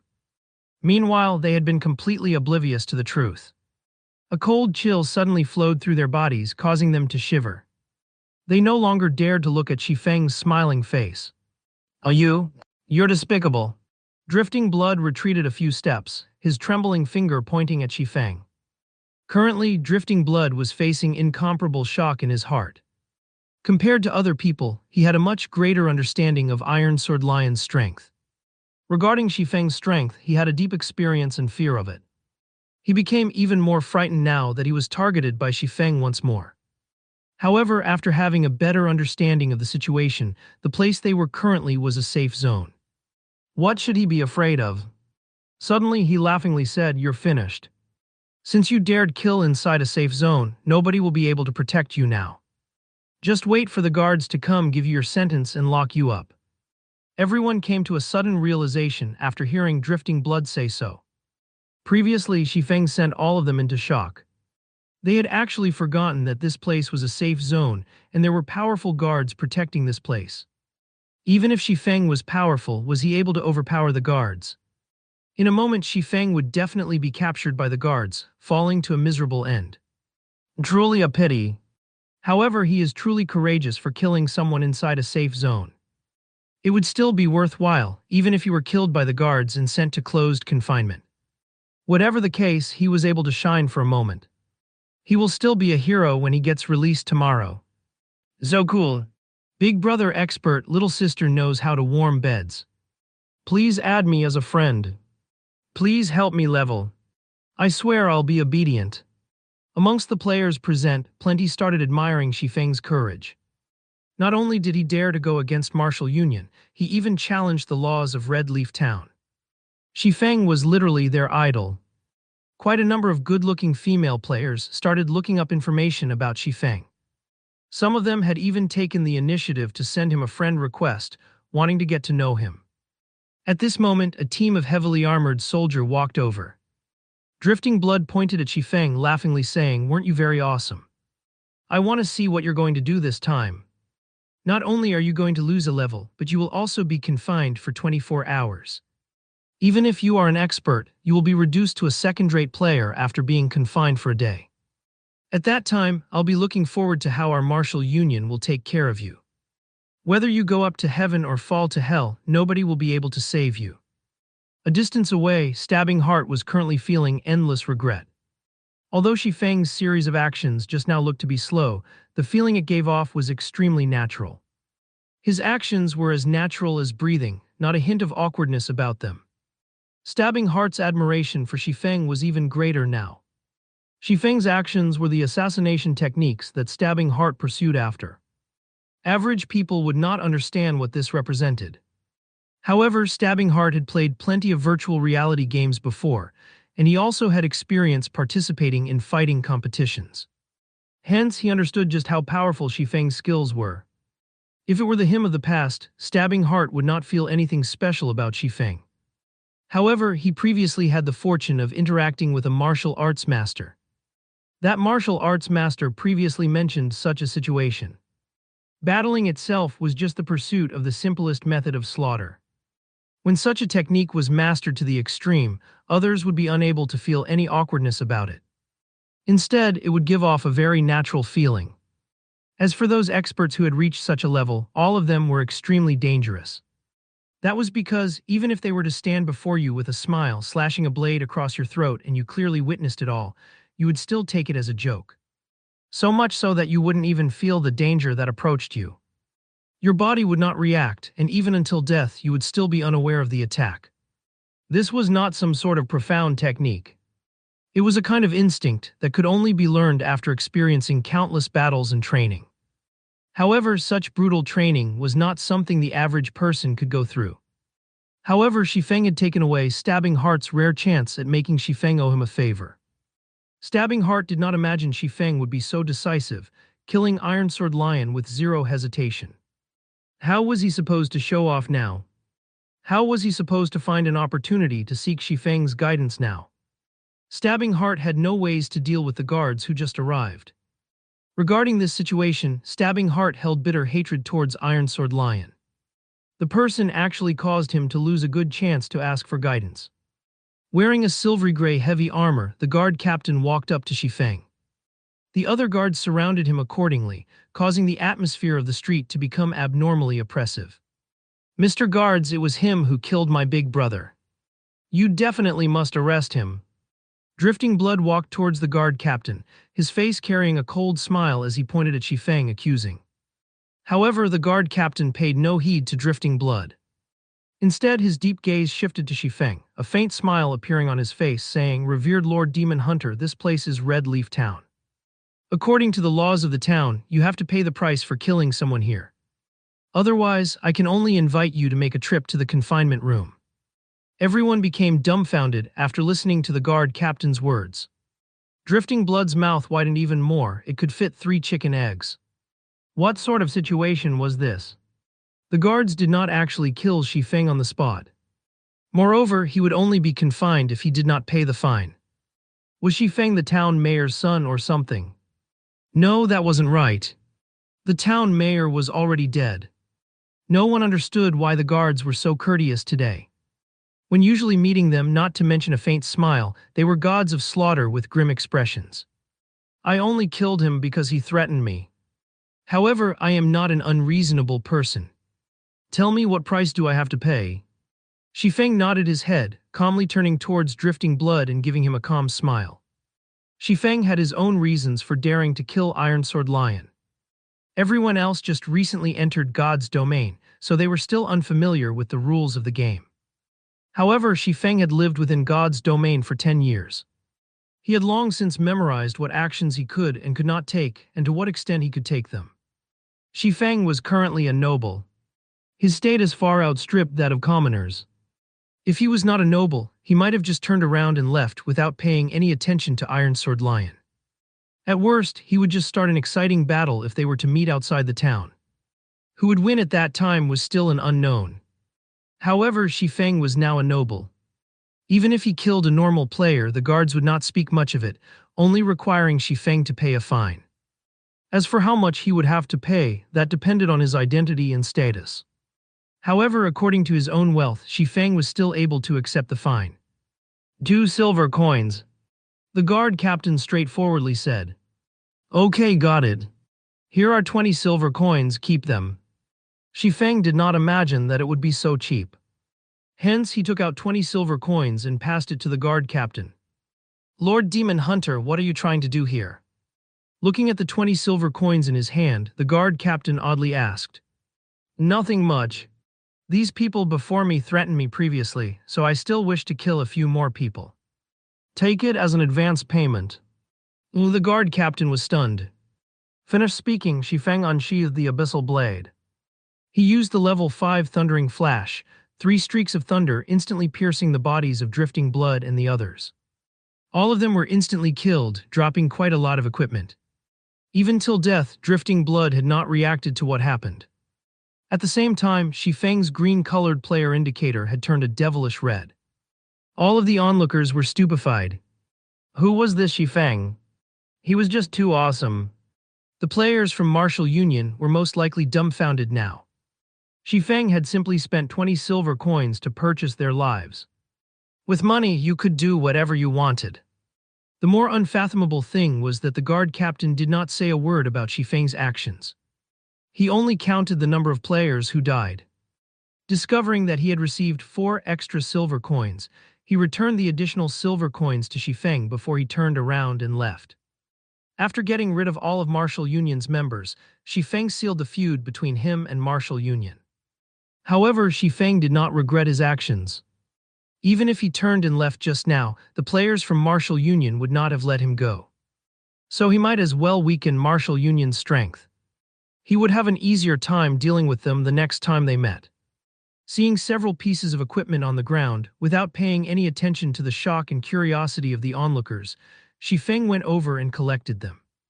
At the very least, these items could recompense the money he lost for purchasing lives. Oh, isn't this the knight's longsword? Shifeng discovered that 2 pieces of bronze equipment dropped, and one of the 2 was the bronze weapon of Iron Sword Lion. Perhaps Iron Sword Lion was already spewing blood and anger in the graveyard right now. The knight's longsword was a good weapon amongst level 4 bronze equipment. In God's domain, equipment for weapons specialists and MTs were slightly higher than other equipment of the same level. Currently, the knight's longsword would be worth at least 10 silver coins. In addition to the other piece of level 3 bronze cloth armor and several pieces of common equipment. Shifeng discovered that he actually did not take a loss. On the contrary, he had made an additional 1 or 2 silver coins. Just when Shifeng was planning to leave, a change occurred to the gazes of the onlooking players. Greed permeated their faces. Shifeng had easily taken care of Iron Sword Lion. He even killed several elite players with a single move. Not even a ghost would believe that Shifeng did not possess top-tier equipment. Moreover, Shifeng was currently a red player. If a red player were killed, the penalty they received would increase. Moreover, Shifeng had killed so many players. If he were to die, he would at least drop 3 or 4 pieces of equipment. So what if the guards confined them for some time? Could it compare to obtaining top-tier equipment? If a noob wished to grow into an expert, having good equipment was a must. If they were to kill Shifeng, they would have a chance at becoming an expert. So why wouldn't they kill him unless they were willing to remain mediocre? What? You guys are looking for trouble with me as well. Shifeng coldly laughed as he looked at his surroundings. It had been a while since he felt the sensation of being deep within enemy grounds. After receiving Shifeng's cold glare, everyone inadvertently retreated. None of them dared to be the first to attack. They were all waiting for someone to attack first, then take advantage of the situation to reap benefits for themselves. All of you get out of the way. Yifeng is a friend of our Assassin's Alliance. Whoever looks for trouble with him will be looking for trouble with our Assassin's Alliance. At this moment, Stabbing Heart, along with a group of over 10 subordinates, created a path through the crowd as they headed towards Shifeng. When the players who wanted to kill Shifeng heard Stabbing Heart, every one of them were shocked. Who actually was Shifeng? Not only did he possess formidable strength, but the Assassin's Alliance even protected him. The Assassin's Alliance was well known throughout Red Leaf Town. It was the sole second-rate guild in Red Leaf Town, and its members could be found throughout the entire Starmoon Kingdom. However, the core strength of the Assassin's Alliance was located around the area of White River City. Other guilds could not compare to its influence. If they were to become enemies with the Assassin's Alliance, they would really have to delete their accounts and start all over again. That was because the Assassin's Alliance was famed for their assassinations. The feeling of being targeted by a group of assassins, just thinking about it could make a person tremble with unease. With the appearance of the Assassin's Alliance, the surrounding players no longer dared to have ideas over Shifeng. Since they could not fish up any advantages, everyone promptly left the scene. Many thanks, Shifeng said gratefully, looking towards Stabbing Heart. Nonsense. With Brother Yifeng's strength, even if I didn't show up, they would still be helpless against you. I was just pushing the boat along the current one. Stabbing Heart cupped his hands, saying in admiration, Today, Brother Yifeng has really widened my horizons. Even I would find it hard to kill Iron Sword Lion. I did not imagine Brother Yifeng's skills to be so powerful as to get rid of Iron Sword Lion in just a few moves. I was just lucky, Shifeng calmly said with a smile. Brother Yifeng really is humble. However, there is one matter that I can't make sense of. Why won't the guards find trouble with Brother Yifeng, even when you killed players in the safe zone? Stabbing Heart had faintly guessed the answer already. However, he still did not believe that Shifeng could accomplish it that quickly. Nothing much. I only have such a special privilege because I just completed a quest and became a noble in Red Leaf Town. Shifeng did not hide the truth from Stabbing Heart. He knew that he would not be able to hide it, so he might as well reveal a portion of the truth. As for the Demon Hunter title, he would still have to keep it a secret. Otherwise, it would be too eye-catching and attract unwanted trouble. Stabbing Heart's heart loudly thumped when hearing Shifeng's explanation. His eyes stared at Shifeng, mind-boggled. Assassin's Alliance had spent an unknown amount of effort to obtain reputation for Red Leaf Town. Yet they only managed to obtain 10 reputation to date. Even Broken Wind, guild leader of the first-rate guild, Star River Federation, was only a first-class citizen, and there was still a long way to go before he became a noble. However, the Shifeng before him was actually a noble already. The difference between them was just too huge. Originally, Stabbing Heart already had a high estimation of Shifeng's strength. He truly did not imagine that he was still underestimating Shifeng. However, according to his memory, he was acquainted with most of the top-tier experts that used swords. Even the ones he weren't acquainted with, he had at least met before. However, Shifeng did not resemble any of the figures in Stabbing Heart's memory. However, the world was a wide place. There was bound to be some top-tier experts who hid from the world. Now that God's domain's influence was growing larger by the day, it wasn't particularly strange for these experts to enter God's domain as well.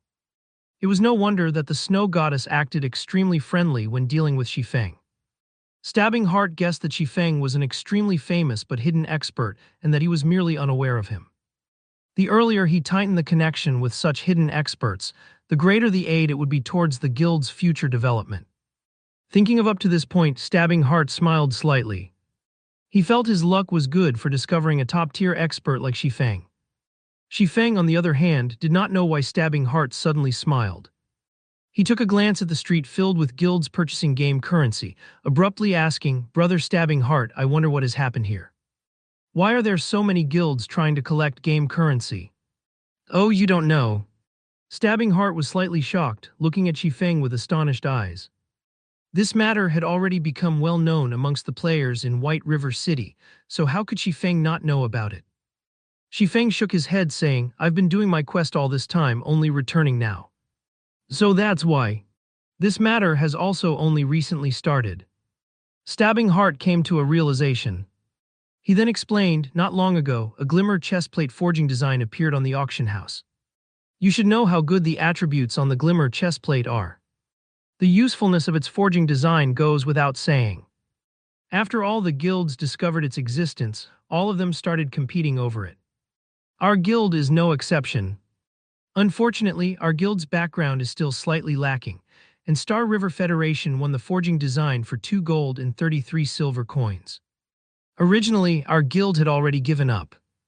However, it wasn't long before another glimmer chestplate forging design appeared on the auction house.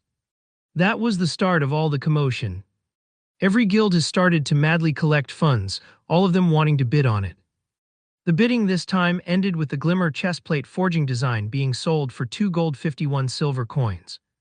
Nobody could have imagined that a third piece would have appeared right when many guilds were feeling disappointment. Right now, everyone is still bidding over the third piece. However, according to my estimates, the third piece will be sold at an even higher price. Only, nobody knows if there will be more of the forging designs up for auction, so I came here to collect game currency. Currently, everyone is guessing that Black Flame Forger is selling the glimmer chestplate forging designs.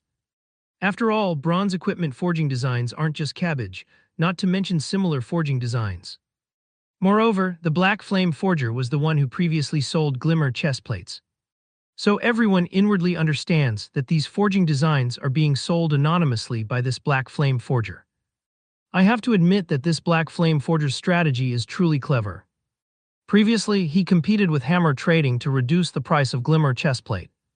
However, it turns out that his eyes were not set on the equipment, but on the current forging designs.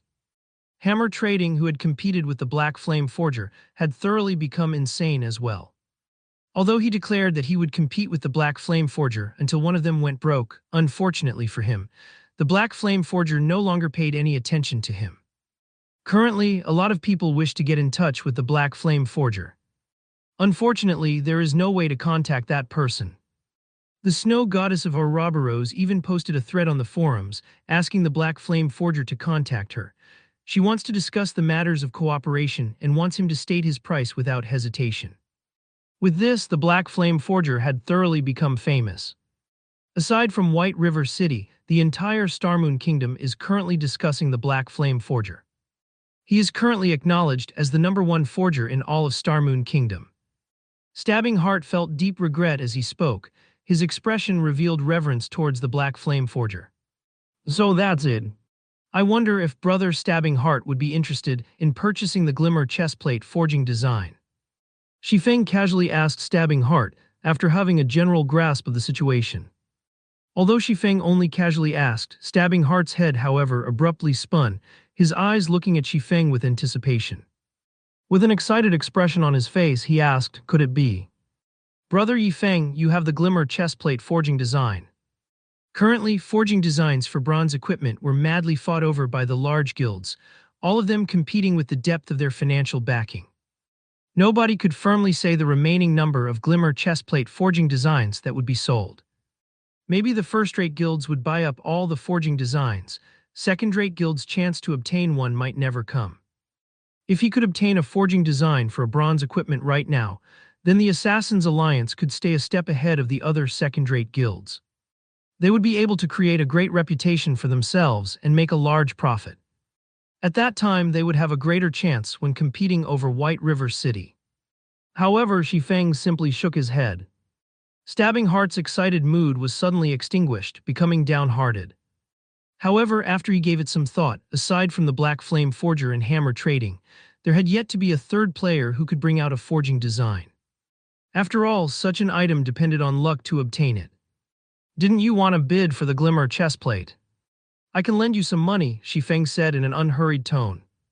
Realization struck Stabbing Heart. Shifeng indeed was very rich.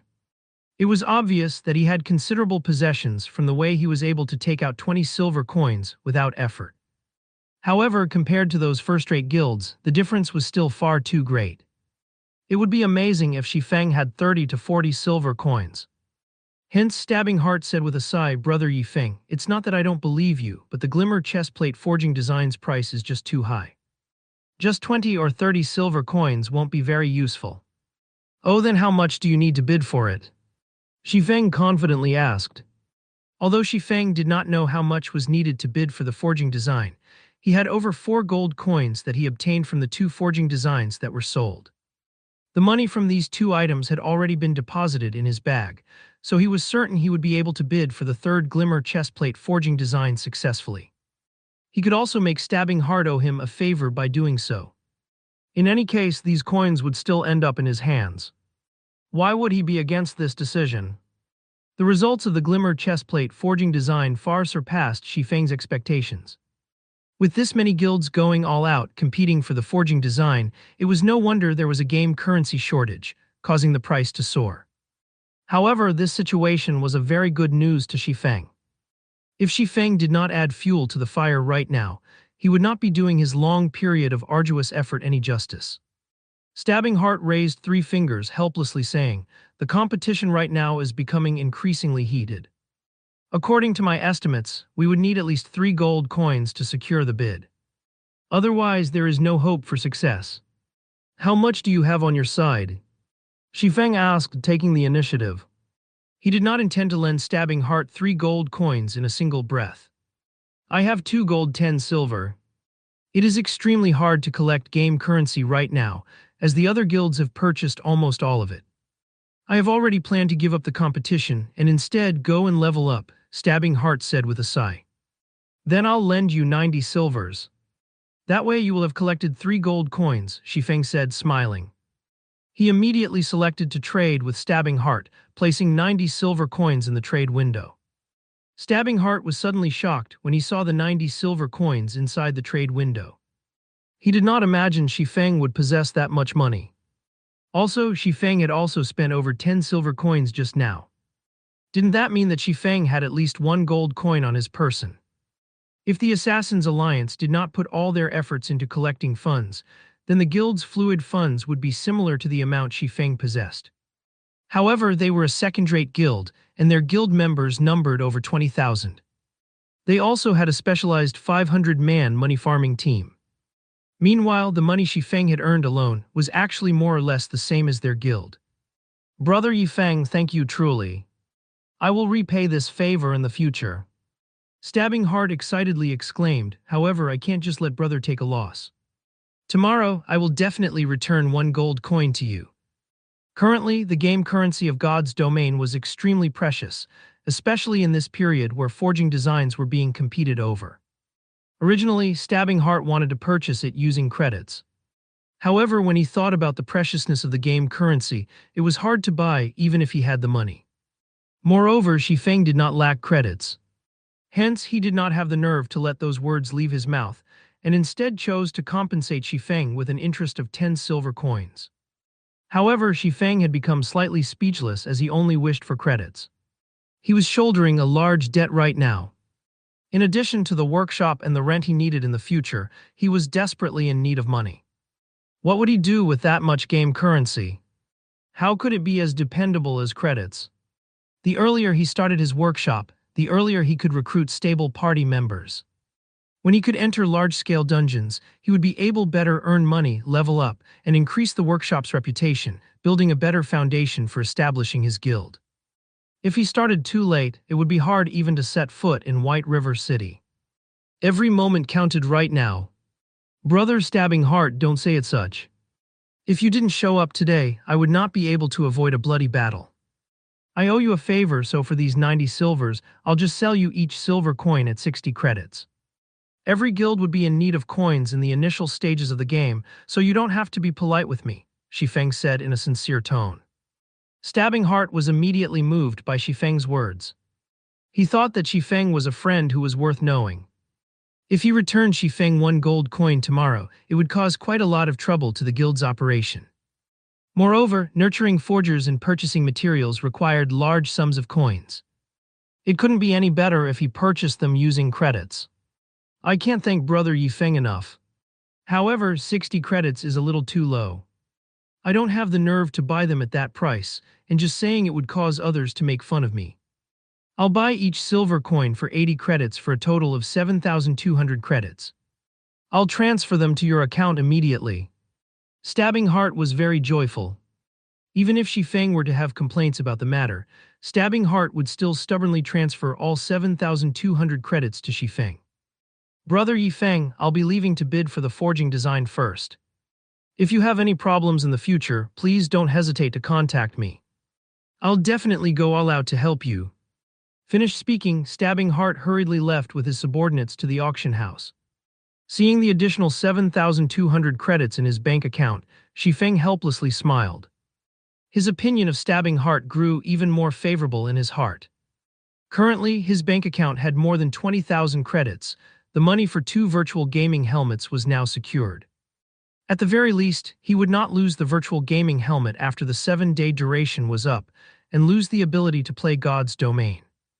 The remaining task he had was to earn even more money and collect some funds before the start of the school's fellowship party. Who knew he might obtain a great chance at the fellowship party, building an unshakable foundation for his workshop. In Shifeng's previous life, Shadow had obtained a big chance at the fellowship party. It was precisely because of this chance that allowed Shadow Workshop's strength to greatly increase, giving them the confidence to compete with other third-rate guilds over controlling rights for White River City. In this life, since he was to attend the fellowship party, he would not let go of this great opportunity naturally. He would compete for as much as he could. Following which, Shifeng looked for a hotel and rented a guest room there. In Red Leaf Town, the red name above his head was too eye-catching. If he did not look for a way to deal with it, his every action would attract the attention of surrounding players. I never thought I would have to use this item this quickly. Shifeng took out the demon mask from his bag. He could not help but shake his head and laugh. If he did not have this item, he really would have a difficult time solving the matter of his red name. After wearing the demon mask, Shifeng adjusted his facial appearance. His new appearance was very different from his original self. At the same time, his red name also turned green. If others did not possess a high-leveled observation skill, they would not be able to see through his disguise. After confirming that there were no problems, Shifeng placed his remaining 3 gold coins onto the virtual trade center. Each silver coin was sold for 80 credits. Based on the current level of competition, as long as the Assassins' Alliance successfully bid for the forging design, those first-rate guilds and other second-rate guilds would most likely be unable to sit tight. The competition then would be more insane than now. Shifeng was not worried that his game currency would not sell.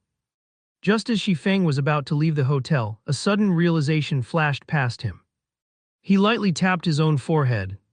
How could I forget about this thing? Now that I have the demon's mask, how can I not properly use it?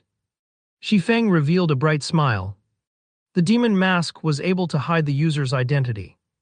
In God's domain, it would be inconvenient for Shifeng to reveal himself in many matters. However, with the demon mask, he would be able to have another identity to move about in the darkness, carrying out many tasks that he himself could not do. And right now was one such time. After walking out of the hotel, Shifeng took a look at his surroundings. He discovered several players behaving oddly. Their eyes were glued onto the hotel's main entrance as if they were waiting for something. However, due to the effects of the demon mask, these players did not pay any attention to Shifeng. Why hasn't that brat come out yet? Is he planning to stay inside there until his red name changes back? An assassin standing outside the hotel entrance said impatiently. What are you in a rush for? That brat is dead for sure. He actually dared to sneak an attack on Boss Ironsword. He even killed so many of our brothers. The enmity between him and Martial Union has already reached an irreconcilable state. I want to see just how long he can hide. If he were to wait foolishly, instead of killing monsters to reduce the weight of his crime, he would need to wait more than 30 hours before his red name disappears. Even if he is currently powerful, after more than 30 hours have gone by, our equipment and levels will surpass him by a huge leap. At that time, killing him to level 0 will be much easier, another assassin said with a sneer. While these players from Martial Union were making fun of Shifeng, they did not notice their target standing right next to them, and that he heard every single detail of their conversation. Martial Union's sure is quick in taking action. They really are thinking highly of me if they send a party of assassins to watch out for me. Unfortunately, I don't have the time to play around with them. I'll just let them wait for the sky to turn bright. Shifeng had long since guessed that Ironsword Lion would not let him go. After all, Shifeng had crossed paths with Ironsword Lion many times in his previous life. He had a very good understanding of Ironsword Lion's personality. Ironsword Lion would definitely want revenge.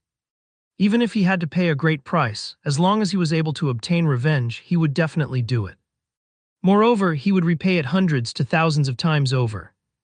If one were to put it nicely, Ironsword Lion was a simple man. If one were to put it badly, however, Ironsword Lion was a person with a one-track mind. Others could easily discern his thoughts. Following which, Shifeng departed from the hotel with a carefree attitude. Meanwhile, the party of assassins was still foolishly waiting in front of the hotel's entrance. They were jeering at Shifeng's cowardice, only daring to hide inside the hotel. In the end, death would still be awaiting him. At the trade area, a sea of people crowded in front of the auction house. Shifeng could not even squeeze himself inside to purchase materials. Without a better option, Shifeng could only give up for now and visit the Chefs Association to take a look at Violet Cloud's progress first. Compared to the currently popular Forging Association, the Chefs Association was completely deserted. There was only a fragment of lifestyle players entering and leaving the association. After arriving at the kitchen he previously rented, Shifeng readjusted the demon mask, returning to his original appearance but still hiding his red name. After entering the kitchen, Shifeng discovered Violet Cloud currently concentrating on making fruit juice. Her hand movements were extraordinarily speedy and experienced. She was currently also level 3, surpassing many other lifestyle players.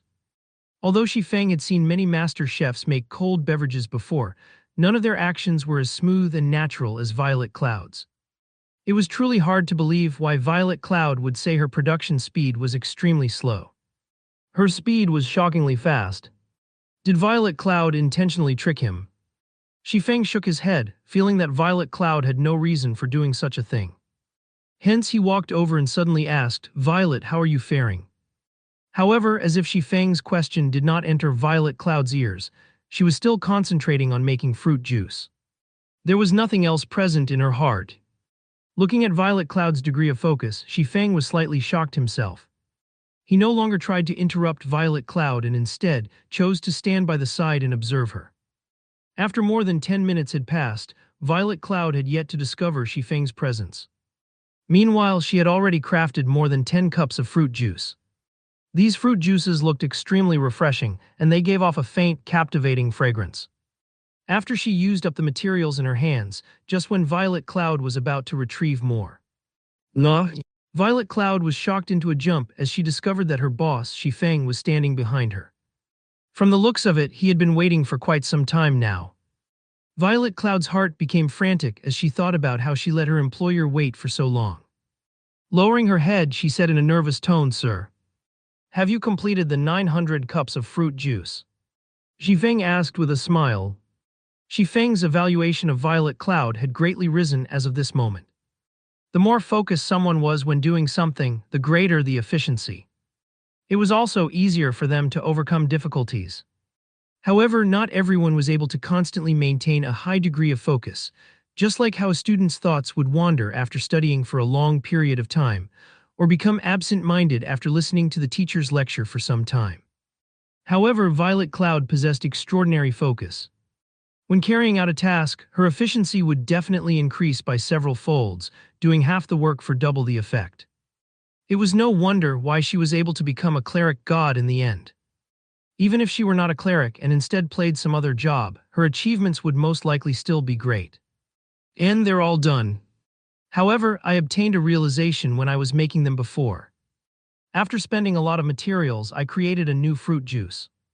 You won't blame me for it, right, sir? Violet Cloud said, slightly afraid. After all, she did not carry out her task according to Feng's requirements. After completing the 900 cups of fruit juice, she went on to concoct other recipes. Feng involuntarily laughed. Looking at the hundreds of cups of fruit juice on the table, he encouragingly said, "Why would I blame you?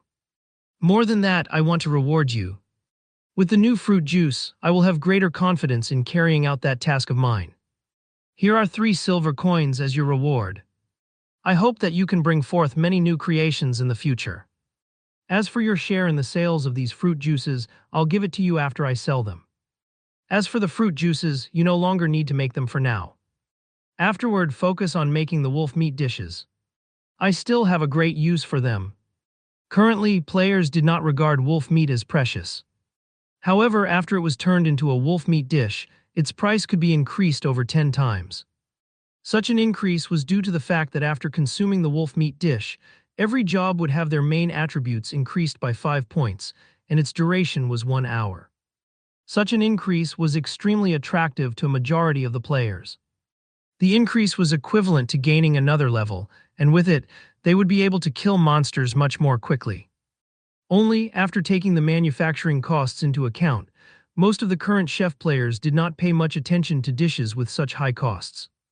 However, by the time they did pay attention, they would have already missed a huge opportunity. "Thank you, sir. I will definitely complete my task." Excitement and appreciation filled Violet Cloud's face after she received the 3 silver coins. She felt she was truly lucky for being able to meet Feng. Otherwise, she would still have to conduct sales out in the streets, only to end up selling just a few cups. Even if she were to strive for an entire week, she would not be able to earn 3 silver coins. Yet she had such an amount with just a day's effort. Following which, Feng stored all the fruit juices in his bag. There were more than 1,700 cups of them, and if each cup were sold at 1 copper coin, then that would sum up to 17 silver coins. To an average player, it was definitely a huge sum of money. To Feng, however, it was just spare change. However, Feng did not intend to sell any of them as he had another use for them. System, the glimmer chestplate forging design you have placed on auction has been sold. After deducting the processing fees, a total of 2 gold 76 silver has been added to your bag space. Has Assassin's Alliance won the bid already? Feng called out the official forums. Just as expected, the Assassin's Alliance posted a thread, widely advertising the forging design they successfully bid on, and taking the chance to increase their fame and influence. After all, being able to purchase a forging design indicated the guild's background. This would cause many leisure players to reconsider their estimates of the Assassin's Alliance's strength.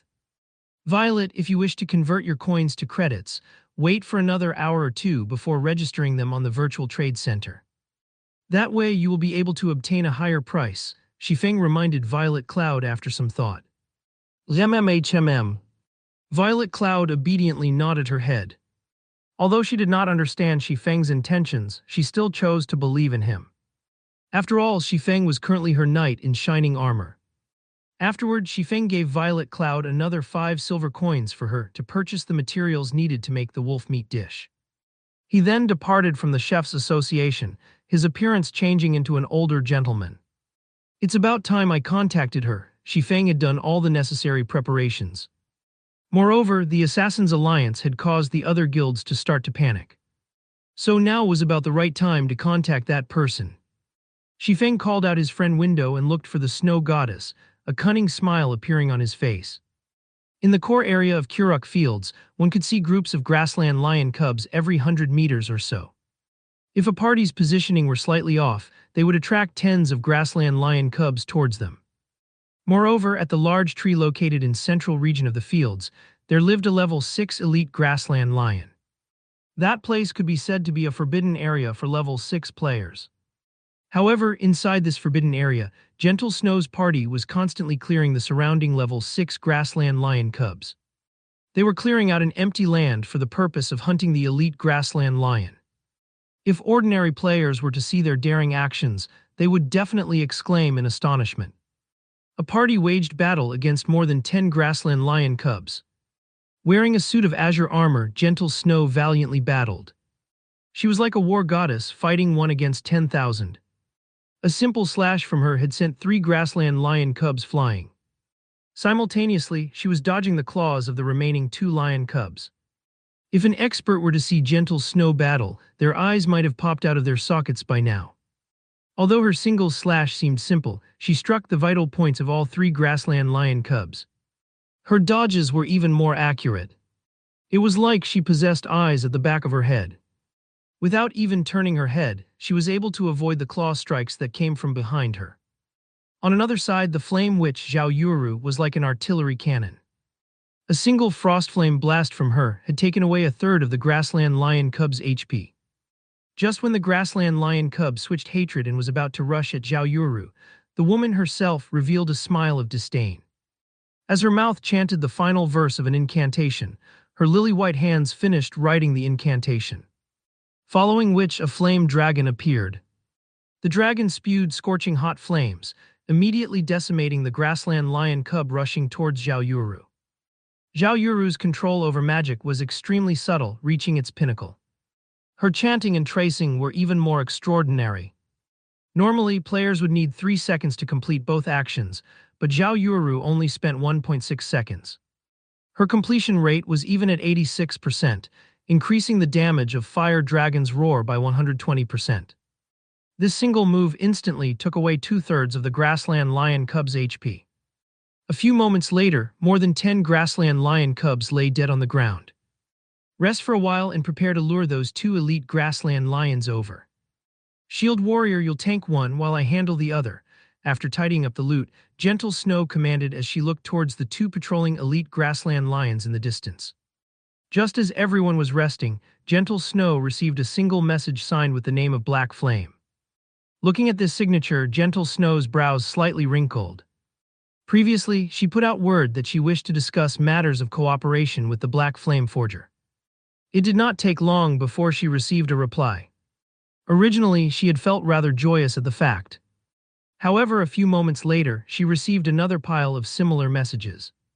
All of them claiming themselves to be the Black Flame Forger. However, after undergoing a simple questioning and identification, she discovered that all of these players were fakes. Every one of them wanted to swindle some money from her. Snow, is it another harassing message? Why not you just set it so you can only receive messages from your friends? That way, these messages won't bother you anymore. Zhao Yuru suggested after noticing Gentle Snow's unnatural behavior. Gentle Snow shook her head, saying in a serious tone, I'm not acquainted with the Black Flame Forger. If the real Black Flame Forger were to contact us, and we weren't able to receive his message, wouldn't we have posted that thread for nothing? I'll still take a look at it. In any case, it is very easy to determine the authenticity of the Black Flame Forger. However, Gentle Snow suddenly froze when she read the message. That was because this message had very clearly proven the authenticity of this Black Flame. He wanted her to go to the virtual trade center, and using the password he had given, enter a designated trade room to trade for the Glimmer chestplate forging design. It seems that I finally have some gains after waiting for so long. Gentle Snow revealed a faint smile. From the contents of the message, she could clearly feel that this Black Flame was the real deal. Otherwise, he would not suggest trading the forging design at the virtual trade center. After all, Black Flame imposters would not have a forging design. What is it? Did the real Black Flame contact you? Looking at Gentle Snow nodding to her question, Zhao Yuru became immediately excited. Wishing to meet this mysterious forger, she asked, "When do we meet him?" Currently, the Black Flame Forger was known by everybody. He was even in possession of a forging design that could increase a guild's influence. After carrying out one questionable action after another, only now did they find out his true motive. Zhao Yuru couldn't help but admit the brilliance of the Black Flame Forger's methods. He paid such a huge price all to control the initiative in the game played by the various guilds. Now every guild within the area of White River City could not help but get caught up in this spiral, otherwise they would be eliminated by the other guilds. His unpredictable actions even caused her to feel admiration. He was unlike a certain someone who was clearly just a lucky bastard, yet still pretended to be an expert. Just thinking about that person made Zhao Yuru's blood boil in anger. Compared to the Black Flame Forger, the difference between them was thousands of miles apart. I just contacted him. However, he does not want to add us as friends. He only said he wants to meet at the level 8 map, Fizzy's Canyon, in 4 hours. Fizzy's Canyon isn't that far away from our current location. I'll buy the forging design first, then we'll quickly clear up these elite grassland lions. If we hurry over, we should be able to make it. Even Gentle Snow was clearly excited right now. There were so many first-rate guilds in Starmoon Kingdom, yet she didn't imagine that the Black Flame Forger would actually be willing to cooperate with them. She couldn't help but admit that they were extremely lucky, or maybe that Black Flame had some other plans. In any case, she wouldn't be able to see through the thoughts of this Black Flame. Great. Then let's hurry. If we make him wait too long, it would be terrible if he didn't want to meet us anymore. Zhao Yuru abruptly stood up, excitedly saying so. Look at you in such a hurry. We still have time. Gentle Snow rolled her eyes at Zhao Yuru.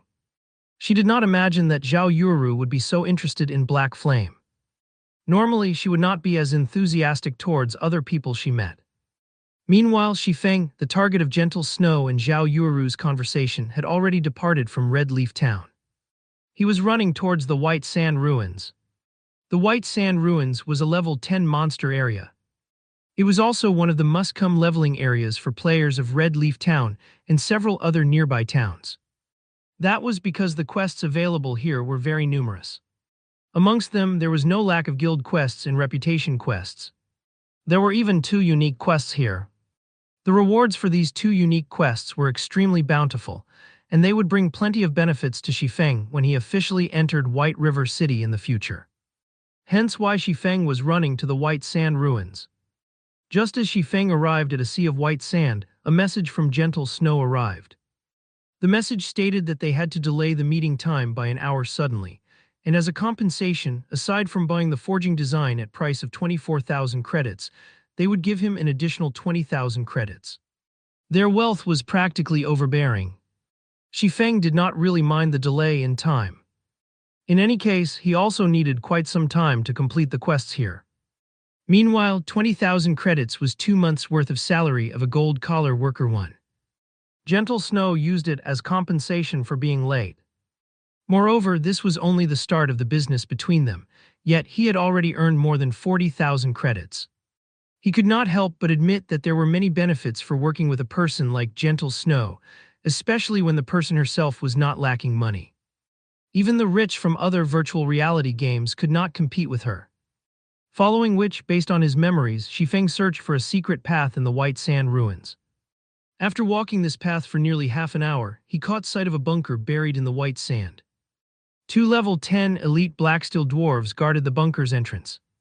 One of the two unique quests, Steel Fortress Barusha, could be found inside this bunker. Blacksteel dwarves, they were a group fanatics addicted to forging.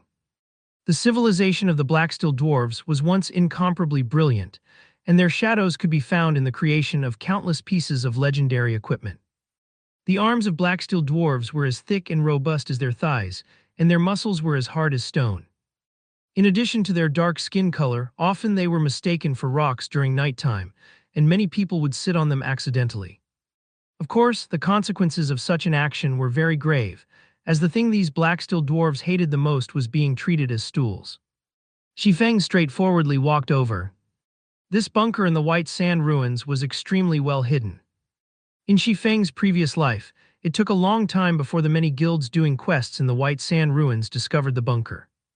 They received many good quests from this bunker, and some quests even gave away mysterious iron equipment. However, such quests usually required a party in order to complete them. It was absolutely impossible for a person to complete them alone. However, compared to these quests, the favorability of these Blacksteel dwarves was much more important.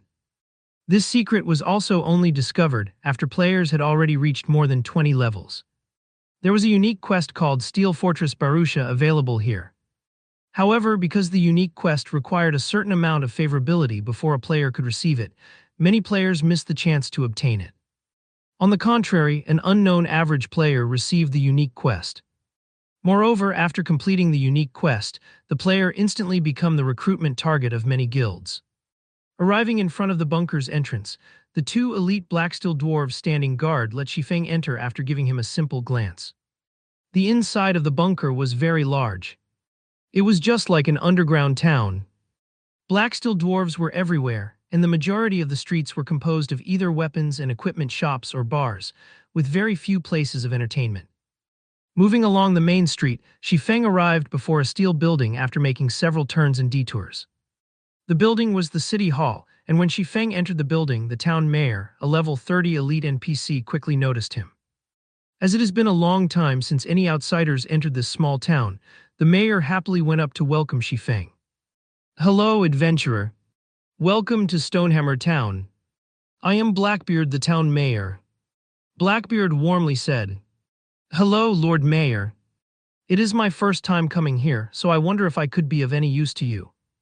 Shifeng performed respectfully, as such actions would give NPCs a more favorable opinion of him. Blackbeard caressed his thick beard. After thinking for a while, he said, "Adventurer, our small town indeed needs help. The weather of area around here is getting hotter by the day, and our water supply is continuously diminishing. As a result, it is getting harder for the inhabitants to live in this small town. I will pay a sufficient price, so I hope you can help us obtain a large water supply or something that can help with the heat." "System, do you wish to accept the quest, Blackbeard's request?" Shifeng revealed a faint smile. He was here exactly because of this. "I will be happy to help," Shifeng responded. The most important thing in Rockhammer Town was the town mayor's favorability. However, the town mayor's favorability was not that easy to obtain. That was because the quest he gave was not easy to complete. Moreover, the rewards of the quest were few, causing many players to give up on grinding for the town mayor's favorability. System quest, Blackbeard's request accepted. Offer 100 bags of clear water or 5 cups of cold beverage to the town mayor Blackbeard. Following which, Shifeng retrieved the fruit juice he had prepared. For every 5 cups of fruit juice Shifeng offered, he could obtain 2 copper coins, an increase of 1 point to Blackbeard's favorability, and 100 EXP. To a level 8 to 9 player, 100 EXP could be considered negligible. Just by simply killing a level 10 common monster, they would be able to obtain over 200 EXP. Moreover, 100 bags of clear water were sold for 5 copper coins in other towns, and 5 cups of the cheapest kind of cold beverage would similarly cost 5 copper coins. After deducting the cost, that meant that players would be spending 3 copper coins in exchange for 100 EXP. Only a lunatic would be willing to do such a thing. However, Shifeng was very willing. To his current level, 100 EXP was not a small amount. It was a lot more than the EXP he would obtain from killing a level 5 common monster. following which Shifeng handed over fruit juices without stop. After he handed over 1,000 cups of fruit juice, he obtained a total of 400 copper coins and 200 points of favorability. He also obtained 20,000 exp, instantly bringing him up to 69% of level 4. He had risen so much just within 10 short minutes. It was literally faster than grinding on level 10 elite monsters. After his favorability reached 200 points, Shifeng started asking Blackbeard about the unique quest. However, Blackbeard remained silent, his eyes darting about, pretending to know nothing about the quest. As expected, my favorability is still not high enough. Shifeng had more or less expected such a result. Hence, he brought out Violet Cloud's new type of fruit juice. Lord Mayor, what do you think about this kind of fruit juice? After seeing this new fruit juice, Blackbeard took it in his hands and gave it a whiff. Suddenly, both his eyes shone as he excitedly said, "This cup completely surpasses the previous 5 cups. Adventurer, I wonder how many of these do you have? I am willing to pay an extra 1 copper coin to purchase it." Shifeng couldn't help but be stunned when he saw Blackbeard's extremely satisfied expression. He did not imagine that Violet Cloud's craftsmanship would be so good as to tempt even an NPC into willingly to concede. Such a situation was very rarely seen in God's domain. Since Blackbeard liked the new fruit juice, Shifeng naturally continued the transaction without stop. He had a total of 750 cups of the new type of fruit juice. Every cup earned him 3 copper coins, 1 point of favorability, and 100 EXP. It could be seen just how much Blackbeard loved this item. In such a way, Shifeng easily received 2,250 coppers and 750 points of favorability. He also received 75,000 exp, instantly bringing him to 46% of level 5. His leveling speed was like a rocket. Unfortunately, making the new type of fruit juice required a lot of time. Moreover, Violet Cloud still had other matters to tend to. Otherwise, Shifeng really wanted Violet Cloud to make up to 10,000 cups for him, instantly rushing to level 10 and over. With 950 points of favorability, the town mayor Blackbeard finally opened his mouth. Moreover, he did not hide any secrets this time.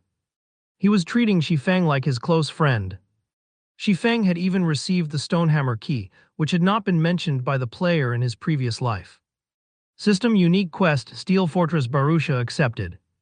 Player is required to go to Fizzy's Canyon to look for the fallen Steel Fortress Barusha and obtain the Titan's heart from within it. Town Mayor Blackbeard will provide an extremely bountiful reward for it. With such a high amount of favorability, Shifeng could also purchase forging designs from Blackbeard. Shifeng was shocked after taking a rough look at the available items. There were a total of 10 forging designs for sale. 5 of them were common equipment forging designs, 3 of them were bronze equipment forging designs, 1 of them was a mysterious iron weapon forging design, and the last was a mysterious iron equipment forging design. Blackbeard must have even taken out his inheritance with this. These forging designs were all for level 8 to level 10 equipment. However, the bronze equipment forging designs were sold for 60 silver coins each, while the mysterious iron ranked forging designs were sold for up to 1 gold and 50 silver coins. Even if an average player were to discover them, they would definitely be unable to purchase them. Fortunately, this time around, Shifeng had sold another 3 pieces of the Glimmer chestplate forging design. The money he possessed increased by more than 9 gold coins once more. Otherwise, even he could only look at the items with envy. Lord Mayor, these 3 bronze-ranked forging designs and 2 mysterious iron-ranked forging designs, I want all of them. Shifeng simply handed over 4 gold 80 silver. Unfortunately, these forging designs were bound upon purchase. Otherwise, he would be able to earn at least double or triple the amount just from reselling them. The weakest amongst these forging designs was a level 8 bronze equipment. However, even that would bring about an unimaginable improvement to the current guilds. After all, the current highest leveled players were just nearing level 6, while a large majority of the players were still using level 1 or level 2 common equipment. Just imagining when everyone rose to level 8, and every member of a party possessed a piece of level 8 bronze equipment was frightening. After completing the transaction, Shifeng suddenly received a system notification.